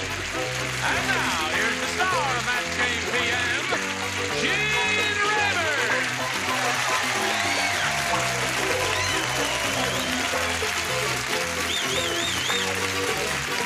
Hello, John. Thank you, friend. Thank you for joining us. Here we are once again, ready to make a mountain out of a molehill. So let's say hello to our two players here, Deborah Gravenberg and Jackie White. I greet you both. Hello. I want to find out a little bit about each of you. We'll begin with you, sir. Well, my name's Jackie White, 23, 24, single, and love thrill sports. You love what kind of Thrill sports? sports. Thrill sports. Skydiving, hang gliding, you know. You do all that? When I get around to it. Oh, boy. I find those very dangerous myself. Okay, Jackie, and you, Deborah. Where are you from? Hi, I'm from Eureka, California, and I'm married and have two beautiful sons, and we're living temporarily here in Southern California while my husband is doing some administrative internship work at Cal State Northridge. Okay, and it's good. a pleasure to be here. We're delighted to have you here. And you, sir. Now, here on Match Game PM, each of you will have 3 opportunities to match as many of the stars as you possibly can. And the one who's done that most often at the end of the 3rd round will be the winner. That person will go on to play the Big Money Super Match, which can pay off over $20,000. So good luck to both of you. Here we go. Now, Jackie, you want A or B? B. He says B. B says, Weird Willie is so weird. He's the only man in the world that keeps his blank on with a suction cup. Weird Willie is so weird, he's the only man in the world that keeps his blank on with a suction cup. What do you change your mind, Brett? Yes, yeah. Weird Willie is so weird, he's the only man in the world that keeps his blank on with a suction cup. Underwear. We weren't ready for that, Jackie, but that's what you say. That's what you say. That's not weird. That's how I keep mine on. Okay. I plead nole contendory. I couldn't think of a thing, so I said hair. Hair, that's a perfectly good answer. A lot of people do that. But that's not weird. A lot of people keep up. No, it's weird. It's weird. To do it with a suction cup, little glue. No, leave them alone now. No, cut. Show us your answer. That's how our acting is, always subtle, like a train wreck. Nose. Keeps his nose on with a suction cup. Don't you move me. Okay, Chuck. Hey, baby. Toupee. Okay. Connie, Weird Willie, only man in the world, keeps his blank on with a suction cup. What do you say to that? Toupee. Okay. I do 2 of those. You got the idea now, right, Jackie? It's kind of a warm-up question for you. I guess so. Okay, Jack Jones. I don't know if it's going to count, but it's similar. Keeps his pants on with a suction cup. Now, trousers and underwear are 2 different things, and I hope you're wearing both. You can say underpants. Well, that would be different, but you Yes. didn't say underpants. No, Or I didn't jockey say that, shorts. did I? No, you didn't say that. Or Jackie shorts. A Jackie short, yeah. El Ruggo. El Ruggo. You have a hole in your sleeve. Oh, my goodness, it's like Connie's skirt. Have you seen her skirt? Mystery loves company. Really? Okay, Deborah, you ready for yours? Sure. We're not. Okay. Carl the convict said. What? Carl the convict said, this is really a minimum security prison. I can tell it's minimum security because the guards are only armed with blanks. Minimum security prison. Here we go. Carl the convict said, this is really a minimum security prison. I can tell it's minimum security because the guards are only armed with blanks. Water guns? Water guns. Good answer. Okay, good answer. Water guns. You got it again, No, right? I know, but this would be rather ineffectual. I have slingshots and BB guns. Oh, good. Well, that's a good answer. Nothing wrong with that. Hers was good and yours is good. I don't want to put you down. Sorry, I didn't have to say it. All right. He always turns to me and says, did you say it? Did you say it? Yes, I said it. Water pistol. Water pistol. Okay, Charles. Slingshot. Slingshots. All right, slingshots. Deborah's looking for water guns. Me 3 slingshots. Oh, lots of slingshots up here. What have you got there, Jack? Well, I said the guards were armed with blanks. Oh. Oh, that's wonderful. I like that the best. It's a minimum security prison because the guy. guards are only armed with blanks. He wins. He We wins. said That's the that. best. Yeah, you got to fill that in. Now, what's your answer? He did. Blank. That's it, blanks. Come on, You're not Ollie. You're not allowed to use the same word? Ollie. Blanks, it was my answer. Oh. I'm sorry. Okay. Well, Blanks excuse me. We understand. Yes. Is the secret out around the country that sometimes we do more than one of these shows in a day? I mean, or is Oh, that, yes. does it? Oh, we know yes, that, of but course, that's not yes. a deep, dark Everybody secret. knows. So toward the end of the day, one begins to wind down and go downhill, right? And come up with an answer like rubber bands. Rubber band. It's Yeah. game show fatigue.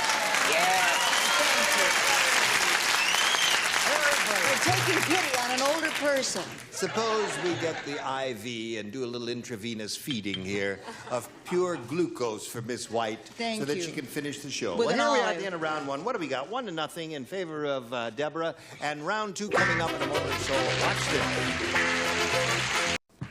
Okay, here we go to round two. And Deborah, since you're ahead, we're going to ask you to go first. Do you want A or B? Oh, I think I'll take A. You want A? You got A. Harry said. Yep. It doesn't call for a response, Dave. Like your spirit, David. Thank you. Harry said they just made the world's scariest horror movie. Uh-oh. It stars my wife without her blank.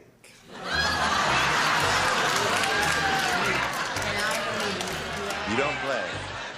You understand? You understand. You understand. World's you scariest understand, don't horror you? movie. Oh, wonderful. Look how Good, clever good, good. he is. Very good, dear. How's that fun? Excellent. That's not a winner. I'll kiss Okay. till you bark at a fox. Here we go. Harry said they just made the world's scariest horror movie. It stars my wife without her blank. Makeup. Makeup is good. Excellent response. Excellent answer, I thought she gave. I thought it was absolutely superb. Oh, it's about time. Okay, Chuck. Let's make up. Have you ever seen makeup? Makeup. Have you ever seen... World's scariest movie stars my wife without her. What did she say, Connie? Speak up. Teeth. Teeth. You're supposed to say it when you hold your card out. Even if you're ashamed of your answer, you must say it anyway. That's enough. Cut. Throw it away. Get it out of there. Hello, Jack. Must I say mine? You must say yours loud and clear. Without her false teeth. Okay. What have you got there, Betty? Makeup. Makeup. Oh. Okay, Jackie White, here is yours. Hey, there's a new dial-a-joke service in Washington, D.C. When you want a joke, you call information, and they give you the number of blank. Oh, that's a good one. There's so many. What are there? Two really outstanding ones, I think. Maybe three. Sound joke, and they give you the name. Is it too late? Oh, wait a minute. I got it. Too late, change my No, mind. change yours quickly if you want to change it. It's a woman's privilege. Go ahead. Now stop that.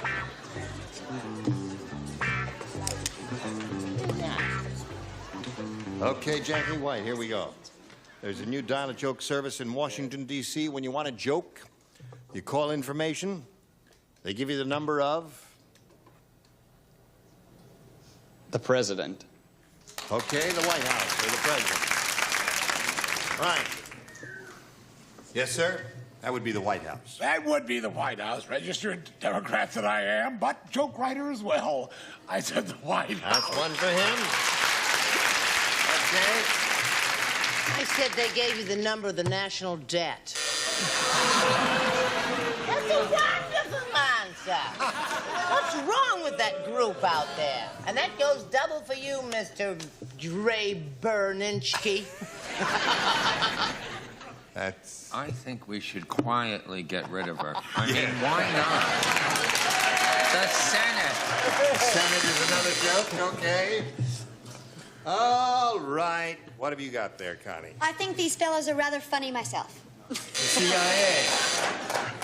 When you want a joke in Washington, D.C., you call information, they give you the number of... I'm terribly sorry. I had White House. That's the one I changed. You threw it away. Threw it away like a fool. And so Billy Carter. Billy Carter.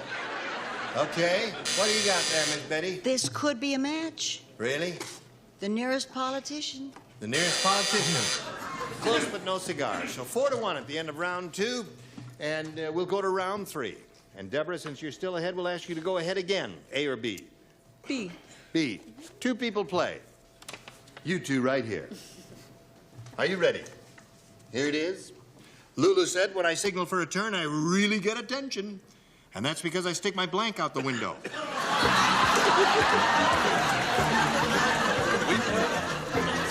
That's two. Just the two of you, Connie and Jack. But it says Go not for it, Connie. No, it doesn't. Oh. The only, well, no, you see, it has to be, the light has to be on. Oh, I you see. I thought it was on. Right. Would you read it again, please? Yes, of course. Lulu said, when I signal for a turn, she's driving a car, you see. When I signal for a turn, I really get attention, and that's because I stick my blank out the window.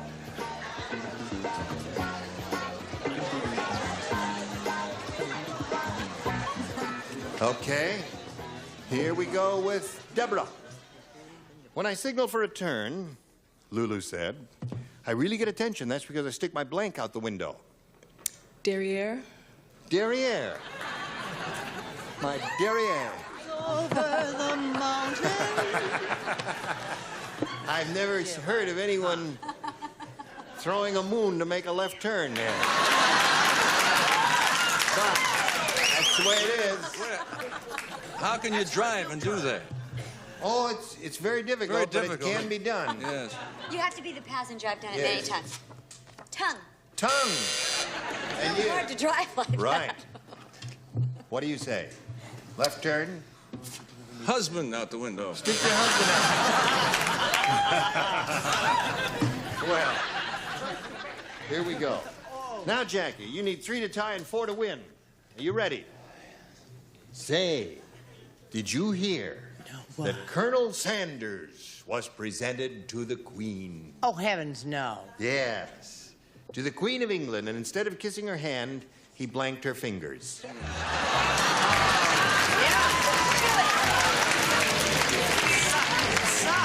I just love it. It's my favorite question of the week. I still can't write, right? Yeah. You got it Did right you there. hear, Jackie, that Colonel Sanders was presented to the Queen of England? Instead of kissing her hand, he blanked her fingers. Licked. He licked her fingers.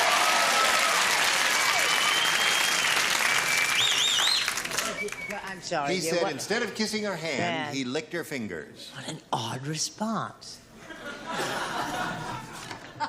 Licked. Okay. I shouldn't answer this question. Why? Because I took the Pioneer chicken test. Lick. Okay, that's 2 more for Jackie. He now has 3, scores 4-3. Let's see if Connie Stevens ties the score with her response. She doesn't die. 4-4. One more of those will win the game. Well, I want to know if her fingers were regular or crunchy. Because I said lick to. That wins the game. If you can't join them, lick them.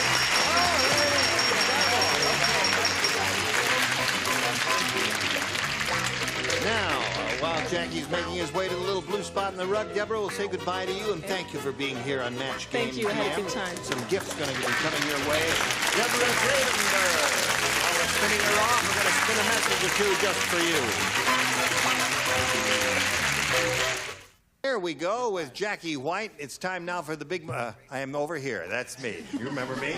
I know it's very exciting to win the money and have a go at the big dough here, but you got to pay attention to listen now. You can win over $20,000 here, and to do that, we have 2 audience matches for you. Let's begin with the first one. We polled the studio audience not too long ago. A very smart bunch like these here tonight. We said, write down your best answer to this. Ralph blank. Now, if you match the answer they wrote down most frequently, you get $500. If you match their second most popular answer, you get $250. And then for matching the third, you get $100.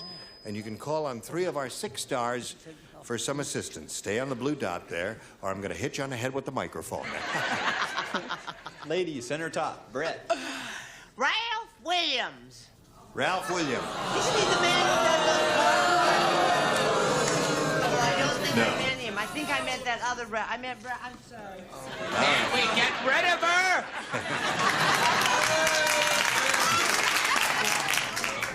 Connie Ralph saved Williams me. is our friend, the Ralph Nader. Ralph Ralph Edwards. Ralph Edwards. You have Ralph Edwards, Ralph Nader, and Ralph Williams. You can choose one of those or think up one of your own. Mr. Ralph Nader. Ralph Nader's the one we want. Let's find out if he's up there. And if so, where? We'll begin down at the bottom as we usually do with the $100 number. There's Ralph Edwards. Wait till you see. Who did he choose? He chose Ralph Nader. What a good idea. Why don't you just tune in every day and find out? All right. Now, I saw Ralph Edwards the other day, and he's a wonderful person. Now we're looking for Ralph Nader. May we see the $250 number? Ralph Malph. Who's Ralph Malph? He's a character. He's a character in Happy Days, right? Okay. Right. Ralph Malph. Little red-headed kid, but so big. Yeah. Okay, here we go with Ralph Nader for the big $500 response. May we see it, please? You got it. Good. Yeah. You got $500, which means the least you'll play for is 10 times that amount, or $5,000. But you got another shot here. We're going to see how much more you'll win with your second audience match. Slide it. Here it is. Kidney blank. Okay? Mr. David. What? Oh, me.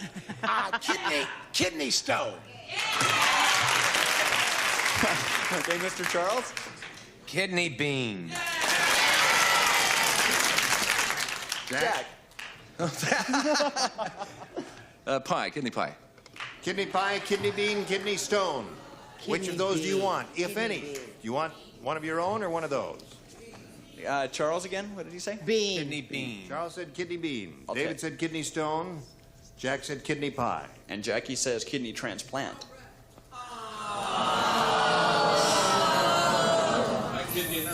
Jack will not come out of the recovery room alive. Okay, Never kidney you mind, transplant. Jack. That's what he wants, and that's what he's going to get. Okay, nurse. Hang in there, baby. It'll be there somewhere. Come in, nurse. I'm ready now to start the operation. May we see the $100 number? Kidney pie is the one that Jack Jones gave you. May we see the next one, please? Kidney stone is the one David Doyle gave you. You think it's going to be beans? Not a chance for a kidney transplant. Leave that man alone. Not a chance, Jackie. I'll make a little side bet with you. All right, may we see the $500 number? It's too negative. All right. Now, you didn't win anything on this audience match. However, the $5,000 is the least you'll be playing for. However, you can double your money and play for $10,000 if you have a lucky spin of the star wheel here. Have a go at it. Good luck to you. Let's all hope for a double. Go. All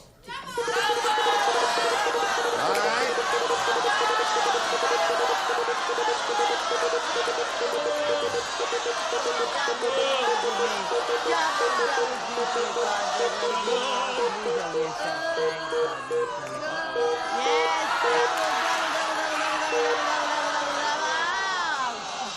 You did not double it, but that's a goodly sum, $5,000, and you got a good player there in Betty White, so good luck to you.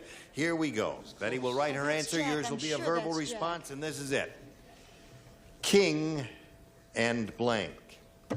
King and blank.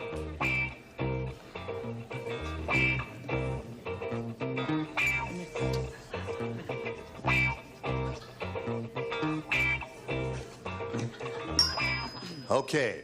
If you give us the answer that Betty's written on the card, we give you $5,000. What do you say to that? King and I. King and I. King and I. Well, now it's better than king and transplant. It's okay. Betty says King and I will match her for the $5,000. Jackie, I could kill myself because I've done that show and I love it and I've done it 8 times and I said king and queen. King and queen. I'm so sorry. Well, that's a logical pairing.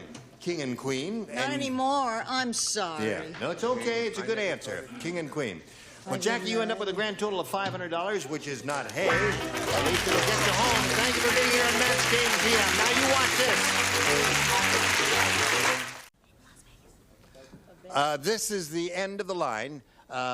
We'd like to thank all of you lovely people for being with us here tonight. How much time do you have to fake I'm it? sorry, the contract goes for another Good year. thin one. No, they can No. do something about that. No, everybody loves know him. what I He's mean? only kidding, folks. He doesn't mean a word of it there. What was that you said? I didn't say anything. Oh, that's what I thought. Yeah, he said king and con. King Would and like to lodge a complaint. What? The next time Jack Jones is on this show, I want it. Or not down Oh. there. Okay. Got it? We'll work on it. We'll see what we can do. Well, I guess we won't see him again. I'm Gene Rayburn. Join us next week for Match Game PM. Thank you. Goodbye.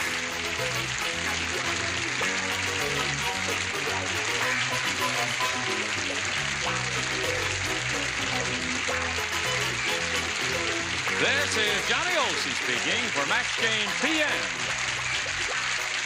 A Mark Goodson, Bill Todman production.